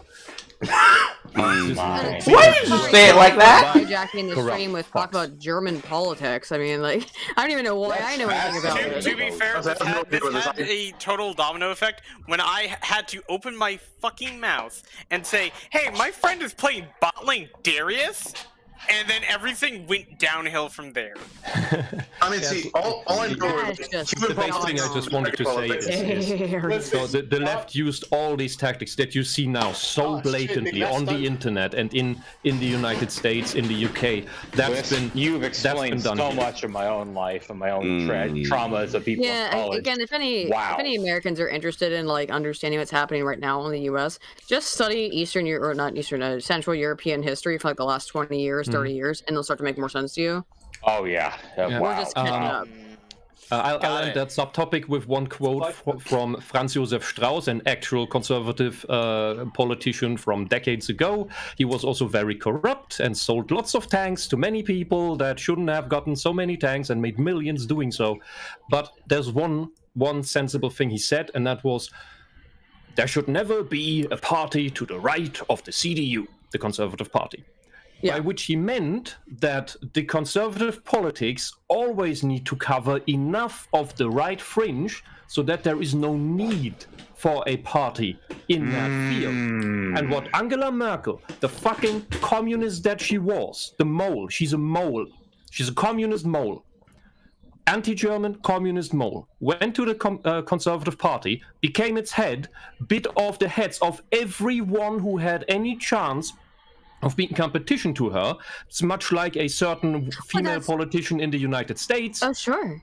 And that's why there is no competence left in the Conservative Party. Took it to the left, and thereby gave room for the AfD to even come into being. Precisely. It's why you said that they had to smear the Alternative for Deutschland party as being fundamentally Nazi. including smearing a woman, in terms of Frau Petri. Yeah, they're effectively as conservative as the CDU was before the fall of the wall. Right. But and they're not. That's the thing, is that they're not extremists. And I know that the claim is that Frau Petri's dad was involved somehow with the Nazis, maybe, or maybe her granddad. It's like, but this is some weak sauce shit. So are most CDU politicians. Yeah. So are most, and fucking hell, if that's your argument, then we need to finally get the fucking party, the left, out of the fucking parliament, because that's the official follow-up party of the Socialist Unity Party, which is a mix of after the Socialist Unity Party could not be anymore. Functioned exactly the same as China. It re-emerged in the East as the Wahlalternative Soziale Gerechtigkeit. Horrible name. Acronym WASG, meaning in English, Voting Alternative Social Justice. There was a ponder in West Germany at all times with people like Gregor Gysi and Oskar Lafontaine, and they joined together to create the party The Left, in capital letters. It's just The Left. The Left, hashtag. Yeah, and they're the fucking communists. They're the same people. You've probably, if you've ever watched Kraut and T's videos, he raged about Annette Kahane. That is someone... It's okay when the left does it. Yeah, that is an actual Stasi psychopath. She's of the same. If you had put her into Auschwitz, she would have done the same thing as I forgot her name. The what did I call her? The Angel of Death. It's okay. Same fucking type of person. Oh, Mengele. No. The woman who went around happily executing people for fun. The song by Slayer. Mengele was more scientific. I can't remember the name of the person you're talking about. But yeah, we're just the only thing I remember now are the movies about this, and that's only Ilsa, she-wolf of the SS. Oh yeah, that's the one. Movie. All I can think of is one Long Way to Death that talks about it. Can we see the anyway now? Anywho, sorry, should we get onto the stream? That was a weird aside. Sorry, Carl. Okay, see, now that one's not my fault. You've learned something. We've all learned something about German politics. Now you know, and no one. The only thing I'm gonna do this bullshit. Apologize on behalf of my retarded people. Is this shit comes from here, all of it. Oh, right. Like, bro, I get it. Fested here. Yes, it moved. The Frankfurt School moved to the United States eventually, but it started here. That's why it's called that. I mean, didn't the Illuminati start there anyway? That's Bavaria. Bavarians are not. This is important. Bavarians are not Germans. If you tell a Bavarian that he's German, he will punch you. It's like calling an Austrian a German. I've done it before. Or like calling a dark skin a light skin. Yeah, I'm pissed too. Yeah, good friend. By the way, what's the difference? By the way, we Austrians don't want the Bavarians either, okay? Yeah, exactly. It's very important distinctions. Honestly speaking, it feels like we're back in the 1930s again. Yeah, where we get we get all of the racism but none of the fun, including with the hyperinflation. I mean, wasn't Antifa the ones that Hitler rose the power to squash anyway? I'm sorry. I know I'm going to go down a tangent with that, but still. The NSDAP, as bad as it was, founded its military wing in response to the communist militants. Yeah. Moving on. Yeah. See, that one's not my fault. That one's Aydin's fault. Everything from 100 years ago repeats step by step.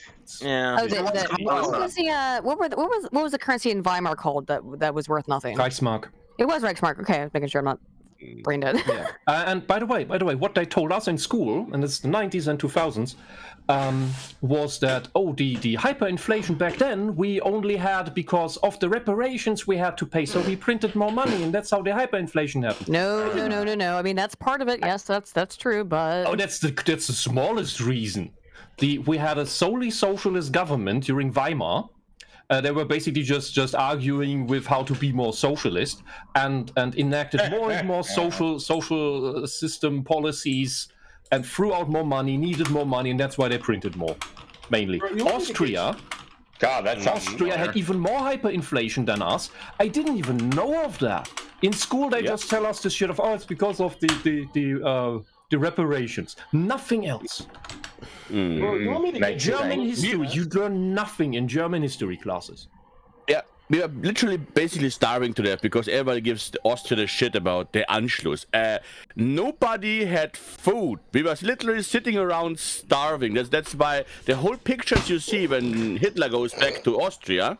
We learned nothing about the Anschluss. Nothing. You can literally find those pictures now where they actually fake the news. They actually invented the whole fake news shit. Where they see people standing in 2 rows across the street, and it looks like thousands of people. The original pictures, only 2 rows of people. And the funny thing is, at that point, there were no people in any city in Austria because everybody left for the countryside because there was at least some food. Now go find Fegelein. We're doing nothing. Y'all want me to get y'all? Pretty much, yes. Yeah, the public school history is as ass. Yeah, it's just absolute ass. Yeah, no one's watching me for eating Arby's. I know that. Yeah, and they don't teach us anything, and so it's very superficial. We talked about Nazi Germany 3 times in my school time. So in all those dozen years, 3 times. It's always the same topics, always extremely superficial, no substance of anything. And it's basically Hitler stole the power, war happened, Jews died. Hitler No was details. democratically No elected details. by the majority of the German people. Yes, that is mentioned on the. If you're lucky, that's mentioned on the site. But the slogan is Hitler stole the power. Machtergreifung. He stole it. Mm-hmm. Yeah. That is the theme. That's Don't running. you know he just Totally wasn't a bunch of angry people at a minority group. Hello, Evan. I know it was. He was democratically elected. I know. I know that now, but it's not what's taught in school. No, because the economy was in absolute shambles because of the implementation of the socialist policies. I mean, and yes, the Hitler fixed Germany. That's the most controversial thing I'll say. But then he broke it again. It would have fallen apart. It would have fallen apart. He was running everything into the ground basically to make it look like. He fixed it and then ran it into the ground. So like he went full circle. It's basically in order to have it look like it's fixed, he like you're running your car on nitro all the time. Ah, damn! It feels. Oh, it's still running. It's still running. Why did it explode? Huh. That's almost like Biden. It's just that situation. Thanks, Professor Wisp. That was a wonderful inclusion of information that everybody had to experience and learn. Homie, you want me I found it quite interesting. Very loudly about your government. Carl, why do you look like you're about to start like giving demands to America? Did you go to art school? Yes or no? I want $1 billion. What, me or Carl? I'm confused. I mean, I don't know what you're talking about. I look like I'm God's skin peeler. Except that instead of looking for your goddess, I'm looking for some hoes. I am here to tell the American infidels that we will not be squandered anymore. Can you do an Indian impression for that? Can I do an Indian impression? Yes, I can. No, never mind. Indian impression is relatively easy. You just need to push the center of your tongue to the top of your gums. Yes, but the real question is dot or feather. Yes, it is very easy. Yes. It's very easy to talk like this. It is very easy to talk like company. Please read all of the. Could you please read the numbers of the front and back of your credit card? Carl, stop spreading your legs. I didn't spread my legs. I put my legs up. That's why there's a pillow. I don't want. See, I knew when Evan came in because as soon as I heard you, I got scared. I knew what you were gonna say. Excuse me, ma'am, Carl. Excuse me, madam. Could you please go to the Walmart store and purchase me a Best Buy gift card? Purchase me my 7th husband. It doesn't help that I've been watching the fucking what's his name trilogy media lately. You people are so fucking rude. Why are you insulting the Asian community like this? It is not respectful. Someone needs to tell you what the fuck you need to do. My pizza comes in tomorrow. I swear, so the next time I end up talking to her, Social No Matter H is going to be so upset at me. But then again, she'll probably be upset at Poe. But anyways, thank you, Professor Whist, for that wonderful information that everybody had to listen to. It was very informative. Now, we have literally one fucking thread left before we can get onto it. We have 4 fucking hours! See, it sounds like I'm upset, but I'm not. I'm fascinated with how long... No, like Chris was right. This was your fault, Chris. This was your fault. Back in 16th century Japan. Yeah, don't invite me. I always Sorry, now you know I feel. See, I can't go on and on about that. But no, I was gonna take the blame, but okay, I guess he can take it. I'll take it. I know a whole bunch about, or excuse me, I know very little about a whole bunch of topics. So you know very little about a whole bunch of topics, but once it falls into your eldritch gaze, there's nothing that you don't witness. You are literally the searing arch of political YouTube. You don't know what. Only if it relates to something social sciencey that I've read the data on, and then it's just like, excuse me, let me access my fucking mainframe for a moment. See, you don't know what. My brain is a shitty old Dell computer, and sometimes just crashes and restarts for no apparent reason.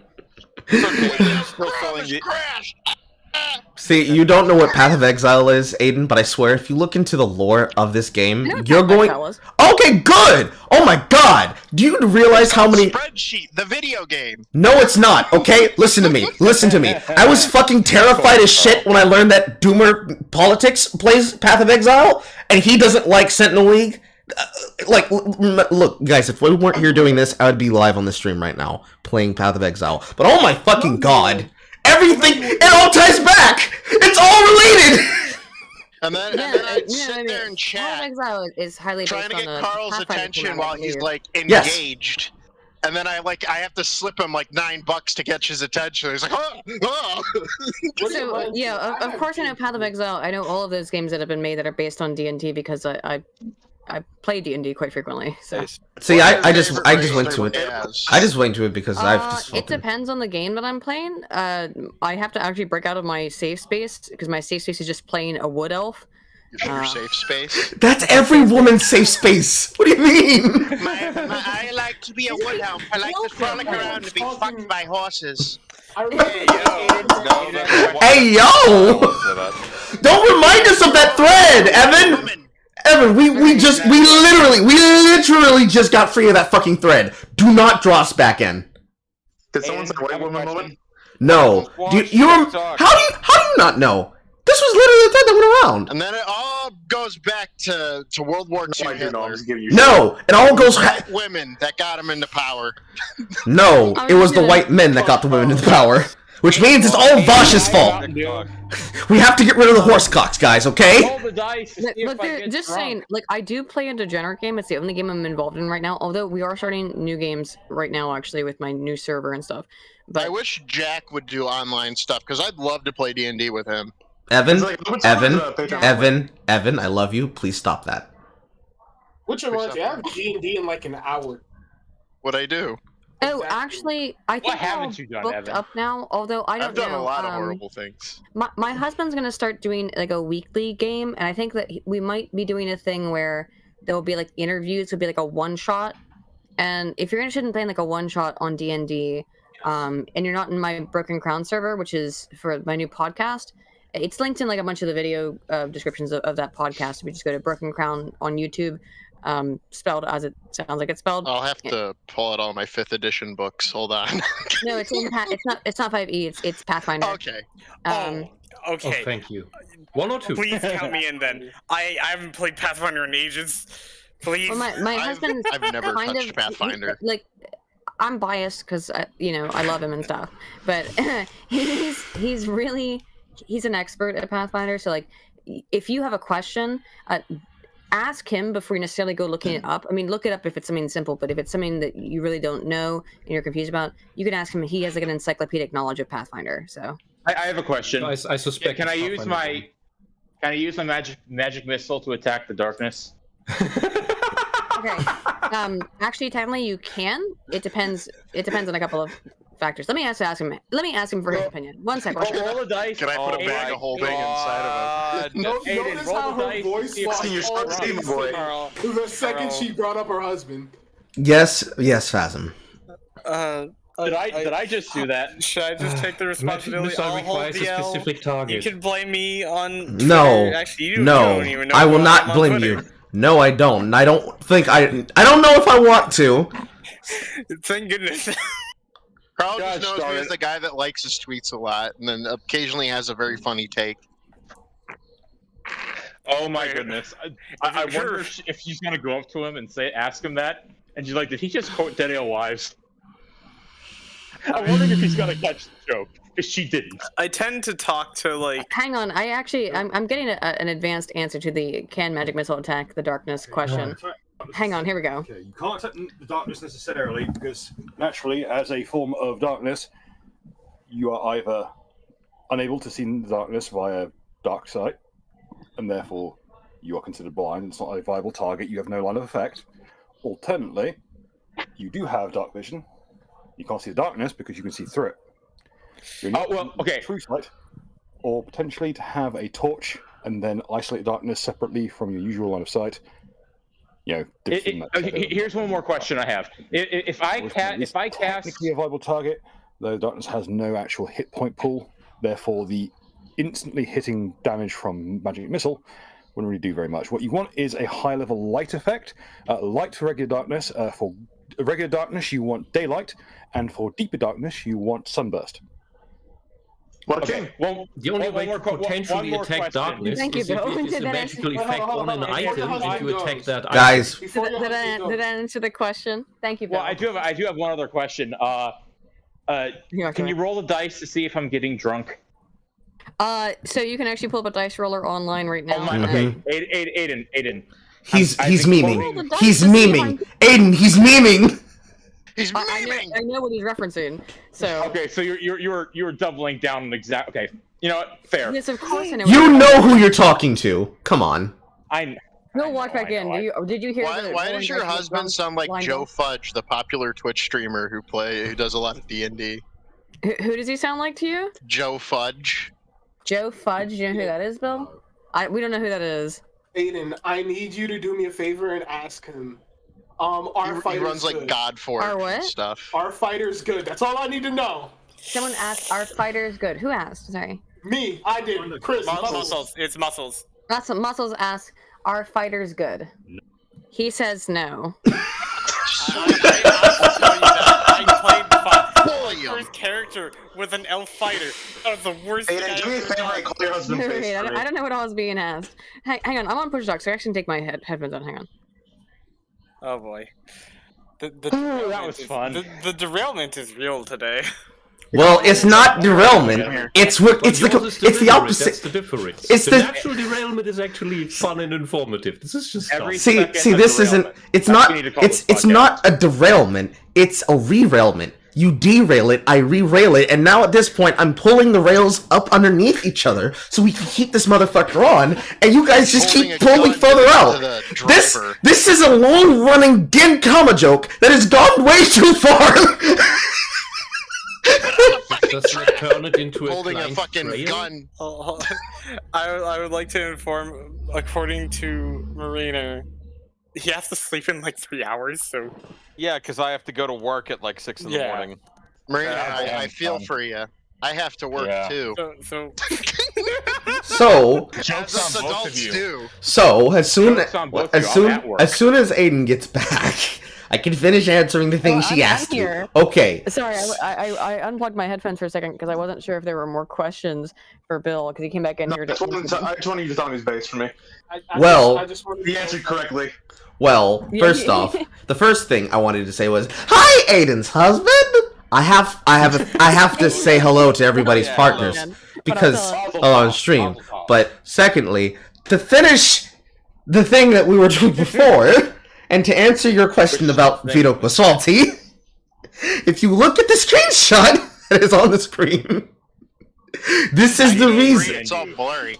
Well, probably I'd have to scroll in further, and that's going to take a fucking delay. But as you can see there in that tweet, the stream is blurry. Right there. where it says, haha, good luck getting that autist to make a lick of sense. This of course, I say that about a lot of people. This being a video on my channel that everybody can go watch, you can probably go. If you would have probably watched this multiple times over by now. If you go look at these videos, that, Carl? somewhere, I don't know where, but if you go look at those videos and you go look at the arguments that I'm putting forth in that video and the tweets that he has since deleted, because those are archives that are up there in those videos, the thing that has become the new hotness amongst online creators to do is to make edutainment to cover up the dumb shit that you get into on the internet. Because, as Wisp mentioned, and I was trying to, which is why I kept saying, I know, this behavior tactic is something they've picked up from commentary channels, like Psychic Pebbles, but more specifically, The Right Opinion, Nicholas DiOrio, definitely Blowblacks, but also Turkey Tom. Psychic Pebbles? I mean, to be fair, Blowblacks is just an autistic guy. Yes! He's just an autistic guy that makes tweets! He's just an autistic guy that makes tweets! Crazy news. And he reads tweets!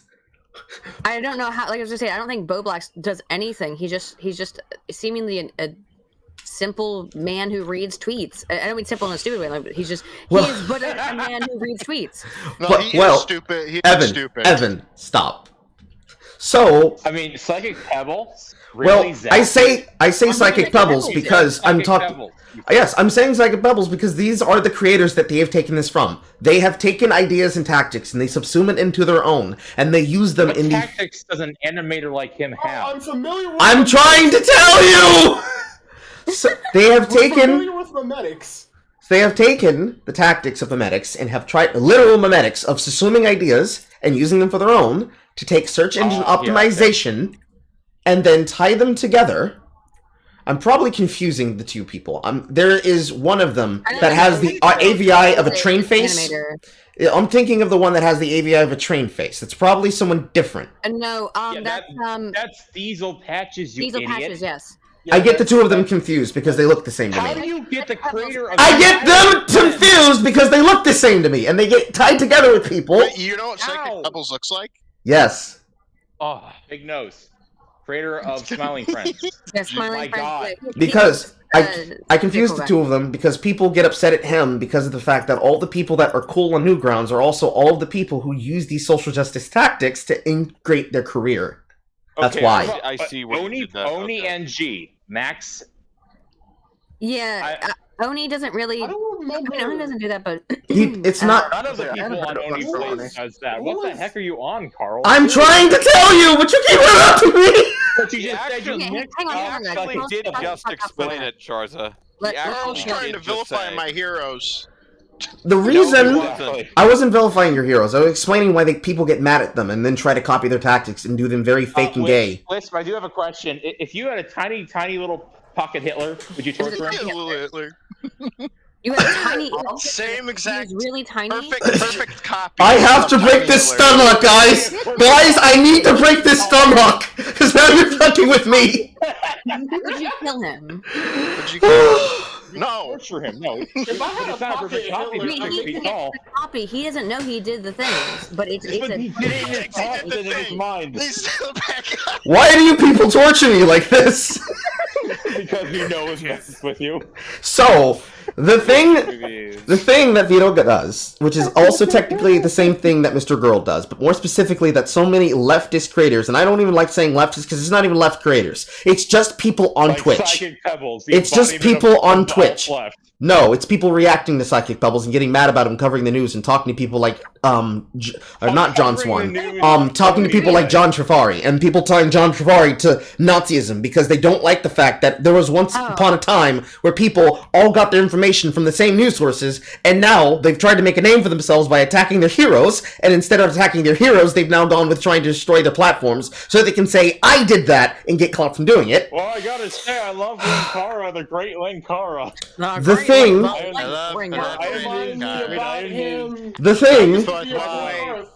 that Vito has done. Oh my god, guys! I am literally gonna fucking mute the call so I get this fucking shit across. We actually need to get into the content. The thing that memes have overtaken my brain. I can't think outside of them. it's not. No, Aydin. I know it's not you. You're one of the good. I can't finish that one. It's right there. I'll put you in my special cage. You're one of the good ones. You don't throw that in. If I was a school shooter, would you kill me if I was tiny? And yes. It depends. It depends. Would you shoot? It depends. If we were in the lunch line and it was chicken day and they gave you the biggest chicken and I was standing behind you after racing there with my autistic friends to get the first piece of chicken, would you let me be first in line? I mean, I have to be honest. I hate lunchroom food. That is the correct answer. You would be saved. So, however, because I have a caveat. Because once year in high school, at least at public school, and it was a public school, no matter all the other money we got from outside, so we still got public school lunches. Once a year, like around Thanksgiving time, we would get greens and sweet potatoes, and that was the only time in the whole year I would go down to the fucking cafeteria. But if I cloned Shapiphany, what would happen? What would you guys do if I fucked her? With Shapiphany, I don't know who that is. If I had a girlfriend named Shapiphany. Yeah, big beautiful girlfriend. A beautiful girlfriend Shapiphany. Now, what has Shapiphany done that I would let you fuck her? No. Your girlfriend named Shapiphany, and I have a clone of her. All right, you have a clone of Shapiphany. But yeah, I don't know. That feels like it would be a betrayal, even as a clone. And I fucked her right in front of you. It was my What if I killed Shapiphany? I deadass teach y'all to tell me what the context is. I don't know what you're talking about. Fucking Oni Plays show, Carl. I don't watch Oni Plays. I don't watch Oni. Let's say you have a woman. Her name is, just for instance, her name is Motifa. She has. I can hear the her name. What's her name? I can hear the hoop. She's got super sonic. I'm Motifa, baby. I'm sorry, this has just become a. I got superpowers. This is what happens when you let women have fun! Carl's ideological woman is Motifa. No, my ideological woman is me, but with fat tits. It all started when she got those dang moon shoes, and she couldn't stop jumping in the atmosphere and flying around. I'm sorry, did I have like a stroke? Did I just hear Joe Biden for like half a second? Losing his senses. I just clocked out for like half a second and then the moon shoes. I was like, what? I smell southern moon. Stop jumping. No. That wouldn't be Joe. She got a pair of moon shoes, and she couldn't stop herself, and became increasingly powerful. She was able to like run out, pick up plane out of the sky. Oh, okay. Stop herself from being considered to be a. There's a bird on the wing. It looks like a bitch. Yeah, a bitch. I need to use my back alley like tactics and get a fucking Motifa body pillow for Carl. I don't know if I want one, and I'm gonna respectfully say probably not. I really want that body pillow. Send it to Aydin. He's gonna be like disturbed every night, just having Motifa staring at him in the corner. You're implying that I'm letting this pillow into my bed. You would let anything in your bed if it didn't. I'm gonna say that is not true. I have standards. You will take my body pillow and you will like it. I did it to Crisp and you will too.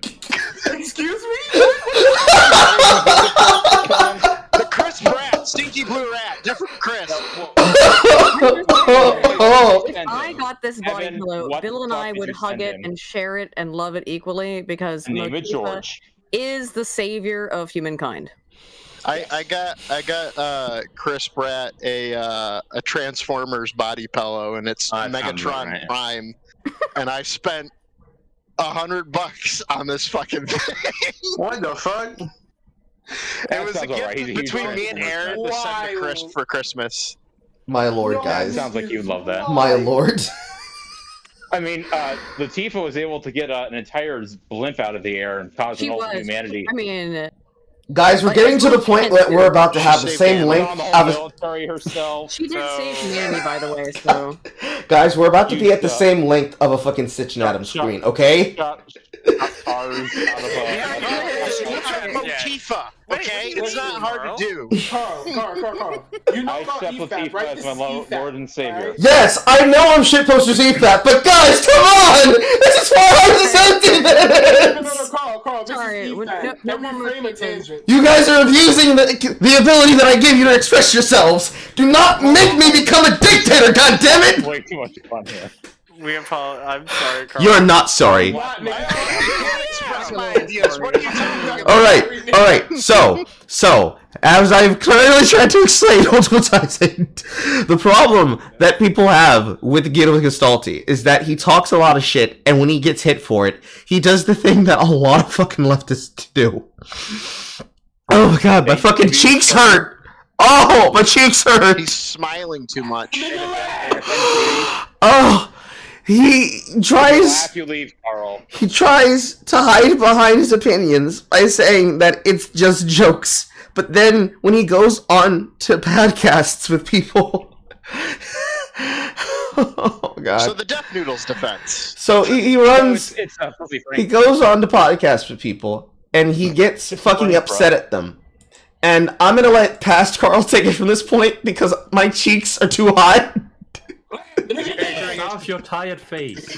I've never heard a brown guy say my cheeks hurt from smiling too much. I've never heard of color say that. That's what you get here in the SinglePlayerCarl stream. What you talking about? So I'm gonna let past Carl take it from here. Past Carl, please take this shit away from me.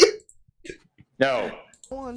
Pass Carl, what's your thoughts on 9/11? Stupid. Just a prank, bro. Shush. Lie about the very person who was platforming him and the person who wrote the articles documenting these examples. I needed that laugh. You wouldn't suppose that he would be so stupid to do. Oh, I can't. We can't hear it. Hold I don't on. think, Carl. Yeah, we can't hear it through the. Through Discord, at least. Hold on. Guys, you don't. Hold on. Hold on. I will fix it. Because I assume that everybody was watching on stream, but it's okay. I can fix this. I literally learned how to do this today. Hold on. I don't like the sound of my own voice sometimes. We have the stream muted because it's mad niggas talking. Yeah, that too. You guys are such assholes. I love it. All right, hold on. Can you hear this? You wouldn't suppose that he'd be so. How many fingers? Everybody can hear that, okay? Yes. All right. How many fingers am I holding up? Shut up. I will fucking mute everybody when this is done if you don't stop. I don't know why you haven't muted everyone. Because I am trying to give you the ability to self-control. I am not a dictator. I am authoritative. I give you the chance to correct it before you fuck around and find out. Niggas, this isn't Venezuela. That's good, Dad.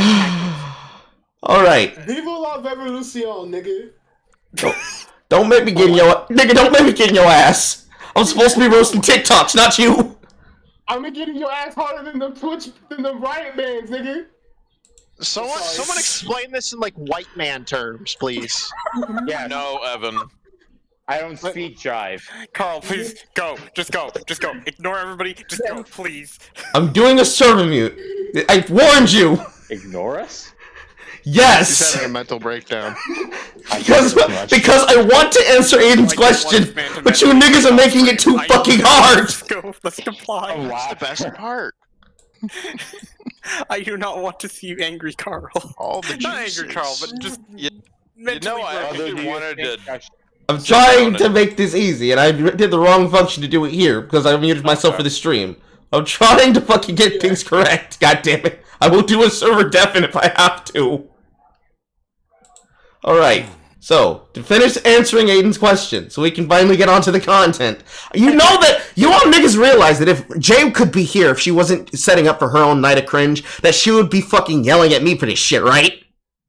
Yes. But she's not. Would she yell at you regardless? Yes! I was just gonna say. But she would also yell at me for this, so that's the point. Now, no harm done. let's continue. I'm yelling at you, Carl. Yes, you yelling at are. us? All of your voices together add up to yelling. 5 minutes. Stop it. Alright, here we go. No, you. The person who wrote the articles documenting these examples. You wouldn't suppose that he'd be so stupid to do something like that, right? Because what kind of dumbass would do that? You know, how stupid would you have to be? Things about race. But to extrapolate that out to, well, I guess Star Wars hates white people, buddy. Your outlet has such an obvious ideological slant. Every article Thanks, I read Vito. Thank you. is biased in the same exact. You've made these same arguments on Twitter before. Yeah. There's nothing I've ever heard. Look, I don't want to. And just so we're clear, on Twitter, like I'm not here to like get in a fight with this guy. Yeah, I don't. And if that's the case, Vito, you've said your point. I'm not here to try and like sandbag. Okay, John you have here a disingenuous, terrible outlet on here. These guys are liars and crooks. Have fun. But just so we're clear, Vito, he Thank did. you. He Thank you did. for bringing this guy on He's a to liar. insult me. When did Star Wars say all white people are racist? You're a liar. I'm Look, trying to show you. One thing they didn't do, though, Just Vito, stop is they lying. never, ever stood up for Gina Carano, who has Correct. been... And And I was he like, just took the fuck off, so whatever. But so Vito, sorry for swearing, but that no, was it's bullshit. fine. And John, I wasn't trying to sandbag you. He had a question. Kool-Aid. What happened? But wait. Y'all niggas even ruined the joke. You couldn't even stay quiet for the fucking comedic beat. I am ashamed of y'all. Alright, so, to quote directly from the fucking comment section, Vito tends to play devil's advocate a lot, and most of the time he does it really poorly, and he knows he'll never peak after his fucking stunt with buying Belle Delphine's bathwater. This is the reason... What now? Yes, he bought and drank Belle Delphine's bathwater, and he got fucking food poisoning. You got what now? Hospitalized. Hospitalized. I thought he vaped it. Did he drink it? No, he drinked it. I think he said that he vaped it. That's drink it? disgusting. You drink it today? So, now that we finally got there, there's one last tie to ring, and it's the one I've been trying to finish this entire time! Just beat your meat like a normal person, nigga. Damn.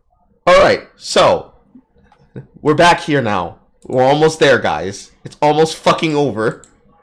Don't know what's worth fighting for, but why I have to scream? Balls, motherfucker. It's for balls. So, bringing it back. Liquid Carl. Liquid Carl does the shit that Vito does. He is the Liquid Carl of online, permanently online, Twitch, YouTuber, Debate Me Bro tactics. He's gotten his shit pushed in by me, and he's gotten his shit pushed in by Destiny. Not just from before that, but way, way, way before that shit. When I pushed his shit in on the timeline, and did so live, because if people have watched my shit, you know that I go onto Twitter sometimes, and I will post videos rather than tweet replies, because it's easier for me. I can say a lot more in 2 minutes and 20 seconds than I can in like 254 characters. And when I mocked him, I mocked his audience, and I mocked the people he sent to fucking attack me, because he wouldn't do it himself, because he didn't want to be embarrassed himself. This, along with all of the other shit, attached here, because I've dropped this link already in the chat. If people need it again, I'll drop it again. Hold on. Thanks, Dad. You're welcome, son. You stop fucking my mom. No. Then why? No lube all the time, son. She says she wanted that nigga dick, so she got nigga dick. That's her fault. Your mama shouldn't be addicted to nigga dick. What you want me to say to you, son? So anyways. Oh no. I'm sorry So. for not playing catch with you. Well, you should have thought about that. Now your mama's playing catch with my balls. What the fuck you mean? So. Don't even come to my fucking baseball tournaments. What do you mean? I'm fucking a coach too! So, after all of this was said and fucking done, and he didn't get the clout that he wanted from all of the people he was trying to get to attack me for him, so that he could cover it as content, to try and further attempt to destroy a career that he did not have the ability to compare to, despite the difference between him and me, sans subs or money he gets from playing as the jester of the left wing, the same way that fucking Jake tries to, and fails to, and has been, ever since his fucking embarrassment on the Hippy Dippy Championships with Dylan, Was that corn cob, Jake? Yes, corn cob Jake, corn fuck. Corn cob. Ever since that shit happened, with him getting felted on the Hippy Dippy Championship by Destiny, and him getting upset at Dylan, Burns? Is it Dylan Burns or Dylan Ryan? I'm trying Dylan Burns sounds right, but I'm pretty sure it's Dylan Burns. I know a lot of Dylans. With him trying to couch up to his platform because he was trying to be friends with people like Rhizome and Sonsol. I hope these names are making sense. Rhizome, Sonsol, Actual Justice Warrior, counterpoints, not contrapoints, but also contrapoints, and everybody's favorite internet lolcow that has yet to give up Garfield, Quentin Reviews. After going onto a I guess it was an interview with something. I don't know the context because I don't care to go investigate further than I already did, looking up Dalaban videos about it. He went to try to talk to people like, I always get it confused if it's not JDF Signifier or JF Signifier, the guy that calls himself Black Uncle Iroh. The one with the dreads. Not the janitor, which is the cringe-ass motherfucker, but the other one that says, I am super duper concerned about the emotions of the black community. Except from dating, nigga, I got mine! Was that the guy that you and Jay Long yes. were like mocking yes. for getting pegged? I remember this. No, I was there. Wait, whoa, wait a minute. Who got pegged? No, you said he's probably a guy that gets pegged because he doesn't want to be a straight black male, so he gotta be bi. Do you mean Liquid Carl or Signifier? I don't know. I don't pay attention to names. It was most likely Liquid Carl. But the black man had a shaved head. Or the nigga we talking about had dreads. I remember the Uncle Iroh. The guy with dreads. No, Signifier is the man that is in his 40s who is married to his wife and makes nothing but videos about the black community. Yeah, no, Signifier, that guy. No, I did not say that about Signifier. I swear. I said that he should probably stop putting his child on camera because he's gonna ruin his kid's life with the fucking shit that he's getting involved in. Yeah. But anyways, I have mixed opinions about that. By the way, I think yes. that, like if you're like a mommy YouTube channel, it's not an issue. But if you're like in politics or something, not involved with showing your child's development for as helpful information to other people, don't put your fucking kid on camera. So like the video that he does it in, I'm confused on which one it is because there was 3 of them that I've used for React content. And I always make sure to not be Hassan and put the links in the description of the videos so people can watch the original source. The video in question that I'm thinking of is one where he's talking specifically about relationships and black love because he did a part 1 and part 2 to those videos. And for like a black man. And for a brief moment, he moves out of the frame of the camera, and his son is sitting there watching cartoons on their TV in their living room. Because he makes videos somewhere in a breakfast nook that he has constructed into like his creator space in his house. And he's like, hey son, wave to the camera. And the thing I said was, nigga, don't put your kid on camera. Because that kid is gonna grow up really fucked up because you're dealing with the people who think, and because this is important, because this is a very important details that not a lot of people remember, but it's something that at least JDF Signifier is honest about. I'm just gonna end up saying JDF a lot. Signifier is honest about, is that he was platformed by Khadija Mabawi. If you do not know who that is, that's the woman whose video I watched who claimed that digital blackface is always about the descendancy of zipcoonery. So, actual Jim Crow shit. What? You watch that video, it gets bad. Ethan Klein. Nigga, send me the link. You don't have to get the link. It's on the channel. Look it up. People inventing new ways of being racist to themselves. I don't get this. So, did you guys not remember that video that... Is this the same girl who Ethan Klein mocked when he was actually funny? I don't think so. Ethan Klein hasn't been able to be funny in like internalized depression. Ethan Klein hasn't been funny since he hasn't been funny since the fucking lawsuit. Let's be honest. Yeah. After Trump, he couldn't be funny anymore because he had to become super left wing.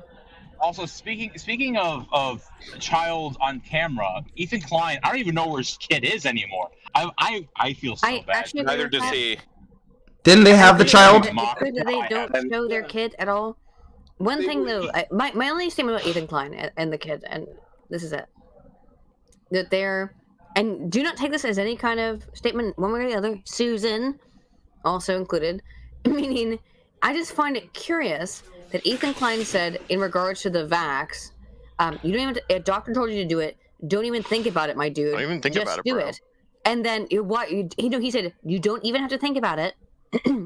And then his doctors did not tell his wife to pump or to use formula if the baby couldn't eat, if there wasn't enough breast milk being produced. So they just let the baby basically starve because no doctor told them to use formula. Wait, that to me is like, yeah, of course, Ethan. What just the listen to a doctor, dude. Don't even think about it, bro. Unironically, they had to take their second child, so they'd already been through this once. Their second child, they had to take into the doctor because a little infant, had lost like 2 or 3 pounds, which for an infant, whoa. That's half the infant. They have 2 kids now? Yeah, he has 2. And the second one, Ela was having issues with breast milk production, which is totally normal. No shame, no issues there. Just borrow some But from instead- Ben Shapiro's sister. But a doctor did not specifically tell them to go get formula, so they basically just let the baby starve. What the fuck? Yeah. I am not surprised one bit. That man The baby's okay literally now. by the They word. had to You go have back to be to a more doctor. than dumb. Carl, it's okay. Their people went through 40 years of this shit. I mean, okay, as far as I understand, the baby's fine now, but they had to go back to a doctor to be told specifically to feed the baby with formula if it was starving. I mean, to me, that's like, you need to feed the baby. yeah. You know, it's in the Bible, land of milk and I don't honey. want to say Ethan Klein looks like he's retarded, but he sounds like he's retarded. He is. No, I don't know how dumb you have to be. This man has gotten like into Peter a yelling Aydin, that means both parents have to be that and a dumb. half. No, I think He's been in a pissing match with Keemstar and still hasn't realized that he's lost. A doctor did not specifically tell them, hey, if the baby's losing weight, if you're not able to produce milk, you're not lactating, then try formula as a substitution. Because a doctor didn't specifically tell them that. Something that they could have found on, I don't know, one of a trillion different mommy websites on the internet. Because a doctor didn't tell them that, they just said no. Well, we'll just wait till our doctor told us to breastfeed, so we won't do anything else. You know, Do you have anything on whether or not horses have issues lactating? Like pregnancy groups that teach the basics, like we have here. Again, this is their second baby, so they've already been through this once. I got problems lactating. I need to maybe you have without any the data? feeding issues. I'm asking for data. But still, horses people have here go any to these. When the women get pregnant, they go to these groups where they basically get all the information and do exercises and shit so that they stay in shape and everything. Yeah, but again, I don't know what. Okay, here's the thing. It's not a woman's fault that she can't produce enough milk because, again, apparently it wasn't an issue the first time, but it was an issue the second time.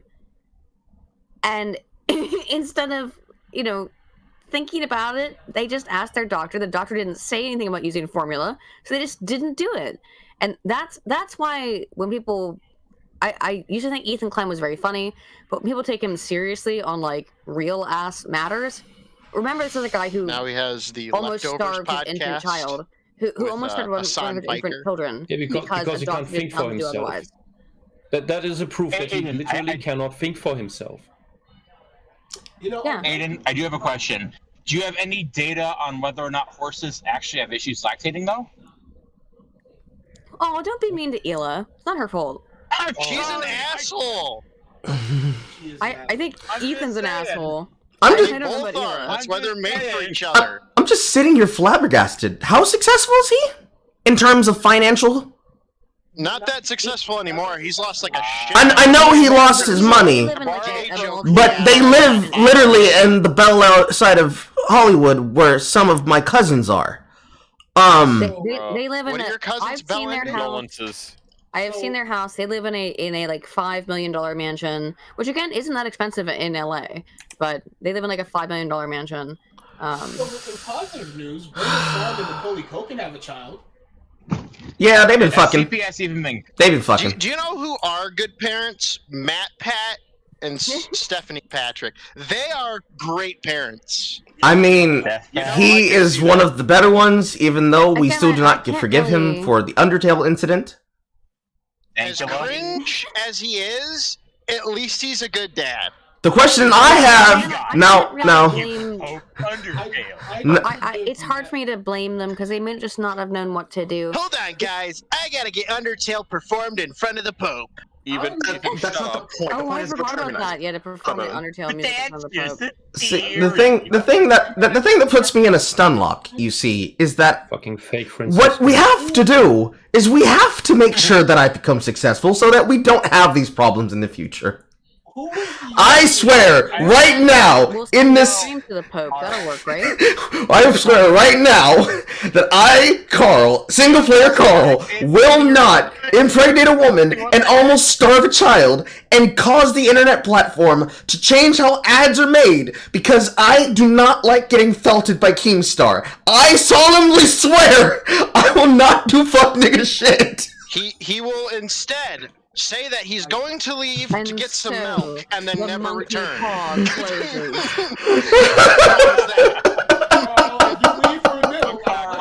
would not do that. His son will make an entire YouTube series called "Wait for My Daddy to Return" Part 1. It wouldn't be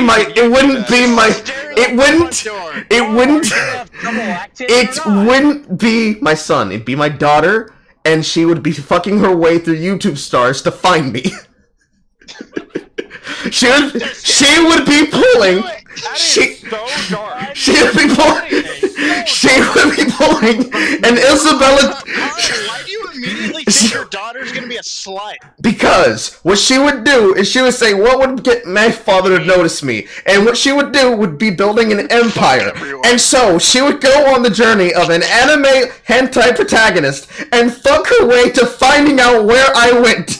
She would It's Carlita's Bizarre Adventure. This is like Amy kind of fucking revenge shit. No, it's not! No, it's not! No, it's not! It would literally name the series Amy's Bizarre Bukkake!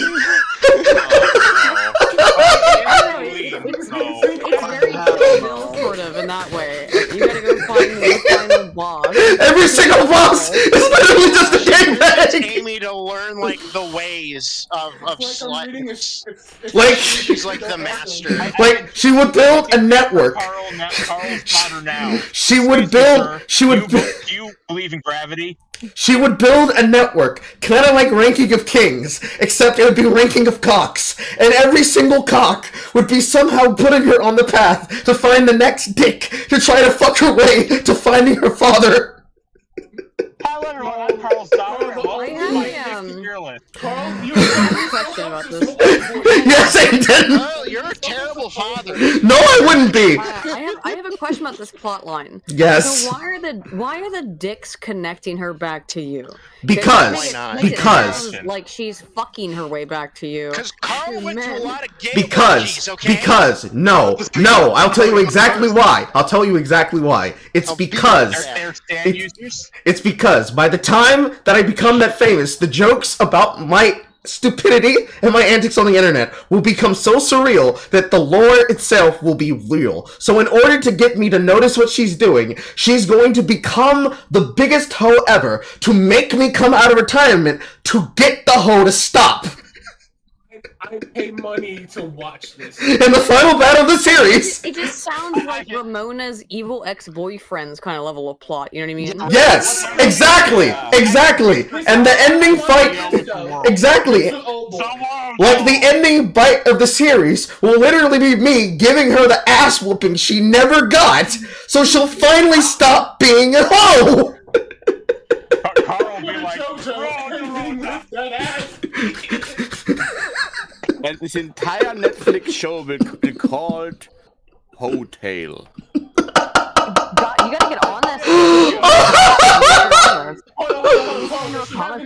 No. Yeah, brother. Well, see, the brother's gonna have an unwritten book series that's gonna be connected to the Book of Carl. And that's going to be written as an ARG controlled by the fans. And we're already in the makings of making the Book of Carl. Carl, this sounds like Twin Star Exorcist. Maybe, but it doesn't matter. It's interesting. It'll get the people going. Because it's almost like there's gonna be There's gonna be a Oedipus twist to the end of there, isn't No. If anything happens, there will be a televised series about it, and then there will be a movie miniseries that will be made as a final mix. And then, no. What will happen in the movie is that you'll get an extended scene that after beating the shit out of her, she'll get assistance from out of nowhere, and that will be when you find out, because obviously the daughter's gonna be light-skinned, because look at me, come on. She'll actually look like my sister. I've never shown pictures of my sister on the stream, but people will generally know the idea of how my sister acts. She's very much... Like you and bigger... No, she's not. No, my sister is the opposite of me. Is your sister? No. God damn it, stop it! We're getting the memes crossed!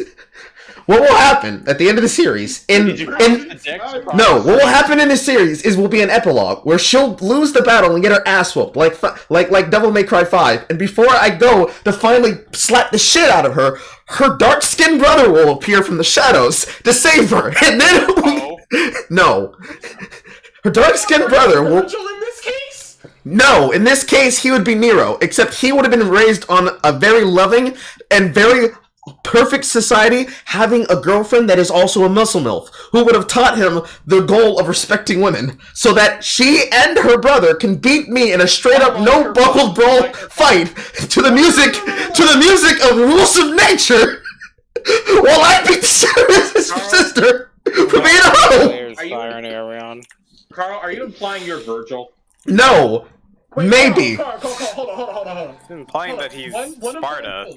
No. One important thing. Yes. If your son would be Nero in that case, he has to bitch slap your daughter in order to fight you. Yes, he would bitch slap the shit out of her and tell her that, you fool, you know that this would have never been what father wanted, and you certainly know that that's not what your home mama wanted for you either. But if we're gonna get you to respect women, we have to get you to respect a man. And Dad, you failed. So now it's time for us as your children to hold you responsible. It will be very, very Kamen Rider-esque.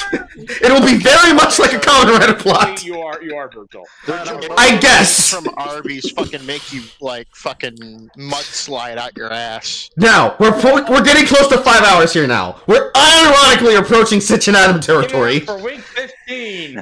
So, I need you to edit that clip of you ranting and put in Rules of Nature to it. I need you to no, that's not my job. That's your job. My job is to put and incept the idea into your head. It's your job to make the meme reality, so I can look at it on Twitter and go, nice. So that the meme becomes real. If I do it, it's not funny. If you do it because of me, it's funny. Okay, so Liquid Carl. Dreams be dreams. So Liquid Carl got felted on when he tried this shit. Here we go again. No, this is the final thread. This is the final thread. So Liquid Carl. We're in the Metal Gear timeline, not fucking Spider-Man Charizard. So the man who sold the world. Oh my god, Chad, I'm so sorry. Scarlet Carl? No. It's not the point of the joke. I'm saying some really fucking Who is the weapon to surpass Metal Gear, though? Poe, but he's me. But he's become perfected. We've made him stop being cringe. That would be him. Oh god, that cat was so cute. All right, so I miss him every day. All right, so Liquid Carl, Clone Vosh, dumbass. He goes into his hand chopped off and grafted onto a nice, revolver ocelot. I don't know. So Clone Vosh, dumbass, goes to my comment section on the live stream where I'm roasting him after I make it impossible for him to confuse anything he has to say. And he says, "That's our job, Carl. That's our job." I never saw your comment where you linked your video. You can believe me or not, I wouldn't care less. Now, Aydin, you know this is a lie because in the back end of Twitch and YouTube, I don't know if you had it on Twitch or if you use your Twitch or if you even have a page and run it, but in the back end of your comments, you can actually see when people leave comments, and you can be able to allow whether or not the comments are confirmed or denied, banned from the channel. It is a feature that hides it so that people can't see it. In this case, it's being able to see comments and hold them for review so that you can either delete them or stop them from being seen publicly. Is this true, yes or no? This is an actual question. I don't know YouTube. You'll have to ask someone who actually uses it to make content. No, I'm asking Aydin. She might not be able to hear me. Wait, who? Me? I was asking Aydin. You know, Charizard makes content too. Yes, I know he does. So he'd know the answer. Alright, so send me a link to your channel. I'll subscribe, nigga. Okay, I'll put it in the main chat because I make awesome, goofy, stupid animations. I'm gonna animate that whole freaking HoQuest rant by Carl there. Because holy shit, that's if you need voice, I got you covered, bro. Literally free content. All right. Exactly. That's half the fun. I have to wait till Aydin comes back. We have to wait patiently, guys. Let me. I will put the in relaxation lounge. I'll put my channel. I mean, I'm in tune with Gundam. Let me put it that way. That's the reason I have subs. I'm kind of surprised by the fact that Carl has not noticed what's been happening in Voice General with his face. I have been noticing. I just allowed it to happen because if I said anything, you niggas would keep doing it harder. Charles, what was the one thing I said you had to make a meme of? I made you look cute. There you Let go. me Enjoy. know. Make a meme of what? Okay, I can hear Aydin now. What happened? You to make a meme of something. Can you hear me now? Yes. Go I ahead. don't know what happened. I was actually trying to say some things like when we're talking about the character creation because I have a really funny character that. Back to D&D. No, it's a comic book character. And I'm working on one myself. Actually. I can give you the TLDR of it real quick. Give me 1 sec. Hold on, wait. Is it better than what Poe makes? Because then I'm on board immediately. Toxic. What's wrong with Poe stuff? Poe is so fucking generic. I'm gonna make a black superhero character whose power is lightning and has the same exact abilities as a fucking Super Saiyan from Dragon Ball Z. Wow, Super Saiyans are real, bro. I'm gonna be honest. While it is generic, it's okay. That ain't what in before. Hold on. That ain't what that does though. I mean, Poe also has been doing like mutants and mastermind stuff. I'm aware. I'm the DM, you dickhead. I didn't know. My bad. Yeah, this is the producer. Well, the new producer, not the old producer. I apologize. Hi there. I'm just messing with you, Jordan. Don't worry. The only one that beats Poe, bro. Hello? Yes, Aydin. Oh, sorry.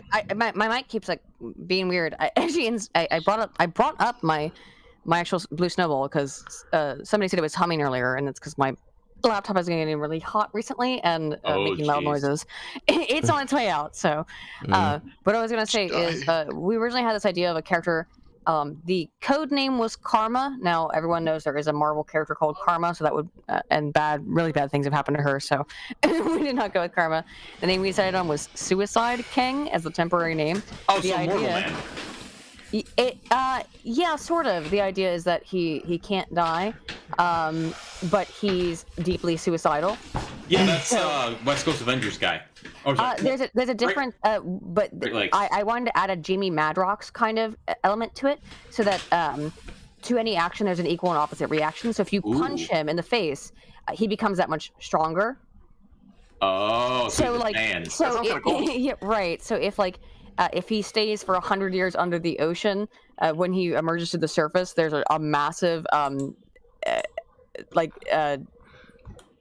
problem with the atmosphere in terms of having a different it would create a different pressure in the atmosphere. So like anything that happens to him is expunged around him onto others. So basically him, like you what get Karma. punched.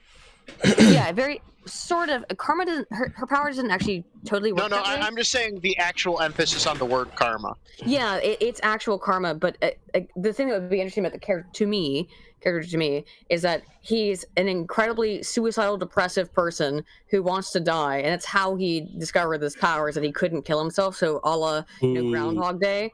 And then, but the problem is that like he tries to get into a car accident, and everyone else around him dies, right? So it just collateral damage might be a good name too. Collateral. Collat would be kind of funny. I thought it was a cool character idea of making a really depressing, Deadpool-esque in that sense of, or Daredevil-esque. Oh, if you want to go into suicidal, not being able to die, that's like half the ideas I have when it comes to characters, where it's like immortality is nothing but a curse. That's like a recurring theme in all my ideas. Have you ever played Oh god damn it! There's a video game that I actually like a lot. Cyborg Superman is a great example of what inspired me. I thought you were talking about Vampire the Masquerade. I was like, "Aye." No. I was You guys just going want to to hear say. about my comic book character I shared with Poe, and he just kind of was like, No! mid kind of reaction? Oh, No! Odyssey, that's it. Sorry. Lost Odyssey, you said? Okay. It involves a cast of predominantly immortal characters who have done all kinds of fucked up shit in the past, and they're trying to remember their own history. Ooh. It's a great RPG. Carl immediately shot me down. Oh, I Yes. again. Yes, Lost Odyssey, play it. It's I amazing. actually do have a serious comic book character. I know you do, but no. It's especially the short stories that are hidden as Easter eggs. Not really Easter eggs, but the short stories in there that are dealing with the history and consequence of immortality, what that would actually do to a human psyche, is some of the most amazing writing I've seen. That sounds interesting. I'll look into that. Lost Odyssey Yeah. for that stuff too. Okay. Great book, great game. Carl looks like he wants to Carl. say something. Now that Aiden's back, as I was trying to ask her, so Aydin, in the back end of YouTube, you can see when people leave comments. Even when they leave comments, they immediately delete the second after they leave them inside of the bar of your pop-ups for push notifications. Yes or no? Actually, I don't know. This is gonna sound like a flex. It's not, but I get too many comments to really notice that stuff. I know. So, I never saw. You can see deleted comments and things like that. Yeah. Mm-hmm. So, I never saw your comment where you linked your video, and I checked my blocked comments, and it wasn't there either. So, I want people to notice that he said this, right? That screenshot right there, that fucking thing right there, this thing, that is also, I believe, the thumbnail of the video in question on the channel. Hold on. I'm forgetting if it is or not. Wait, so he's saying he left a comment and you... I left a comment on his... No, I left a comment on his channel where I said, oh, you thought you did something. And he left a message saying, okay. And then I said, and left the link to my live stream. And he deleted the link to the live stream. And he framed it as though I was upset that he made the video, when in reality I was laughing at him because he fell for the bait that I set for him. Hold on. Okay. 1 second. I will tell you something about that. Accessibility. YouTube tends to filter any comment that has a link. It auto filters it, so that I don't know this guy at all. I have no idea. I'm just saying that's a plausible explanation for what happened. No, I'm not saying that that it was or it wasn't. I'm telling you that he knew what happened and that he was lying through his teeth. That's what I'm saying. Okay. Hold on, it's not very clear, and I have to use the fucking Guys, get there's a YouTube API thing thing. that just happened. Evan, what? News. What? Jason Lawrence Geiger, the Red Power Ranger, just got I knew about that. imprisoned I saw that, yeah. for wire fraud conspiracy.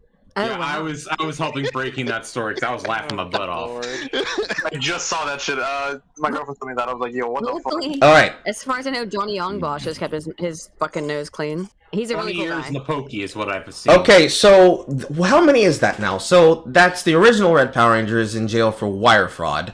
What was his name? The Red Wild Force Ranger. Nick, you should know this. I don't know. Is it CP or abuse? No, it wasn't. No, it wasn't CP or abuse. He stabbed his roommate with a katana. That sounds about right. Escalation. I'm trying to remember his name. Nick, go into the Ranger Wiki.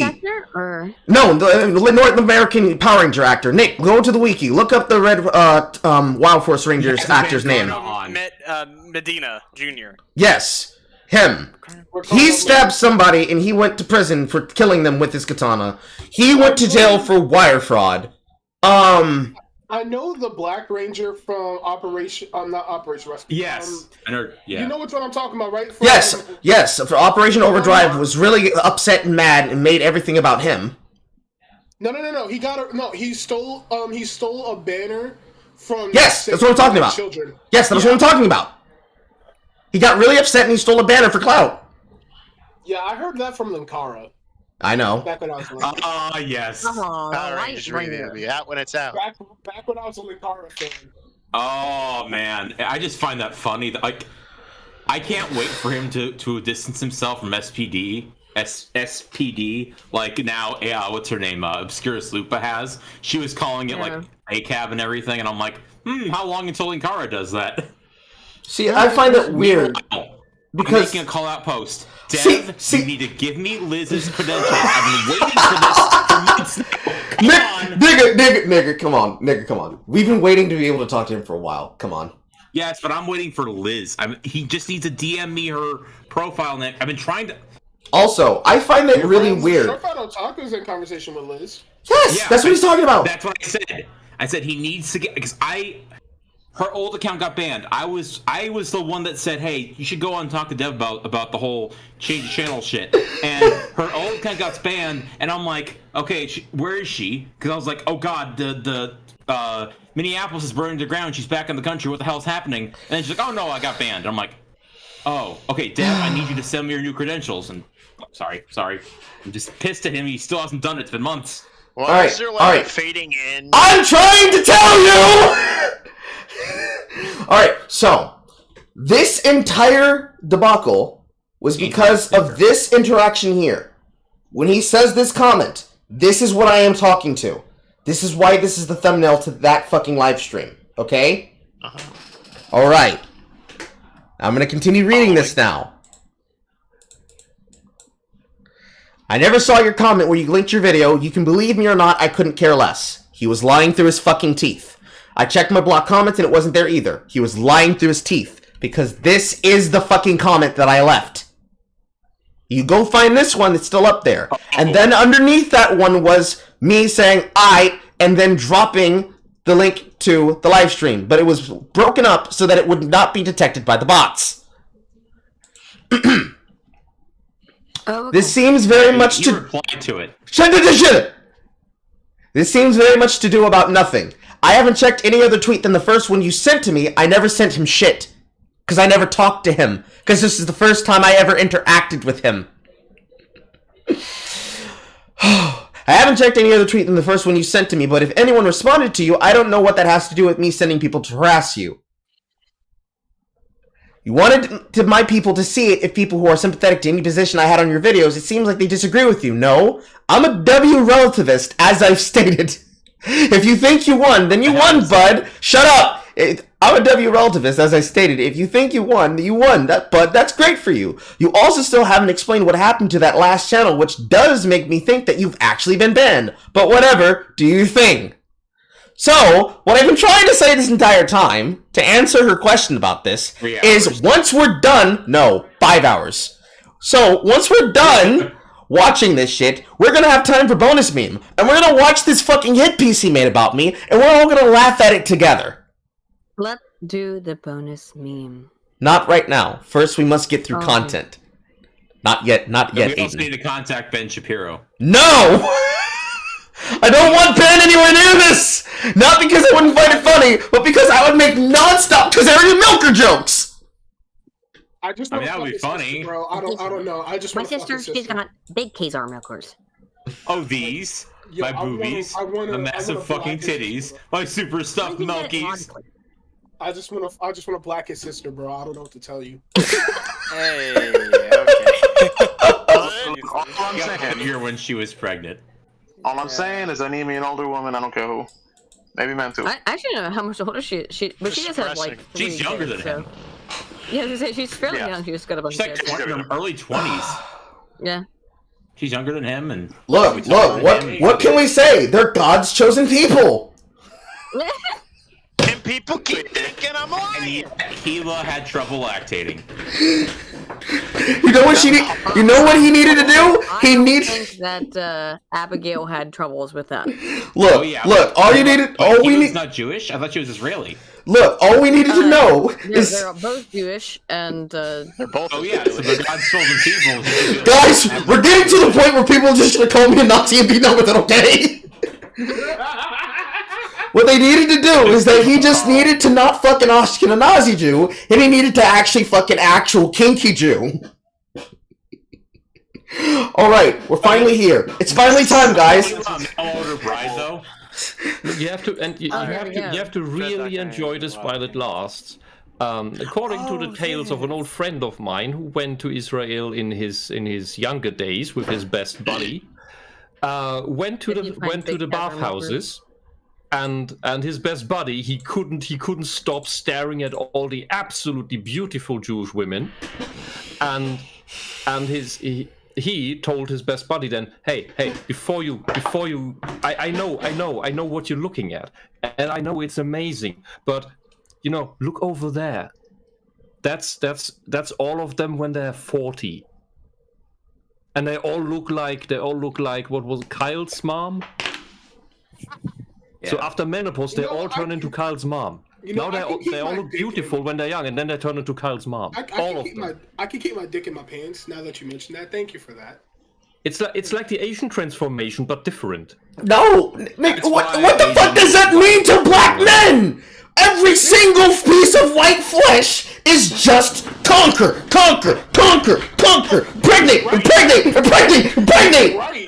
No, this is how black people were made, okay? No, it is not how black people were made. It is how you made us become. You brought us here to your country and said, this is where you live now, and we said, nigga, bet!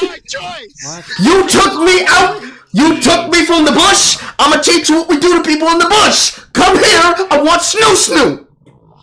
Carl, I thought you were French. I took you from these rhinoceroses and lions and tigers. This is how you were, baby. Yes. I give you a job with benefits. Just wanted to be in the bush and fuck my own bitches. But Carl, didn't your own people turn you in? The Barrier Project? Didn't your own people catch you and bring you to the white man? So No, it was different. My people were people who were part of the tradition of Oscar, Lord Most High, the Muslim, riding on the seas of the Riddle Down from the cities of Timbuktu and Jenne. We wanted a cavalry to put you niggas in slavery. Well, Carl, if it's any comfort to you, black on black crime was the big thing even before slavery. Carl, if it's any consolation to you. Crimes on, nigga. It's just us on Africa. We got the motherfucking rainbow around here. No, it doesn't work like that, because last time I checked in Africa, tribes didn't fucking see each other as equal beings. They're like, oh, these are black people who worship this thing. Screw them. Let's paint ourselves white. See, I hope you guys enjoyed the shit posting, because it's all pain from here. Yeah, it's all downhill. But like, I think the first 5 hours of this was just us priming. No, literally, it has been 5 hours of me trying to finish the fucking conversation threads you niggas started, and like unresponsible fucking people save scumming a game of Doki Doki Literature Club, and it's you trying to see how far you can push it until it broke. Carl, it's edging, okay? I thought you were into this shit. I said edgy, not edging, bastard! No, I'm saying, like, you can't get it out, so, like, we keep derailing it, and you want to get it out, we're not letting you get it out, and when it comes out, you feel better. No, it doesn't! It's all big one edging. Alright, so... Carl, Are you ready? Are you ready for your cock torture? Are you ready for your cock torture? No. Come on, Evan, are you ready? Carl, are you ready? Ready? Are you ready, kids? I can't understand Carl when he's screaming at me. I hear you. Yeah, it's just coming into my ear. Okay, here we go, people. Here's the content. Oh god. He's lost it. Carl, losing whether it. they want to be a man or not, Shush! back to work. Put the women, whether they want to be a woman or not, back in the kitchen. Barefoot and pregnant, barely surviving. Work until you're dead. Do it again. Weakened all the unions. Won't increase minimum wage. Won't get rid of debts. Won't make it easier to educate yourself. Making public schools stupider. Making private schools even less accessible. And forcing you to find alternatives to you can't get an abortion in this state and the next 5 states. On the day Reagan was inaugurated, the very first hand he shook is what sealed the deal for this moment. So the country you live in has shown its fascist tendencies. Here's multiple ways how to respond. The first one is the easiest one. Everyone's always going to say, go vote. That's why they're making it harder and harder for you to vote. Yeah. The second, if it's any consolation, sir, I hate those rabbits too. To run for office. That's why they've been doing everything they can to make the rules in order to run for an office more difficult if you don't have money. The third was a practice insurrection. They wanted to see what would happen if they pushed cops to their absolute end, and the cops fell right in line. They only shot one person. They're doing everything they can to remove body autonomy in order to really see how far they can push you. Next up is dress rehearsal of full takeover of the House and the Senate. Because no matter how much leftists are fighting against it, the right is actually gaining speed. That's why they're taking away the autonomy of LGBTQ people. That's why they're taking away the autonomy of pronouns. They're going after trans people. They're going after trans kids. And they're using fear to do it. And it's the same song and dance that they always use. Scare mothers into believing that someone's going to touch their child. And give the overzealous, overly armed fathers the right to stand their ground. There will be more religious connotations. More ethno-Christianity-based theocracy. And when they get their way, the lists will start. Not that the lists haven't already started. That data collection is long and old. But what they'll do with that information, queer people, trans people, disabled people, there's going to be a huge push to get autistic people to work. A huge push to get disabled people to work. And we've seen it coming for decades. Alright, so who wants to say how crazy that this alternate universe Jack Murphy is? I was gonna say, why is Jack Murphy talking about this shit? Carl, is this what the other side thinks? Yes. I mean, it sounds consistent. I'm sorry, but even I but there's a lot of projection. Too many people talking at once. Too many people talking at once. I'll wait my turn. Can I take the reins here? Sure, fellow black man. Let's start with Aydin. Aydin. Nigga. Whoa, what? Ladies first. Black on black crime, nigga. You coon. What is up, Mike? What, can you hear me?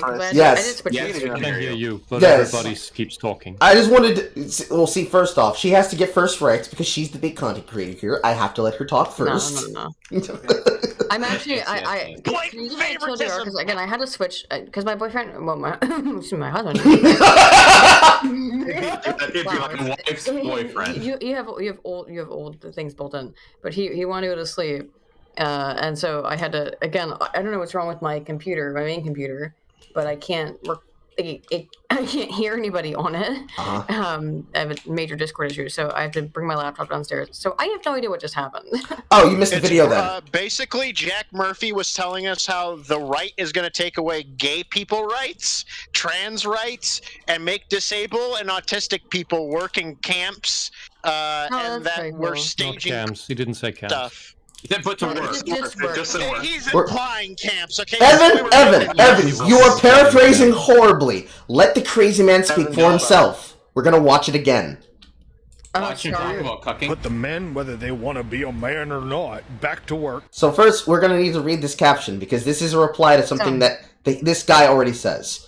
All of these things that are gonna be shown here are things that I have screen recorded. Jack Murphy.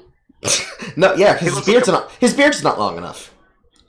No, and it's not weirdly striated enough. If it's any consolation, sir, I hate that rabbits too. So you should have called him not Jack Murphy. Was that your mom, Chris? I know it is her. I heard somebody's mom. Not me. I was. Saw another politician. Oh my god! Someone's gonna take a clip of that, and they're gonna make an entire AU where, when Carl hears somebody else's parent in the room, he has to acknowledge them, and if he finds out if they're a woman, he will eventually start controlling your life, so that he controls when you watch his camera, and if you don't, he fucks your mom. Or your dad. That's how my mom. That's my life now in a nutshell. Someone's gonna do that because there's already people who have made up so many crazy fucking lies, and that is one of them. And it was so fucking funny. That one guy's mom and her baseball coach and everything earlier. So guys, let's focus here. All right, so the comment on the screen says America has a negative growth pattern. They're panicking, and the way he starts off the video is like this. And you niggas keep talking over it. Oh. Put the men, whether they want to be a man or not, back to work. Put the women, whether they want to be a woman or not, back in the kitchen. Barefoot and pregnant, barely surviving. Work till you're dead. Do it again. Weakened all the union. Won't increase minimum wage. Won't get rid of debts. Won't make it easier to educate yourself. Making public schools stupider. Making private schools even less accessible. And forcing you to find alternatives to you can't get an abortion in this state and the next 5 states. On the day Reagan was inaugurated, the very first hand he shook is what sealed the deal for this moment. So the country you live in has shown its fascist tendencies.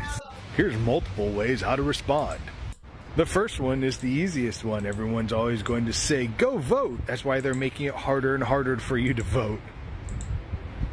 The second is making it harder for individual people to run for office. That's why they've been doing everything they can to make the rules in order to run for an office more difficult if you don't have money. The third was a practice insurrection. They wanted to see what would happen if they pushed cops to their absolute end, and the cops fell right in line.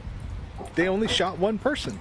They're doing everything they can to remove body autonomy in order to really see how far they can push you. Next it's your mom, Carl. A full takeover of the House and the Senate. Because no matter how much leftists are fighting against it, the right is actually gaining speed. That's why they're taking away the autonomy of LGBTQ people. That's why they're taking away the autonomy of pronouns. They're going after trans people. They're going after trans kids. And they're using fear to do it. And it's the same song and dance that they always use. Scare mothers into believing that someone's going to touch their child. And give the overzealous, overly armed fathers the right to stand their ground. There will be more religious connotations. More ethno-Christianity-based theocracy. And when they get their way, the lists will start. Not that the lists haven't already started. That data collection is long and old. But what they'll do with that information... queer people, trans people, disabled people. There's going to be a huge push to get autistic people to work. A huge push to get disabled people to work. And we've seen it coming for decades. So what he's implying there at the end is they're going to use the Privacy Act data collection that I was talking about earlier that is collected to basically try to unperson people. And the way we're going to do it is by tying it to their work records. Now, excuse me, I actually did hear my mother calling me. I need to go see what she wants. I knew it! You can't do that stuff, though. It's lots of food. So y'all talk amongst yourself, and I'll be right back. So it's a violation of, it's a violation, and this is someone who... Not for moral reasons. I'm referring to specifically logistically. I want that. It's a HIPAA violation. Not even just that. It's improbable to be able to do that at such a large scale. Let me put aside all violations. Let's assume that they don't care about what they violate. Let's assume they don't give a shit about that. The amount of logistic hell you'd have to go through to get any of that across, even morals be damned, is still morals. Well, morals and guidelines, code, etc. Well, they have that. It's still logistical hell, and it's impossible, if not maybe improbable, then to do. And that's not even getting to the other points he made, but that just doesn't make any fucking sense. Is what I'm saying. One thing that irritates me is when he says we're practicing insurrection, and as I can probably can guess from what my black brother out of muscles could say. Did Black Lives Matter not cause way more damage? Wait, hold on. There was an actual that was an actual insurrection. If you are familiar with what Antifa actually is and what its naming conventions and slogans mean, the flag reads direct action, direkte Aktion, and that is their code word for insurrection. They made fucking this guy is completely brainwashed. He's Chaz, he has and all heart that in the right, shit. And And no one in the right fucking place, stopped him. And these people were just let off with like a fucking slap on the wrist. Nothing fucking. Meanwhile, you happen to walk through Nancy Pelosi's office, and you're going to be called with. Yeah, you're going to jail for a long time. Man takes a stand. Sit at her desk and call her. Guys, too many people talking at once. What I want to say about this guy here, what he just said, we were just listening to 2 minutes, 20 seconds of someone who's completely brainwashed, buys into a fictitious narrative and propaganda and agitation. He fears things that are simply not real, that are made up, and he has his heart in the right place. This guy wants good things. The problem is, he's not questioning anything. He's not questioning the narrative he believes in, what he's fed. He is pulled by the heartstrings, and that is what the left always works on. And might I say as well, there's so many faults in the argument of they want to put. He believes there is such a thing as trans kids. It's just fucking hell. But he wants to help. He wants to help kids. He wants to help. He believes that because he wants to help kids. I don't assume that he believes that because he's a pedo. I believe he believes he buys into that because he fears for children. That would be the innocent interpretation of this. The thing is, he doesn't know jack shit about how these issues really work, what the science behind it is, because the left is sweeping all of that under the rug. And I can genuinely tell you, from what you were saying, it seems less like malicious intent, more just ignorance to the actual case. So I'm going to have to just say here, he's got a good heart here, but his head's not in the right place. Yeah, because if you ask for example, if you ask the trannies that seem to have the actual condition and go through that shit and suffer from it, they're almost never bothered by this pronoun shit. Then they don't want it. They never asked for it. They just try to pass and live a quiet life. And that's it. It's like we talked about before, the Karens who are outraged on behalf of others that came up with this pronoun shit. So he talks about pronoun autonomy. What the fuck is that crap? I don't believe in gender. What is it? Gender affirming care. Oh, gender affirmation. Yeah, and the science behind it just says wait it out until the end of puberty and you'll see whether you have the actual condition, most likely. And if you ask most of the leftists, I've been in these circles for so fucking long. If you ask them, what does that actually feel like? And they all give you different interpretations, usually things that they heard about and then misinterpret as what they might be going through. It doesn't sound like what the people with the actual condition describe at all. So if you don't give them that actual description, they will just tell you random crap that they mistake for being trans, including to the point of, they just don't like themselves.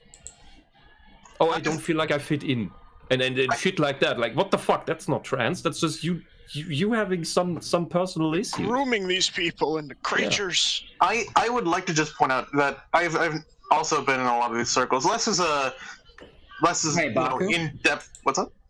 I know. I'm just saying hi. Oh, hello. Less in depth to be a speaking point or anything, but more so just kind of quietly observing. And I have a lot of people who are very, very kind of big into it.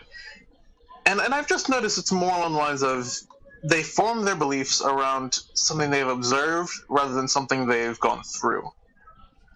And it could be different to others. I'm not saying that's always the case.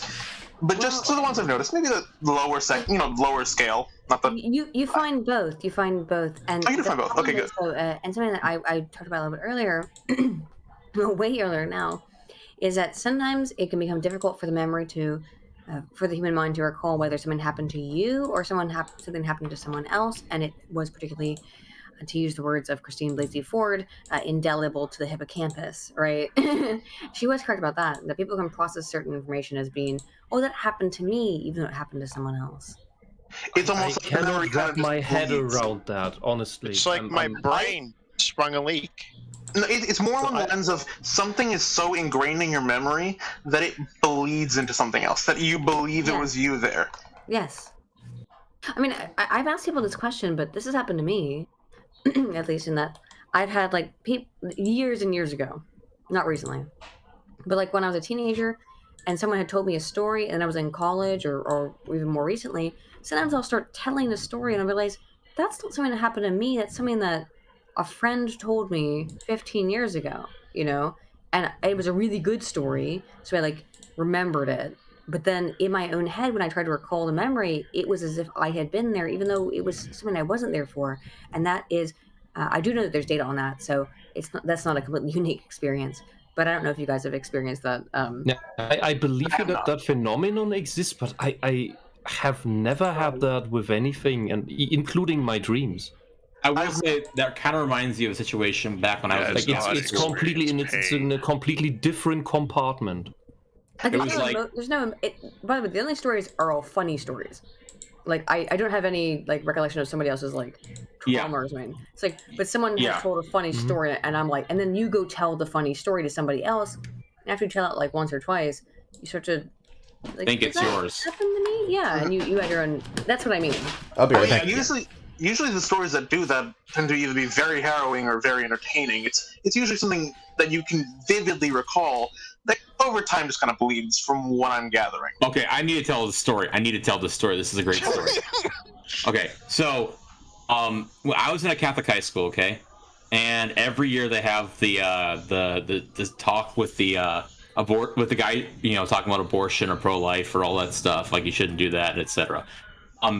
The first year we had freshman year, everyone watches this specific guy and his talk, like a video of it, and he tells all these specific stories, okay, about like this guy came up to me like, who's here talking about abortions? And I'm like, well, hello, hi, I help you. And then I kid you not, the person they brought in to speak to the class or to speak to the entire school in the gym, everyone in the bleachers, it was a girl. And she was telling all the same stories. Every single one. The ones we all heard in that class that same school year. And it's a bit sussy. And then, I kid you not, do you know who they brought in the next time, like the next year? It was that guy, and he was so... You could tell that someone had talked to the teachers about this, because he was not telling, like, it wasn't as energetic. It was almost like everyone knew that this girl copied every single line he said, and like him coming in, he was basically on guard the whole time. And it was like it was so weird. Like we all saw it. We're like, she is quoting his exact anecdotal stories verbatim, only you're swapping out her for him or him for her. And because we had just watched this video in religion class, and then like, his speeches, and then she comes in and tells them all verbatim. And then he comes in the following year, and he's just like not as enthusiastic. You could tell he was told this, or he was like, "Yeah, this girl came in and she quoted everything he said," and he's like, "Oh shit, I can't use half my material now." Oof. It was quite a situation. However, I have to ask, Aydin, have you heard of like the reverse of the phenomena we just mentioned? I honestly don't even have a whole bunch of it. Well, I have information on what I described, and that's. But have you just heard of it? Neuropsychology, but I don't have any. Why the reverse? What do you mean? Who's ever heard of replacement? As in, like, believing that you weren't the person at said event where you were. That's called disassociation, and that's a psychological. I was thinking it was sort of a semblance. I didn't know if that counted as disassociation or not. Thank you, because I was like, actually, I talked to you about this person. A close friend of my brother's, Kyle. The whole MSD thing. He still sometimes just forgets it was him there. It's very strange. Carl? Carl's off seething. He was at the MSD. Okay. Here's Evan's. I'm gonna give you guys something that you guys should sink into if you're looking for something to watch. If you guys got Hulu or any pirating service, not that I can own it. Wink, wink. No, we would never. Yes. Crossing Swords. It is made by the co-creators of Robot Chicken. It is fucking awesome. I know what you're talking about. Yeah. Third season's coming out in December. So it is on, but what? How do we get to this point? Because it's been on my mind, and I want more people to watch it, so it gets more seasons. Okay, that's how it works. Carl isn't here to tell you to shut up. I'll do it for you. Shut up, Evan. Anyways, you're not Carl. You're not my dad. Shut up. Anyways, You're not the man who fucks my mom. You don't know that. How do you know that? I do know that. I hear it every fucking night. I snuck into your walls.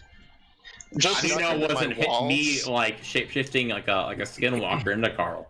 Jokes aside, just that happens to him of like, oh yeah, he'll forget he was there. He'll forget it was him who got hit in the leg, and it's just like, wow. I've actually it never occurred to me how like dissociation is similar to the kind of I guess I'll just call it bleeding in effect. Well, speaking of this kind of topic, I have a quick question. So, is this stuff also related to people who can get amnesia? Shut up. I have a fucking question. Oh my god. It's about amnesia, and if this can play a role into it. There's two types of amnesia. There's retrograde and anterior grade.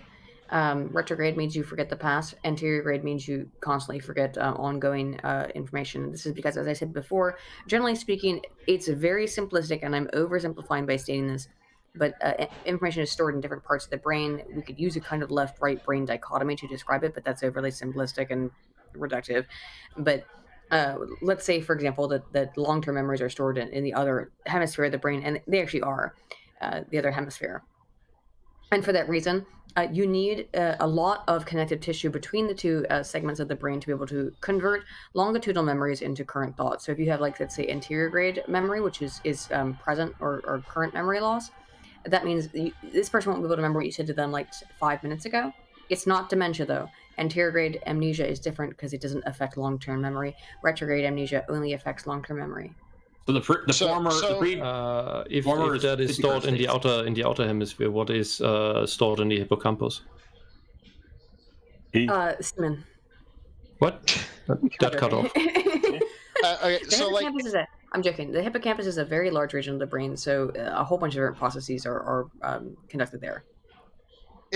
Could someone with amnesia have disassociation issues where like they think it was actually them, but they think of something else? Is that a possibility, or would they just completely forget, wipe out, or is there still possibility of that like lingering in, kind of the same thing of the disassociation that you just talked about? So with first of all, amnesia is most commonly caused by brain damage, and I mean physical brain damage, not psychological brain damage. Like physical trauma.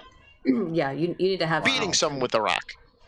Something needs to have happened to your brain for the most part to have either retrograde or anterior grade amnesia. It either has to be biological deterioration or a external force often. Yeah. So amnesia is and it's not getting hit on the head and then hit on the head again. You remember that kind of stuff. It's possible if someone has anterior grade amnesia, where they might forget things right now, but they have misprocessed memories that are going into longitudinal memory processing, and then they can recall some of those, and so they might. With someone with anterior grade amnesia is going to have all kinds of warped perceptions. But what I would say about anterior grade amnesia is that it's extremely rare and very uncommon. It's not, I mean, it's on the same level of rare as dissociative identity disorder or multiple personality disorder, as it's more commonly colloquially known. No one has these things, by the way, statistically. Nobody. These are so rare conditions. Nobody has fucking dissociative identity disorder. That shit does not happen. These people. Most people who claim to have that or are diagnosed as that I've met, they have borderline personality disorder and use that as an escape as a responsibility. Potentially. Dissociative identity disorder, even though it's included in the DSM-5, every respectable psychologist that I know of would consider almost everything before a DID diagnosis, because DID is so incredibly rare. It's in Germany, it's thrown around like candy. Well, but DID is an extreme psychological diagnosis. I know. And, like I said, there's almost no evidence that it even exists. Right? Yeah, I know. What I mean to say is the psychotherapeutic sector in Germany has no quality of standards in practice. In theory, there's supposed to be oversight and everything. In practice, it's just shit. They just write random diagnoses on their reports, and the next doctor takes it for granted. Very, very often. If you get a false diagnosis here, it's very hard to get rid of it. And it's very easy to get to a false diagnosis. Without even any data behind it, no testing, they just check boxes at random because they say, oh, that's standard procedure. I've met doctors here that your toenails would crawl up to your nose. This sounds like a very broken system that I want to be a part of. Believe me, I've heard Wisp talk about this and shit. The thing It's with bad. DID is a very specific diagnosis that, just to be clear, as I've said many times, I am not a clinical psychologist. I'm a media psychologist. It's a very stupid, specific thing. I do predominantly statistics. That's what I do. But I'm aware of many of these things because, well, it's my field. And more broadly, my field. DID, as I said, if you're talking to a psychologist or a psychiatrist who maybe is less, and I'll be very clear, less open and honest than I am, they might tell you, well, yeah, there's DID it exists because it exists in the DSM-5. That's a more realistic and more honest psychologist, or particularly a psychology researcher such as myself, would tell you what I'm about to tell you. No, it's not looking like it. The data don't support such a hypothesis, and there's so little evidence. What we would call DID is so small in prevalence that it would fall into random error, to the point where either it's like one of the most rare psychological disorders that exists, which is possible, or, and this is more likely statistically, that it's another disorder being misunderstood. So what the current interpretation is that it's most likely just a different disorder entirely getting misnomered. No, that's not common. That's my perspective, and the probably perspective of hard quantitative researchers like myself. However, psychologists and psychiatrists do understand and recognize DID as a disorder under the DSM-5. However, it's even within the DSM-5 criteria. It's got to be like. It's one of those disorders where there's it has so many criteria that it's not schizophrenia, that it's not anything else to get to DID. And again, we're talking about what normally would be 5 patients out of 10,000, 100,000. Extremely rare disorder. Welcome back, by the way. Witchy. Wow. Carl. A Nutri-Grain bar. And Did when you get the milk, Carl? Aiden's been teaching us about the brain. Yeah, when I say 10 patients out of 10,000, I don't mean 10 or 5 out of 10,000 people. I mean 5 out of 10,000 people who seek treatment, which again is closer to 100,000. So it is such, if it exists at all, it is such a rare disorder that it would be difficult to even quantify, and it's why it's so difficult for us to study this disorder if it does exist, and why we even have to ask that question. So the fact that you have thousands of people on TikTok saying, I have DID, and here I'm going to switch into my altar, that's not how any of that works. Yeah, that is the exact behavior that is even encouraged by local care personnel and ambulant psychotherapists who are even trained into exactly believing that this is how the condition works, as you just described that it is not. That's what's happening here in Germany. Anyways, it appears to be a big thing. I'm gonna head out now. You guys have a great one. Thank you for this lesson about brains. Very interesting stuff, and I've never seen your stuff, Aydin, but I'm sure I'll go check out your stuff. If you like what you heard me talk about, that's all I do. So nice to meet you, man. All right, goody. Goodbye, everyone. But Aydin, the last part you said I didn't hear because you got quiet. Oh, sorry. Just real quick, I thought to go over the. To my what I described about what happens in Germany. Oh, could you say again then?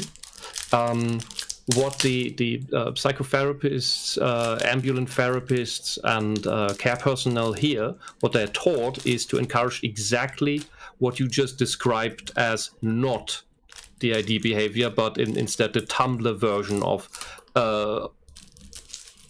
calling, oh, this is my DID, self-diagnosed stuff. Yes, but it's not helpful for diagnosticians. Of course not. It's actually quite harmful, and part of the problem is, and that's why some of these, when we do have people take tests, we put in these tests are intended to include false accounts sometimes, what people think the disorder is like.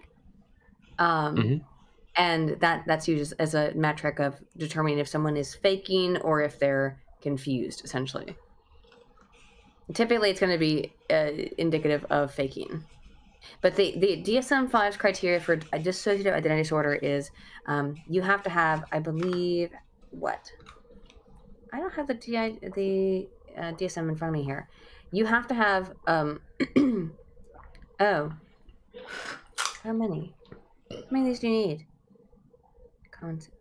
Oh, this stinks. Let me find it again. I'm trying to find the DSM-5 actual, the booklet. In personal interaction with these people, when I was a clinic and we had some borderliners there, they were definitely faking that. And what they basically did was give the different emotions. So if they didn't come up with actual characters that they made up, that they always, it's just imitation of what they believe someone with a thing would act like. Like one claimed to be a young autistic, one woman claimed to be one of her characters being a young autistic boy, but it was not actual autistic behavior. It was what she imagined autists would act like. Oh, and God. others would just call their different emotional states different identities. World now, because and you could pin them down. You could pin them down eventually. They would eventually admit, yes, they're just dodging responsibility. But it takes a lot of effort, and the female psychotherapists usually don't do that because they're themselves very emotionally fragile, and they just want to help and want to be nice. They don't want to hurt anyone's feelings, and that's how they indulge these patients in their beliefs. Yeah, they actually end up fueling it, which can be very damaging for some disorders to fuel the psychosis. So here are I found it finally. Here are the diagnostic criteria for dissociative identity disorder. It must be a disruption of identity, which means it's persistent and it's ongoing, characterized by 2 or more distinct personality states. Again, that means long-term, not short-term, which may be described in some cultures as an experience of possession. The disruption of this is the first one, marked discontinuity in a sense of self and sense of agency accompanied by related alterations in affect, those are feelings, behavior, consciousness, memory, perception, cognition, and or sensory motor functioning. These signs and symptoms may be observed by others or reported by the individual. So that's going to be, that's a complicated way of saying that who you are right now is not who you are 5 minutes from now. Now, people can feel that way, but it's something that other people can see. That's kind of the important part of the first aspect. It has to have 2 of these. The second one is 2 or more. Recurrent gaps in recall of everyday events, important personal information, and or traumatic events that are inconsistent with ordinary forgetting. So serious memory loss issues of everyday stuff. 3, the symptoms cause clinically significant distress or impairment in social, occupational, or other important areas of functioning. 4, the disturbance is not a normal part of broadly accepted cultural or religious practices. Note, in children, the symptoms are not better explained by imaginary playmates or fantasy play. And 5, the symptoms are not attributable to the physiological effects of substances, for example, blackouts or chaotic behavior during alcohol intoxication or other medical condition. So, basically, you have to have these massive blackouts and disruptions in motor functioning, problems with senses of agency, and not being able to recall a lot of information. And when you listen to these people specifically, they admit that they do not have memory loss issues at all, and that even their personalities talk with them, and some are even supportive, like allies in their heads. That's just like imaginary friends, essentially. Yes, they call them headmates, and that's the whole thing. Is it like, here's my headmate? Headmate? Oh, you never? I haven't heard that yet. Oh, it's an old term actually. It's a Tumblr term. My headmate is a different person that they think lives inside their head. It's their way of basically saying they have DID without saying they have DID. They don't have DID, by the way. Like those Tumblers who... It's like a child with an imaginary friend. That's basically that. I think that the problem with, first of all, again, DID is so insanely rare. Nobody's got it on, like, one person on all of fucking TikTok has it. And it's probably not somebody making fucking little cute videos about I'm disassociating and here is my altar. The reality is you're role playing, my dude. You have fan fiction characters in your head that you want to role play as. Now you could be like the rest of us weirdos and just go play Dungeons and Dragons. I was about to say, let's show them D&D. Thank you. Just go play D&D, or you can be an asshole and go on fucking TikTok and pretend that you're super special. Just go play fucking D&D. Remember, kids, you're special, just like everyone else. Yeah. Aydin, in D&D.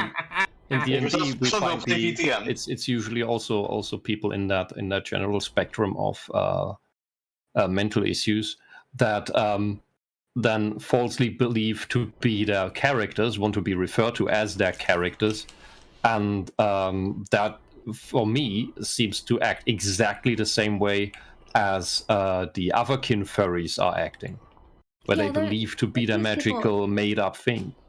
This is a paraphilia more than it is a typical. This is not a personality disorder; it's a paraphilia. In that these people are obsessed with something. No, it's a behavior that seems to have overlap with that, I think. Yeah, paraphilia implies sexuality. However, I think sometimes it's just an obsession with I am this, I am that. Yeah, there's some escapism involved. Yeah.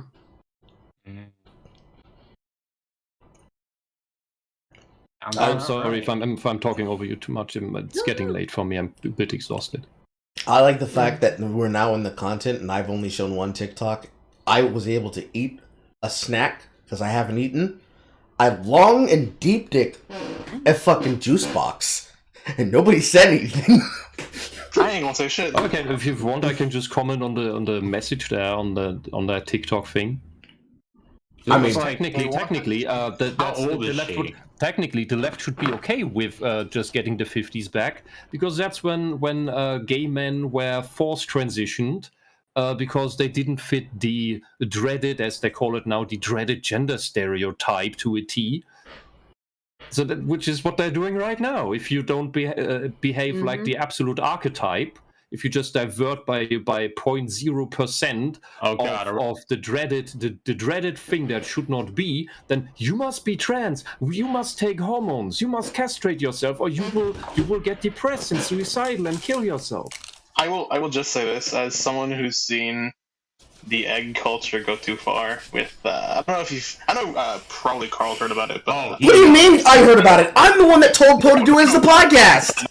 I only heard about that creepy shit a couple months ago. I'm referring to the specific situation of Raiko. Oh. What? That's sad. Carl, do you know who was the one who went after Raiko at first, right? Yeah. Yeah, I'm surprised they still aren't going after me, because every so often, someone will join one of my old servers, and I'll immediately recognize that fucking name. Oh, that reminds me, while we're talking about it, whatever happened to the last server after they destroyed it? Fuck if I know. I was the first one banned. Oh. Wait, my server or Poe's? Poe's. Oh yeah, no, I was the first one they got rid of. Remember, they got rid of me to make themselves look good. I see. Continue. Yeah. But with that whole situation, I just kind of understood. I'm like, yeah, there's a certain point where convincing people is really easy. With that, like Wes was saying, that kind of 0.5% of you're off from what you perceive yourself to be. Maybe you're the other side, and people go in numerous lengths to try to. And I'm not saying everyone. I'm not saying the fringe side, obviously here. But there are people who go to numerous lengths to get what they want out of you, and from there it's either, hey, you'll live with it, or it goes downhill. Hey, do we even need to bring up the two people I always bring up, which is Dimitri Monroe and my nice daughter, Avi? Those two? I was going to bring up Shuabi, but yeah, that works too. Those two people, they just exist. And their fact of existing drives everyone insane. Because they don't fit that pigeonholing. Also, just some guy's going to jump in here at any moment, isn't he? What? Huh? You're bringing up the whole thing of the 50s, and all I could think of is, oh god, just some guy's gonna jump in here soon, isn't he? What? Just some guy? Nigga, explain yourself. What would he have to do with this? Wait, you don't know about just some guy's meltdown? I do know about his meltdown, but what does this have to do with his meltdown? Well, you were saying all the like, oh, they should be back to they should want to be back in the 50s because they're basically doing what they're doing, only in reverse. And then I thought to myself, all I can think of right now is at some point he's gonna jump in here and say that was just a prank, bro. Jesus Christ. I'm gonna go ahead and say that was a joke that did not land, Ben. It did not. No, I get caught on. It caught on with me. I mean, maybe. Yeah, Avi and Dimitri are vibing. That's poor show Avi. I mean, if you really want to go to the example of egg culture and how detrimental it is, you can look up the story of women like Elle, or more specifically, you can look up the story of women like Ryan Barnes, who transition, and after detransitioning, they were dropped as a political darling. And they've been thriving since, under the new name Salty Alty. For a while there, she went by Rival Maverick. But they stopped being trans, and people were like, no, don't use their stories. Don't talk to them. They're just going to be used as right-wing fodder. And in fact, this was a point that I think Destiny argued when he went to Dartmouth recently, where people were explaining that, well, they don't want to talk to them because the only people they can talk to is this. But it's like, no, you stupid fucking... I can't use that word. Twitter will actually fucking ban me. But works fine. The French word for cigarette. Yeah, the twat works fine. Yeah. You create this dialectic where no one is allowed to discuss and speak about anything unless they are supposedly qualified. Unless it's your favorite content creator, then they're allowed to say whatever dumbass shit they want to and fuck up the argument so poorly that the only arguments that are left behind is the ones that they didn't fuck up or the ones that they used so often that other people adopted it. Because the majority problem is that once these opinions have been put out there, depending on the size of the person, they act as though the group size, the audience size, the subscriber count, and more importantly, the likes on the video is the exact same thing as the attack and defense points on a Yu-Gi-Oh card. It's a power level. You're hammering out to me. But I will say this. It's simply the question, are you over 9,000? No, I stopped talking because I heard Chris's mama, and I was like... Are you sure that's not your mama, Carl? No. It's Muscles. That's Muscles. I know what my mama sounds like. That's Muscles' mama. But, they act... I will say this, though. I didn't finish what I was saying. Go ahead. They act like it equals the attack values on a Yu-Gi-Oh card, and it's like, yes, and now that I play my social justice card, I have a +2 to cancel. Destroy that nigga online! Good God. And, like, it's very... my trap card. It's just Genzo with a giant fucking 12-inch Badcock dildo. I know. That was a joke. This is really problem. I don't like saying this word, but it's the actual proper use of it. This is very problematic because the same people who do this are the people who create the necessary volume of arguments that never get heard or listened to. And by the time they end up talking to people like Destiny, they say, oh, well, you're just platforming them because you can't find anyone else to talk about it. And it's like, no, you stupid dipshit. You literally marginalized them to the point that the only person they can talk to is the people that they believe they're allowed to express these opinions around without being personally attacked. If the left wing's doing it, and they've always been doing it, it's just whether or not they're someone that they can attack publicly yet. And that's always a matter and a difference between 100,000 subscribers or not. When that person gets attacked, and when that argument gets destroyed, or when that person gets deplatformed because you thought it was acceptable, when they show up on Cozy TV, or they end up having a conversation with Ethan Ralph, God forbid they ever do, or they go to whatever fucking live stream or whatever podcast you hate so vehemently that they're such evil Nazis but you can't stop watching it, especially if they end up going to EFAP, you don't get to say, we can't talk about this shit. Because if you're going to talk about it, you have to be willing to talk about all of it. Nobody wanted to talk about the problem of pink pilling that was happening, and is still happening, concurrently, when it was, hey, these kids, they are being told by older women and men, and what they call elder gays, which, honestly, that just sounds like a fucking D&D character. It sounds like a Lovecraftian thing. That sounds like Catholic priests.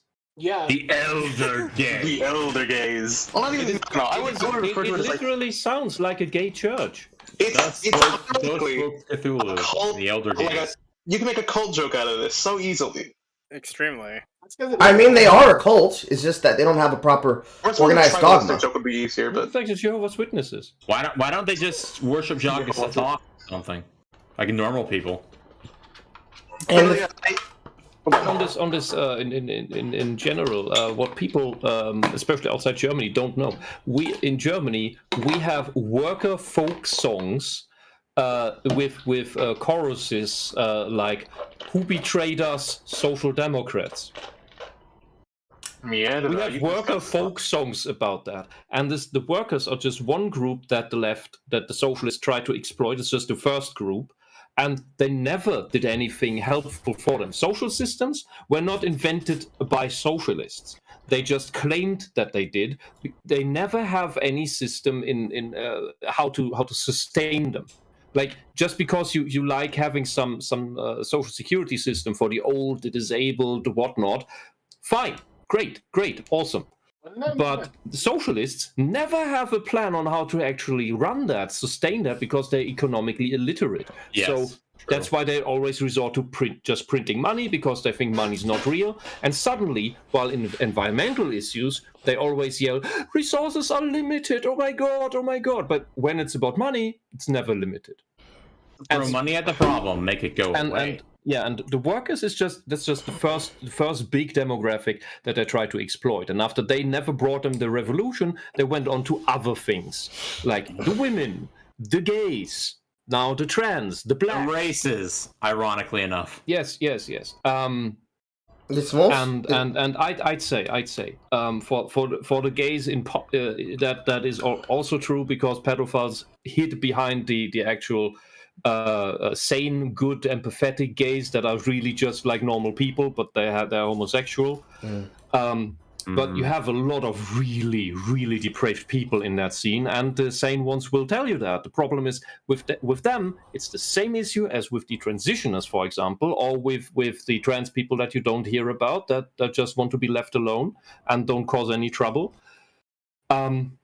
They are not speaking out because they just want to be left alone, and if they do speak out, the psychos in that scene, I would just say it like that because there's lots of abuse going on there, they will just shut them up as not having the right opinion. Same with the trans thing, and with trans thing, I think it's the most obvious of all groups that nothing worse has ever happened to this demographic. It's not a community. They always call everything a community to take control of it. Can you what's the word? Ostracize someone from a demographic? True. No, you can't ostracize someone from a demographic. I know. I get what you're saying. But if you make it if you call it a community, you can ostracize people from a community. You can take control of a community. You can claim to speak for a community. And in the case of the trans thing, they got rid of all of any substantial knowledge we had about that, about the medical stuff behind it, about the science behind it. Thankfully, there are still some people actually researching into that, and there are some. They dropped it because it is a plainly biological issue. We're talking brain alterations, and we're talking broken androgen receptors, shit like that. And they hate that because they hope that the transsexuality issue would justify their blank slate theory, when in reality it kind of just solidifies that no, the blank slate theory is bullshit and for centuries has been. John Money, do I need to say anything more than that? Yes, and that is why they brush the people with the real condition under the rug, because they, from their lived experience, the word that I love so much, the lived experience of the people with the real condition doesn't fit the narrative of the left. No, it doesn't, and you have to understand also what the left is doing in this all these attempts, and it's indoctrination on purpose. Yes. It's in the works of Paulo Freire and a lot of other early far left scholars in the 1900s. And what they say about it is that the problem with it's actually they admit in their writings that capitalism actually works. It works too well. So the only way that they can overcome the capitalist system and get people to wake up is by destroying them psychologically. You have to make people extremely upset so they can recognize. You have to destroy them so they recognize that they are part of the proletariat. And when they realize they're part of the proletariat, then they'll wake up and they'll want to overthrow the elites. Yeah, but the end result is every time in socialism that you end up with actual elites enriched and so far detached from the poor masses, the impoverished masses, that they create the exact dystopia that they claim to fight against. So it's at best it's a scam. Exactly. Who do you think is creating the people that they want to? Because again, they want the masses to rise up and fight for them. It's the elites who create the incredibly fucked up and desperate proles, right? Mm-hmm. That's the way that it works. Is that these people hate the current system, and by the way, they want to be oligarchs. They don't actually dislike capitalism. They just want to be the only ones in charge of capitalism, so that they have the elite position. That's why they want to make everybody miserable. And you can see this in everything that they do. Because when people are happy, they won't rise up. There's no need. Yeah, there's no need to rise up. Yes, they need to. Because you just have your quiet little life, you enjoy, and that's that. The entire push for this transgender stuff, for example, that all these kids are so sexually confused, this is precisely...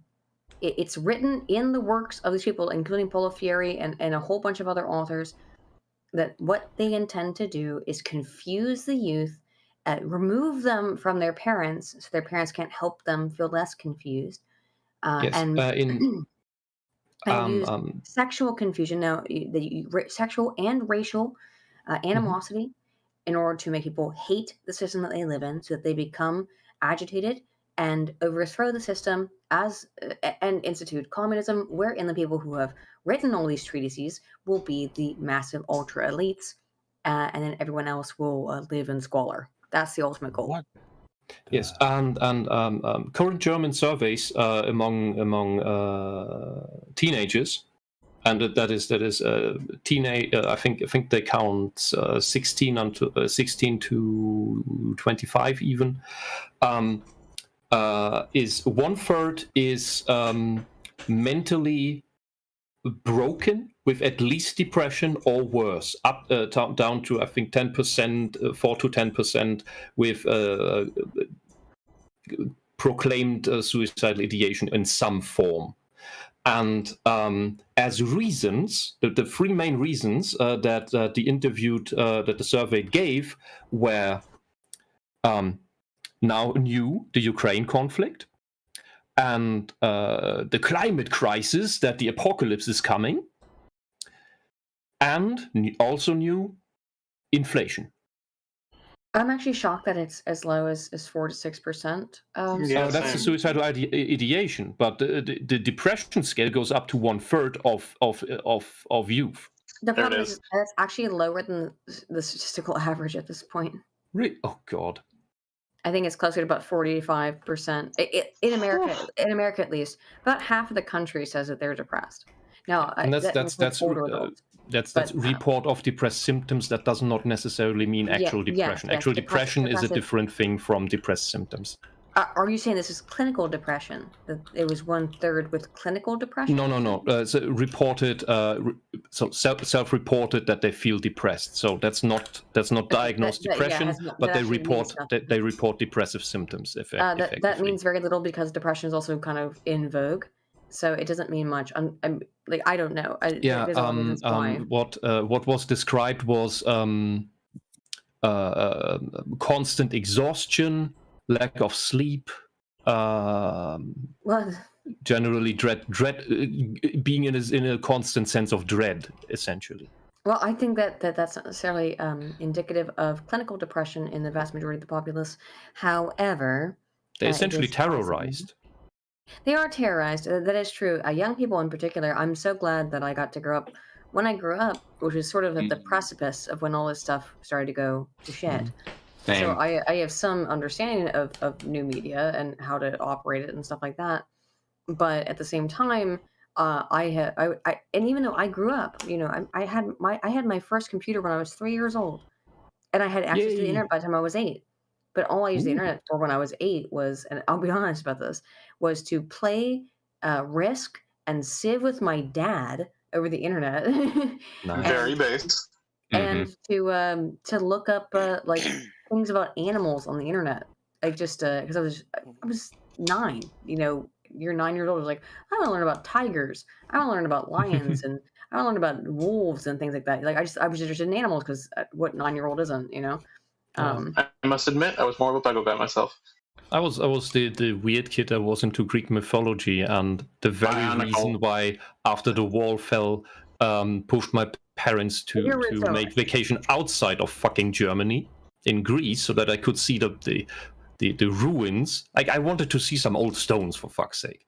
And we did that once, and all the other days we had to sit because of my mother had to sit at the hot beach, and I had sunburns every fucking day. I'm trying to remember. I always would ask my dad to read Greek myths for me. It was from I think the name of the book started with a B, but it was a collection of. It was a very classic collection of. Maya. It doesn't sound right, but I don't know what it was. If it's a B, that's the famous one is Maya. I'm going to actually have to get going, guys. I will. Oh, take care. Yeah, take care. Yeah. Bye, everybody. Take care. Take it easy, son. Will do. Bye-bye. I'm playing so one more thing about the child indoctrination thing with regards to this whole horrible movement. In East Germany, they told us that the kindergarten, what we call preschool, I think, but without the actual education part, was invented in East Germany and an invention of socialism. That's a half-truth. You know where it was actually invented? By whom? I don't know. I would imagine it's in the UK, though, or in Britain. It was in Vienna by the National Socialists, the Nazis. No. Oh, no. Oh, no. Oh, yes. Oh, yes. Oh, yes. Oh, boy. Because it would, so the official thing is, it would free the woman from having to care for the child all by herself and could now be her own woman and work in the factory. I see. It was sold as freedom. Surprised. That's interesting, though. Yeah, and there was even an old lady who grew up in that times. There's a recording on U.S. Senate TV, whatever. You can find it on YouTube somewhere. It's a very interesting story, and that's how I started digging about it. Because what the fuck? That's not what I was told when I was in school, and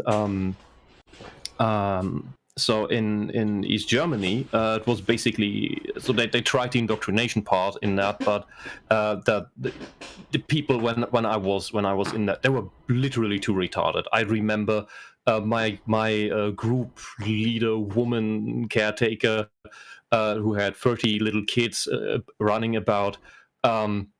I have it in my. I must have been 3 years old or something, or 4. But I remember standing in between the cupboard and the line of chairs by the long table, looking at her little cubicle thing, and how the woman from the group next door came in because she wanted her lipstick back, and then complained about why are there bite marks on the lipstick and it's so little. Ew. And my group woman said, well, it tasted so good. Ew. That's stuck in my head. That's stuck in my head to this day, because I, as a 4-year-old or however young I was, thought, this is dumb. I see. That's interesting because I have no. I vaguely remember. My childhood amnesia didn't kick in right. I have memories up until I must have been 1 or younger. I don't remember anything about. Normally the cutoff is like 5 years. For some people, it's even 8 years. I don't remember anything before the age of 8. No, with me that didn't it's work. It's about 4. It's about anything before 4. I can't recall. I was like, I feel like weird now. Okay, your brain worked right. Mine didn't. Yo, we take those finally. Yeah, I mean, it's bizarre. I have random flashes of images of scenes before that. But, I'm not even sure if they were actual memories because again, I saw photos, and so sometimes I'm like, Oh, is that a memory I actually have, or is it a photo I saw a couple years later of the classroom that I was in when I was in preschool? I don't know. But I remember preschool. Maybe kindergarten was just too abusive because I have a lot of horrible memories from that time. Yeah, I remember. And we have that since. And we had that since like a couple months after birth. We had the Kinderkrippe, the crib, Kinderkrib, until until 3 years old, and from 4 years on it was kindergarten, and it's just horrible. The food was horrible. The caretakers were idiots, and well, lots of horrible things. Anyway, you know about the Hitler Youth? Yeah, of course. Yes. Yeah, because that's the next stage. That's for the teenagers then. I mean, that's what's happening now in a less. It's not in a governmentally sort of supplied form, but they're certainly in the U.S. trying to engage such a creation indirectly. Oh yeah, I expected that. But you know what they generally did? They marched around. They had their uniforms, and they did sports. And held political speeches to indoctrinate themselves, each other. Yes. You know what we had in East Germany? Hmm? We had the Young Pioneers. My brother was still in that. I was too young. And they had uniforms with some red bandana around their necks. Yes. Yes, and they marched around, did sports, and held speeches to indoctrinate each other. It's so interesting. Like, I didn't know you grew up in East Germany, because it's very interesting. What? You grew up in East Germany? No, I said I didn't know you did. Oh. I'm sorry. I didn't know you spent time there when you were younger. That's interesting, though. It all feels so normal when you don't know the world. Of course not. But it's fascinating because, yeah, like you said, it's the same thing where, you know, the West with our kind of a belief that we're so much better than the commies and stuff. It's like, oh, you do a lot of the same stuff as the they commies. keep telling us that is why I eventually started to question. I didn't have the resources and everything, but eventually I started wondering, wait, everything I learned about this, what happened in East Germany, actually sounds like a lot of what the Nazis did. Is it not just in the name that the Nazis were socialists? Because we keep forgetting that, because we always keep them calling them Nazis. And when in Germany we say National Socialism, we do not hear the socialism in the word. It has to be infuriating. I would just imagine to see Americans be like, well, it wasn't real socialism. It's not really what they meant when it was National Socialism. No. They were talking about something else. It's like, are you kidding? It's always something else. Always. Of course it always they started to try to put Stalin in the right wing corner. Yes, they did. They tried to. They did. Hold on, what? No, they're trying right now.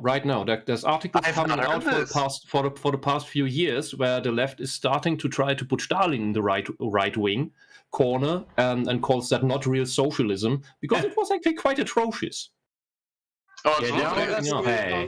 Socialists look bad. I mean, that's the thing, is that, yeah, they're trying to make, because Stalin's a bad guy, so he's right wing, and it's like, it's very basic tactical. Everything I don't like is right wing. Exactly. Yes, that's it. Yeah. Yes, and we've fallen for it for 100 years now. I don't know if people. I think most people actually do fall for it again, and it's unfortunate. Yeah, but it's how we grow up. Yes, I think it's part of it. And I feel very sad saying this, but I think unfortunately it's going to be the case where people are going to have to learn from this again, or I don't. But clearly, the lessons are not being translated longitudinally. Oh no, the thing is, I don't think the people learn. The people themselves didn't learn anything from it. The rulers and string pullers, they learned from it how to better hide it. But the people, it's this part of history that that the brown socialism and the red socialism are the same thing. The only thing that they differ in is how they want to go about world domination. Precisely. And I think what they've realized, I think you're completely correct. And I think one of the things they've realized is you can't be so overt about your messaging. You have to, I mean, you can be overt about some parts. You just have to get people angry. Once you get people angry, and again, this is the thing that the communists were having a problem with with America, and that the national socialists were also having a problem with America, which is how do you convince a country that is so prosperous that it's actually terrible to live there and they need to revolt? And the way that you do that is by lying to them on every fucking level and getting them to hate everything, hate themselves, hate the society they've been raised in. And that's what they've done a really good job of for the last 30 or so years. Yeah. In particular. Better than for the interruption, but so what I'm just correct me if I'm wrong. What I'm understanding is you need to instill self-hate to get this entire thing to properly work. Yes. It certainly helps, yes. Yeah, and they capitalize especially on the phase during puberty where some sort of self-disdain naturally occurs in many kids. A revolutionary spirit, I would say, occurs in teenagers. It's inherent. That as well. It's a rebellious spirit, yeah. Yeah, it's the phase where you, in a more natural setting, want to cut yourself off from your parents and live on your own. To discover who beyond you your are. own two legs. It's actually test the boundaries. Yeah, it's a completely normal part of human development, but they have perverted it into being that natural propensity and proclivity. Now we're going to make it so that your questioning of yourself, which is normal, which everyone does, now means you have to cut your dick off now and make yourself permanently fucking miserable and permanently reliant on the state. That is on purpose. That's not an accident.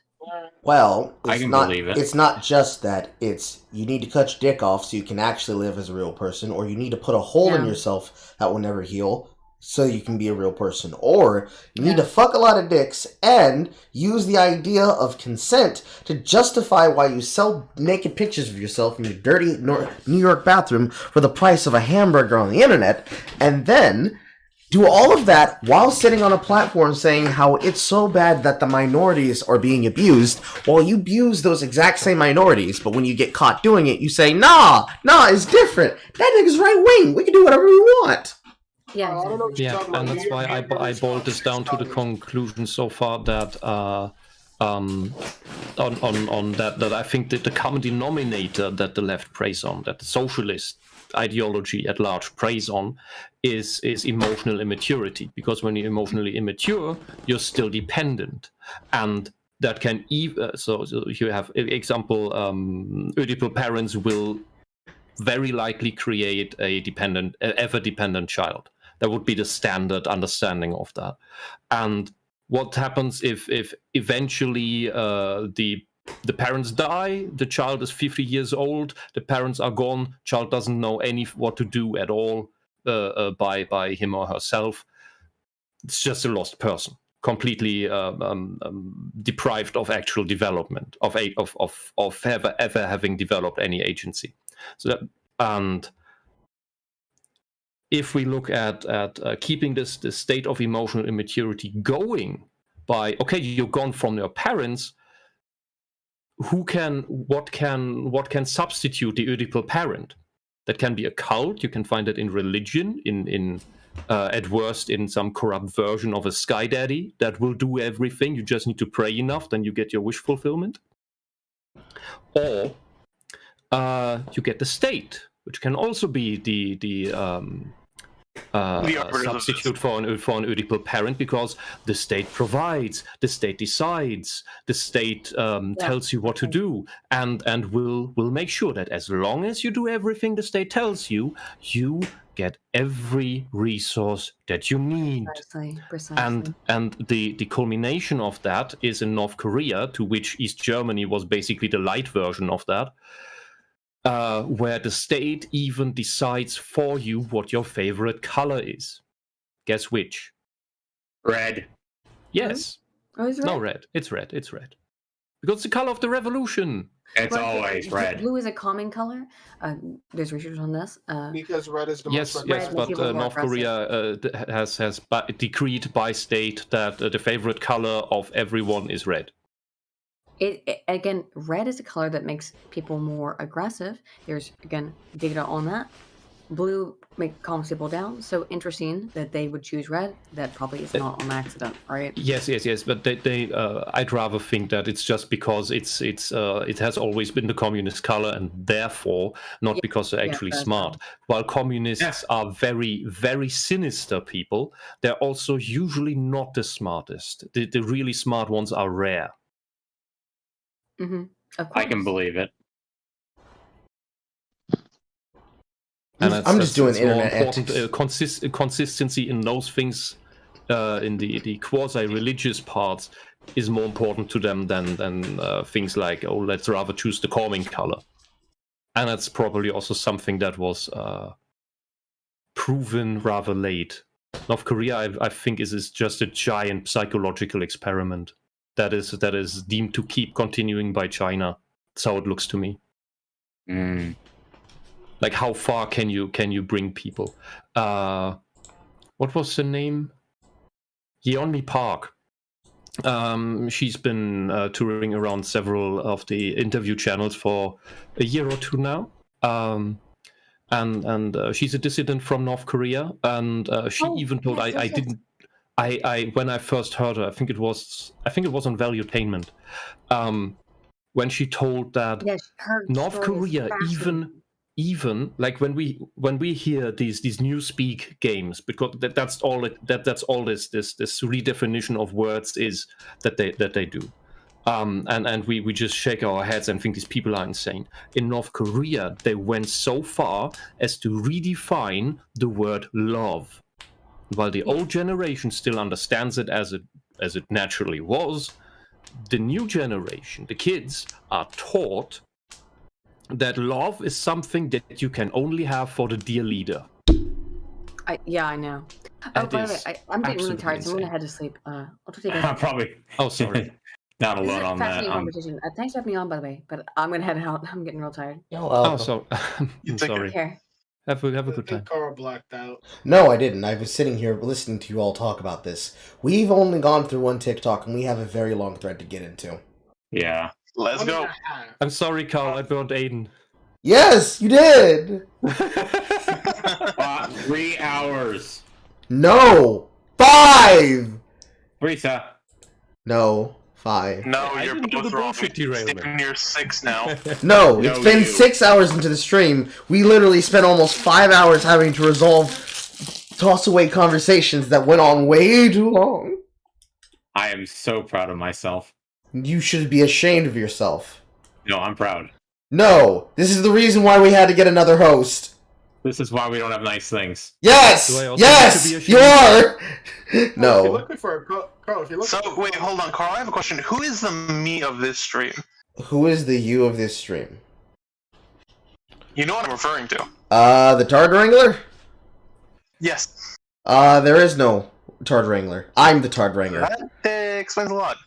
Exactly. I can't have a Tard Wrangler here, because unfortunately the Tard Wrangler that we would have had here couldn't be here, because she's doing her own content right now. I mean, I'd have done it myself, but there was maybe 7 people here, and one of them would just keep talking over me.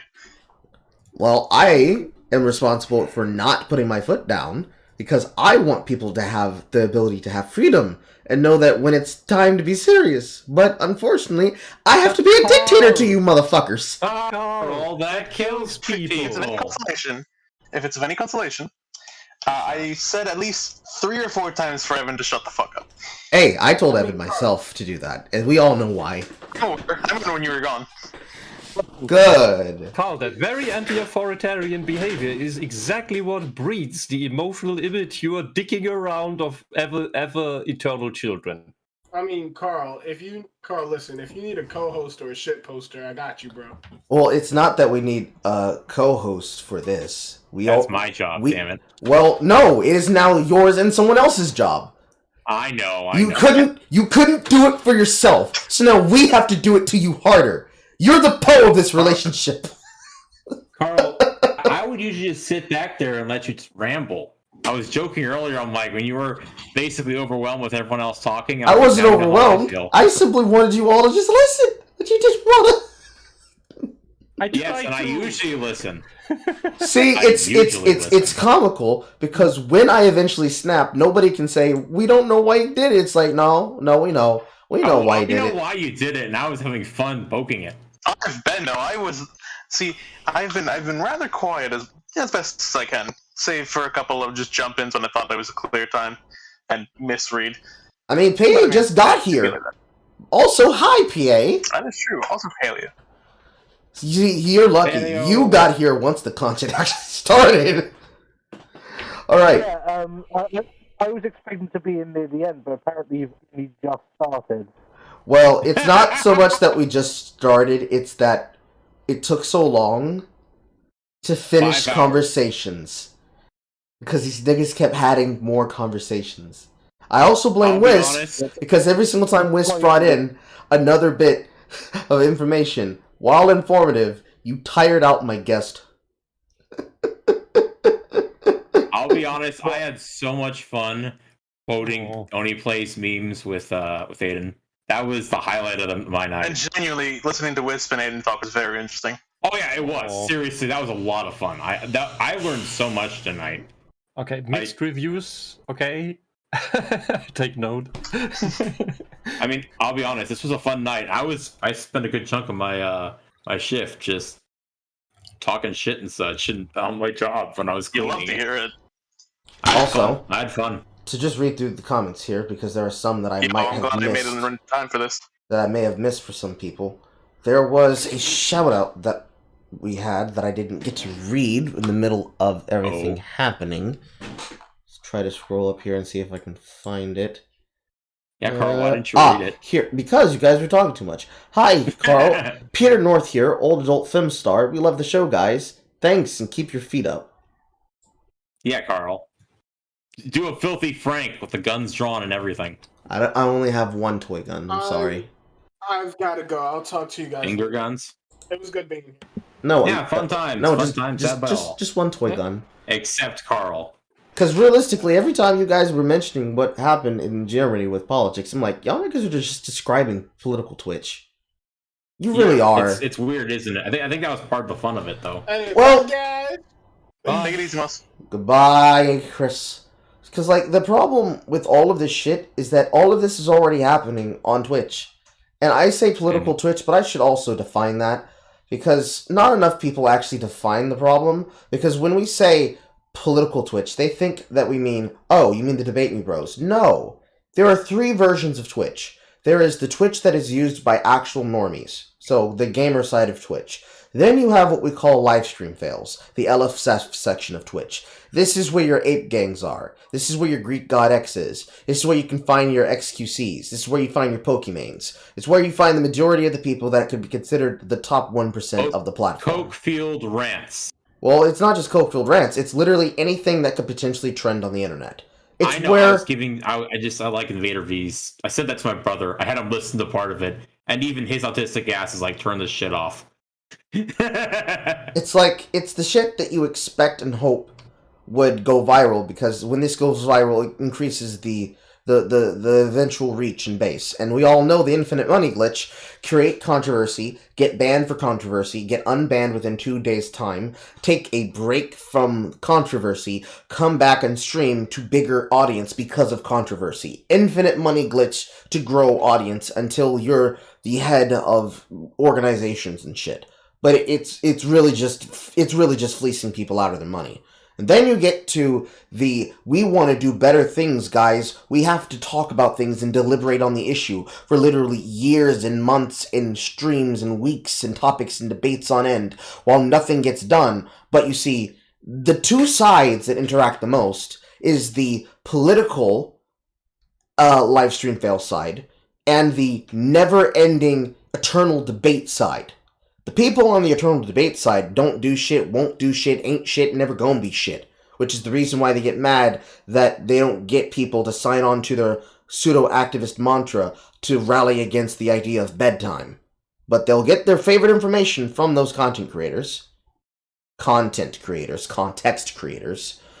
they'll get their favorite content creators' opinions. I hear it's amazing when the famous purple stuffed worm is Flapjaw's face with a tuning fork, does a raw blink on Harry Carry Rock. I don't know what the fuck that is. I need scissors. 61. You said creating context, and all I could think of was glitched out kernel. They make this kind of content. They take the opinions of people like Destiny, and they repeat their arguments without actually understanding or reading the books or knowing what it is they're talking about. Because it sounds cool and interesting, it's provocative, and it gets the people going. But then, eventually, because this is usually the nature of nature, when the people who are coming along with the pirate radio energy of people like Wayne TV, just playing what he does as Wayne Radio, or people like Pay Money Wubby, or even necessarily people like myself, come up through and have these discussions and arguments, they try to deplatform them, because if they form the ability to have a new voice that they've never heard before, they know it will eventually mean the end of this provocative engine they have going. Because, as Wiss was mentioning, it's the setup to create the system that puts them in power. They vote to put themselves in power, and through demagoguery, they say, we're all you ever need. When something comes along and says, nigga, I don't give a fuck about none of that shit, the people look aside and say, who the fuck is that? How dare you attack the leader? But through charisma and also better arguments alone, they eventually get won over. Well, that's what I said. Through the convention of the audacity and better arguments, they get won over. And they cannot have this because we spent all that time and we invested all that energy grooming you. You can't be groomed to them. How the fuck are they doing it? And every single time this has ever happened, it's always, oh shit, they're using the tools that we used against our enemies. That's not okay. And they pull the ladder up. They pull the ladder behind themselves, and they start the cycle over again, hoping that the last cancellation was enough to put that person away. And if it's not, they then just go about acting as though you're an elephant in the room, a big bad goblin that's going to rape all of their fine shield maidens and impregnate them with their evil baby ideas. And every time it happens, they end up then pushing themselves and also the people that they're trying to attack underground. We've witnessed this happen in real time with Destiny. They deplatformed him from Twitch. Elon Musk. And they assumed that by doing so, they'd be able to stop him from having a platform. Vosh thought he could just waltz back in. I say waltz, would appeal his ban. And would go back to Twitch because, now that I can go onto a live stream panel and I have the ability to not getting my shit pushed in by Destiny, I will be able to become the man who makes people possible. And I'm the god. What we've seen because of this is the craziest opinions get talked about, but no one ever actually shows where these opinions are coming from. You'll hear it in debates and arguments where they'll talk about these situations and these instances on the internet, the things that I'm going to be showing people today, and they say, well, who said that? Where did you hear that from? Where did you get that from? And they keep walking forward, hoping that nobody's going to keep asking the question as long as they don't answer it. But then when people see these things for themselves, whether they do it in the style that most of us do, or they do it in the style of libs of TikTok, whether you consider it to be bad or not, that they're doing so in a way that it's causing real-world actions by people losing their jobs, which, in my opinion, you could say, hey, it's not fair. You know, you can take Dev's position. You can say, no, they are doing bad things, but this one is worse than the other because, hey, this is content that they posted. Why is it that Taylor Lorenz thinks that it's okay to dox someone because they're doing it? Well, it's because they're exposing something that's of public interest. No, you mean it's of public interest to you to stop them from doing so because it's making you look bad. And, well, through the felting of Ethan Ralph to the felting of, well, the majority of political activists that are just failing to keep things together, like Patrice Cullors, or through the felting of Ethan Klein, the shit's on a decline, finally, because they're realizing that all of their heroes and all of their idols aren't just corrupt pieces of shit, but they're so corrupt to the point they're unwilling to take responsibility when it finally comes to them. Because what was good for the goose was always good for the gander, but they never thought that they were going to be the statue. They thought there would always be the bird.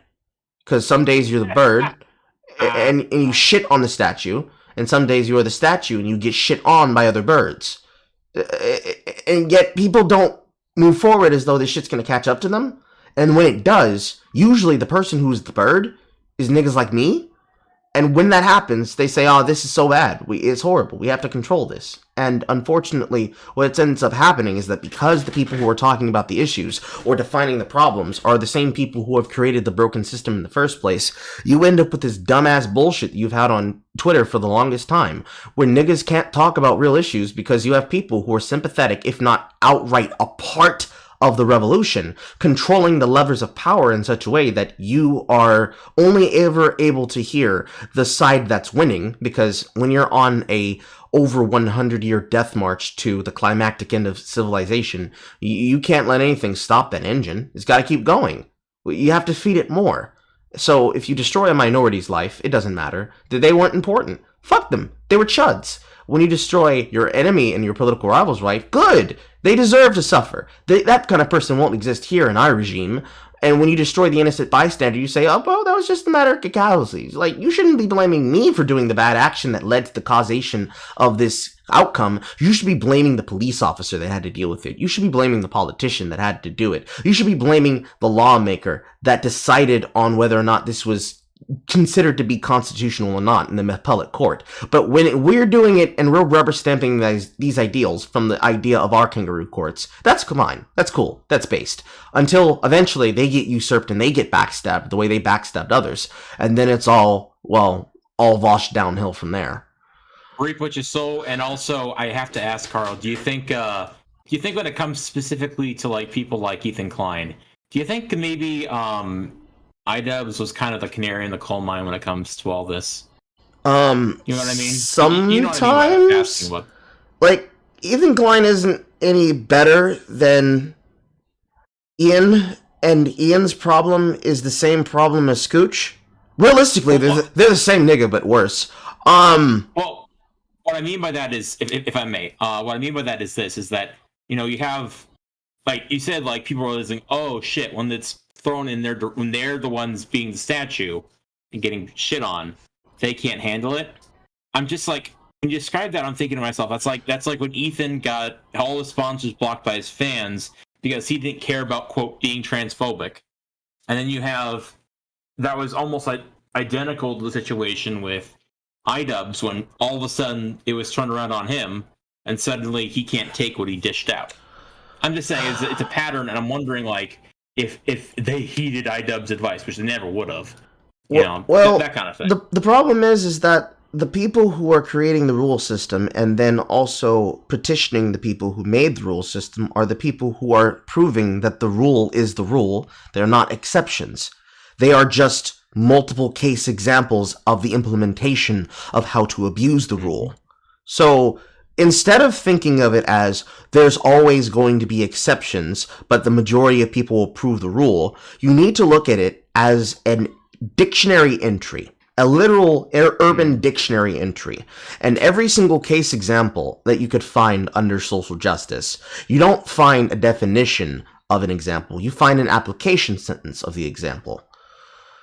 And what you realize is that all of these examples are the exact same as the other ones. It's just slight different variations on the details. But that's where the devil is in the details. And when you start looking at the details, the reason why I always end up talking about precedent and pedagogy, the reason why I always like to see people understand how they need to learn to take abstract concept and apply it to a real-world consequence, is that when people see things, it's kind of like the way that people treat online video games and sharing information on online video games. You can't tell me what to do. I'll do things my way on my own time. Fuck you. You don't know anything about me. You don't want to know anything about me. I'm better than you. I'm better than you. I'm better than you.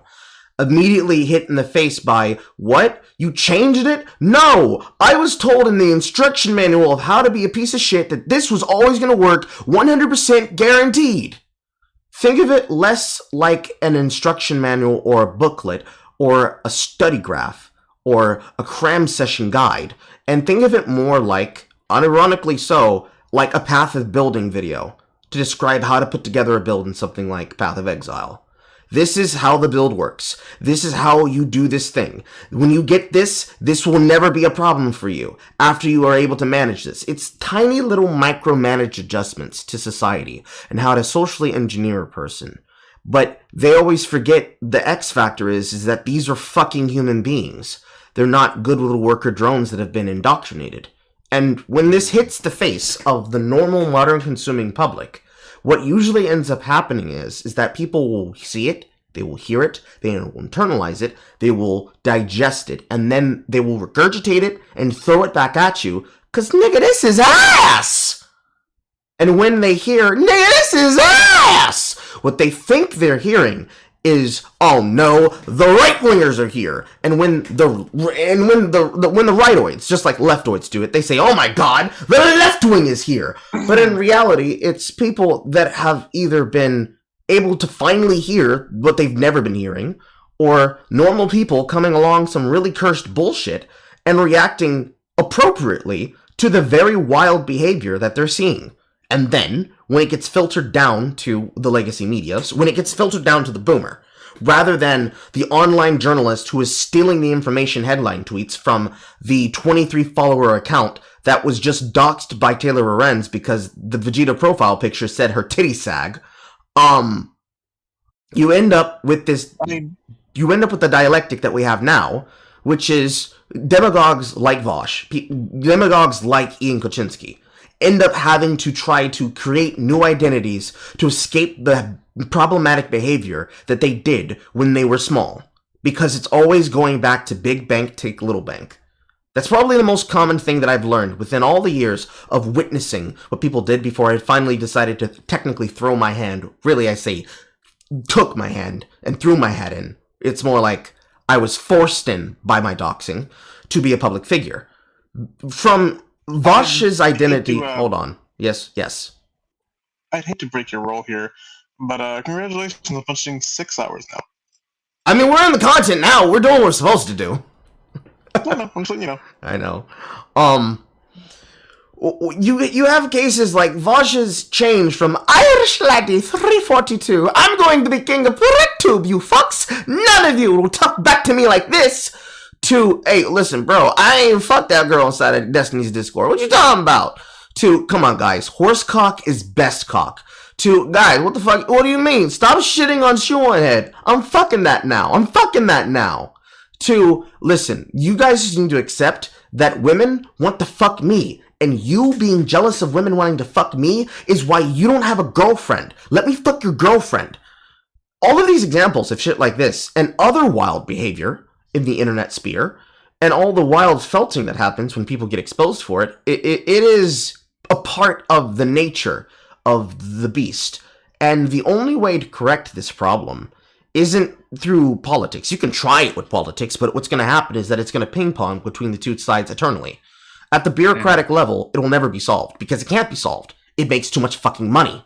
The disorganization and the chaos is the content. As long as that exists, it's never going to go away. And it's not necessarily that the government uses it because it's the content. It's that, well, this is what they're doing. We might as well find a way to make use of it. Never let a good tragedy go to waste.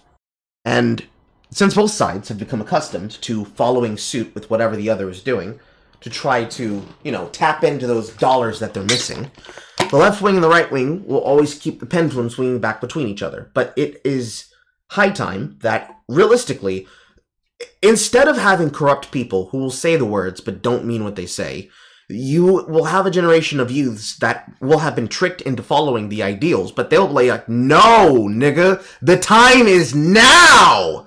And like the joke I said all those years before, back when I was a nobody, when Commissar Jamal and Commissar Ephraim show up on your doorstep and they say, hey there, comrade, have you paid your dues and ties? Yeah, motherfucker, it's time to fucking pay up. You're not gonna be able to say no. And very much, if Jebediah and Sarah show up onto your doorstep and say, salutations, are you gonna be able to make a donation to the right-wing demagogue of our United States of America? You're not gonna have shit to say to them either. Because it's not going to be a meme to them. It's not going to be a joke to them. It's not going to be, guys, this was just supposed to be funny so that I could grab power. No! You're going to the wall. And I will sit there on my live stream in my big fat chair, on my fat ass playing video games, watching, kind of like the dream that Poe had. I will be physically sitting there in my chair, watching you get put against the wall for your ideology, and I will be saying, that motherfucker better dodge. Ooh, we got a headshot. And now let's get commentary from Big Butt Jiggle Wiggle 42. It's coming, and it's not a joke. It's coming. It is coming soon to a supremacy near you. The only solution is tarring, feathering, mockery. Because if either side wins in the ideal way that they think they do, and I want to be clear about that for anybody who tries to climp chip it later, I don't believe that it's an inevitable ability. I am saying that once this thing you achieve, the unachievable dream, gets achieved in your day views, you're on the wall first. Every single one of you. So it's like the Spoonie movie. Sure. You know, he got the impossible goal, and now his entire life is ruined. Yes. It's like, well, shit, I don't like having to use Marvel to compare things to people, but that's the only way these motherfuckers can keep up. It's like when Doctor Strange tried to save Christine. He fucked his dimension up. And now they're cold, barren, and alone. Except that you won't be alone. But you will be cold and barren, because you'll be in the ground. Because they're gonna bury you. Now, some people might think I mean, he's trying to incite violence. No! I mean they're going to try to destroy your platform and take their power from your audience. I wasn't joking when I said motherfuckers really think that their audience sizes and the size of their subscriber count, the size of the money they get from the checks that they have from creating edutainment or from creating these political Emmanuel Goldstein sideshows to entertain their audience with the peanuts and bread and circus and the red meat of seeing a new fresh bloody kill, they eventually will come for you and destroy you. Because if they aren't able to influence you, they will destroy what they can't control. And if they can't control you, and you're out of control to the point that you're making them look bad, or worse, you're doing all the things that they should be doing correctly, and they're not benefiting from it, well, that means you're a target that has to be destroyed. And as long as you're going to have that target on your back, they will never stop trying to do it unless it doesn't work anymore. For people like Elon Musk, they can scream, and they can shout, but it's not going to stop anything. It's not going to change anything. You can try to radicalize people to do these actions, but who's going to be the one to pay the cost? It's not going to be you, Mr. Live Streamer, sitting in your chair, eating food while watching other people do the content. You need to be like me, creating the content so that the people themselves are giving the value. That way, when you walk away, it's not that you left it. I'm literally working this shit together. You see, that's how I know I'm a smart person. It's not going to be in the case that you're going to say this is the problem, and then you benefit from the very thing that you're causing. And when people accost you about it, you say, "Come on, bro, I got to participate in the thing in order to stop it." No, it's going to be you create the opposite of that, and you allow the people to solve it together. As much as I want to try to silence people when they have bad ideas, I can't, and I shouldn't. Because what I'm supposed to do, what you're supposed to do when this happens, is you're not supposed to say, well, if they're going to silence us, we silence them back when it's our time. Yeah. What you're supposed to do is say, hey, yo, everybody, come look at this nigga! Yes, exactly. When most people will do much more. Like there's in this, when we get to this one, and you'll know exactly what it is. You're gonna recognize it because some people probably have recognized the shitpost of it because I posted it. Talk to you later, guys. Bye. Bye.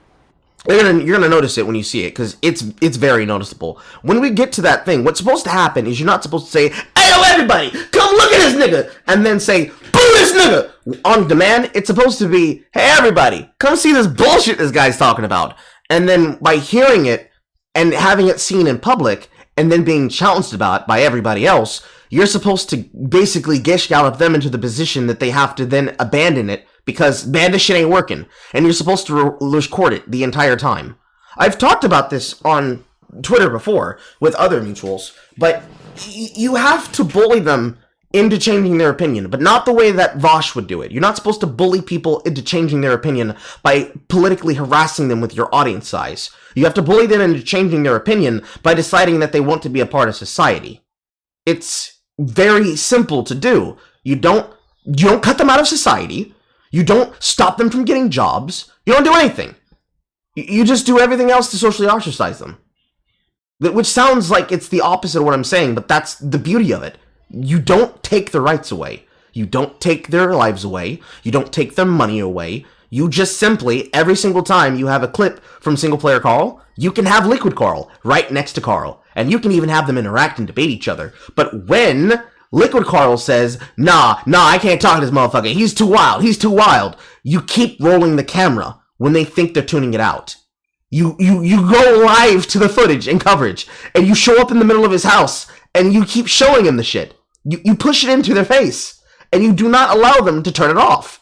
Because this is what they've been doing. They've been telling you can't turn off and you can't jack out. You can't have a moments of peace, because that's how the radicalization happens. What you have to do is that you say, all right, if you don't want to be involved in this, you don't have to be involved in this. Nobody has to be involved. You are not forced to take part. But the moment that you put on the badge that says, I consent to the social hazing of being a public figure, of being a demagogue, of being a thought leader, of being whatever, the moment you say, I opt in, it's our site! No rates! Street rules! You fall down, you're done! You're getting stomped until someone saves you! And I feel like that'd be a lot better solution. Because what you're going to see when that happens is basically what's happening right now to Ethan Ralph. When a person goes that long, and they have never seen the consequences of their actions, because there was always somebody else to clean up their shit. When nobody's cleaning up their shit anymore, because they're so focused on the monomyth of who they are. When they can't disconnect the content creator from the content they make, they become the content. When you create cringe, you become cringe. And because of the nature of youth, since this is the audience that you're courting to keep your audience alive and to keep it from not becoming an echo chamber, as those youth come in, if they reject you, well, that's a wrap. There's now a finite limit and there is a ticking timer on how long you can have power. And as long as that timer's there, it'll always be a sword hanging over your head. It has come for Ralph. It's come for Ethan Klein, but I think he'll recover into some formulation. He won't be at his peak, but it doesn't matter. He already has the big number. Big bank, take little bank. If I were to tweet something right now at Ethan, he's not going to see it because, first off, he's getting too many people, but it's not going to piss off and annoy him the way that somebody like Keemstar does. He gets under their skin in a way that is something that goes beyond money. It goes beyond fame. It goes beyond generational wealth and intergenerational wealth. There will be people to this day that when their children become either teenagers or adults, they will be getting their fucking asses dogged out on the timeline. Because of what their parents did. Maybe also because of what they did, but definitely because of what their parents did. And they're not going to have a comeback. There will be content creators that will get dogged out, that will not have a comeback. Nobody will be able to save them, because when it was them, it was good. So what's good, homie? Now, with that being said, let's get into the rest of this shit. Because, man, this one, if you think the first one was fucking crazy. Now, before I push play, is there anybody want to say anything? No, I just walked in, man. Hello, welcome. Hi. You're not here. You're not here very often, Putty Tap. Well, because you're not in voice chat very often, and I have a lot of servers. Well, you see, I try to make content to keep you motherfuckers fed. I need to work on creating content so I keep my audience fed, dude. It's what we gotta do. It's the whole cycle. Also, you're live on the stream. You know that, right?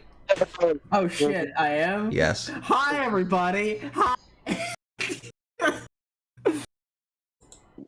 I always find it amazing how people just don't notice that the channel is live. Like, is there a notification right now that shows that my channel is live? I haven't checked my YouTube, so let me check. Shit. Let me check. Hold on.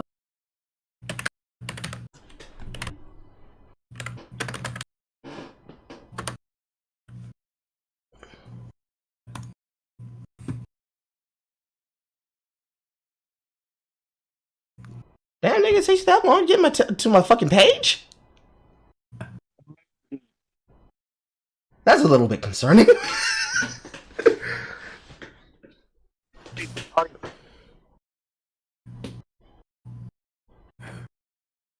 I feel like he's like trying to go through mountains and valleys just to get to SingleCarl's YouTube channel.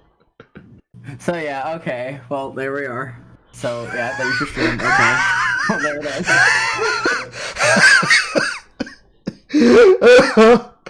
Oh my god.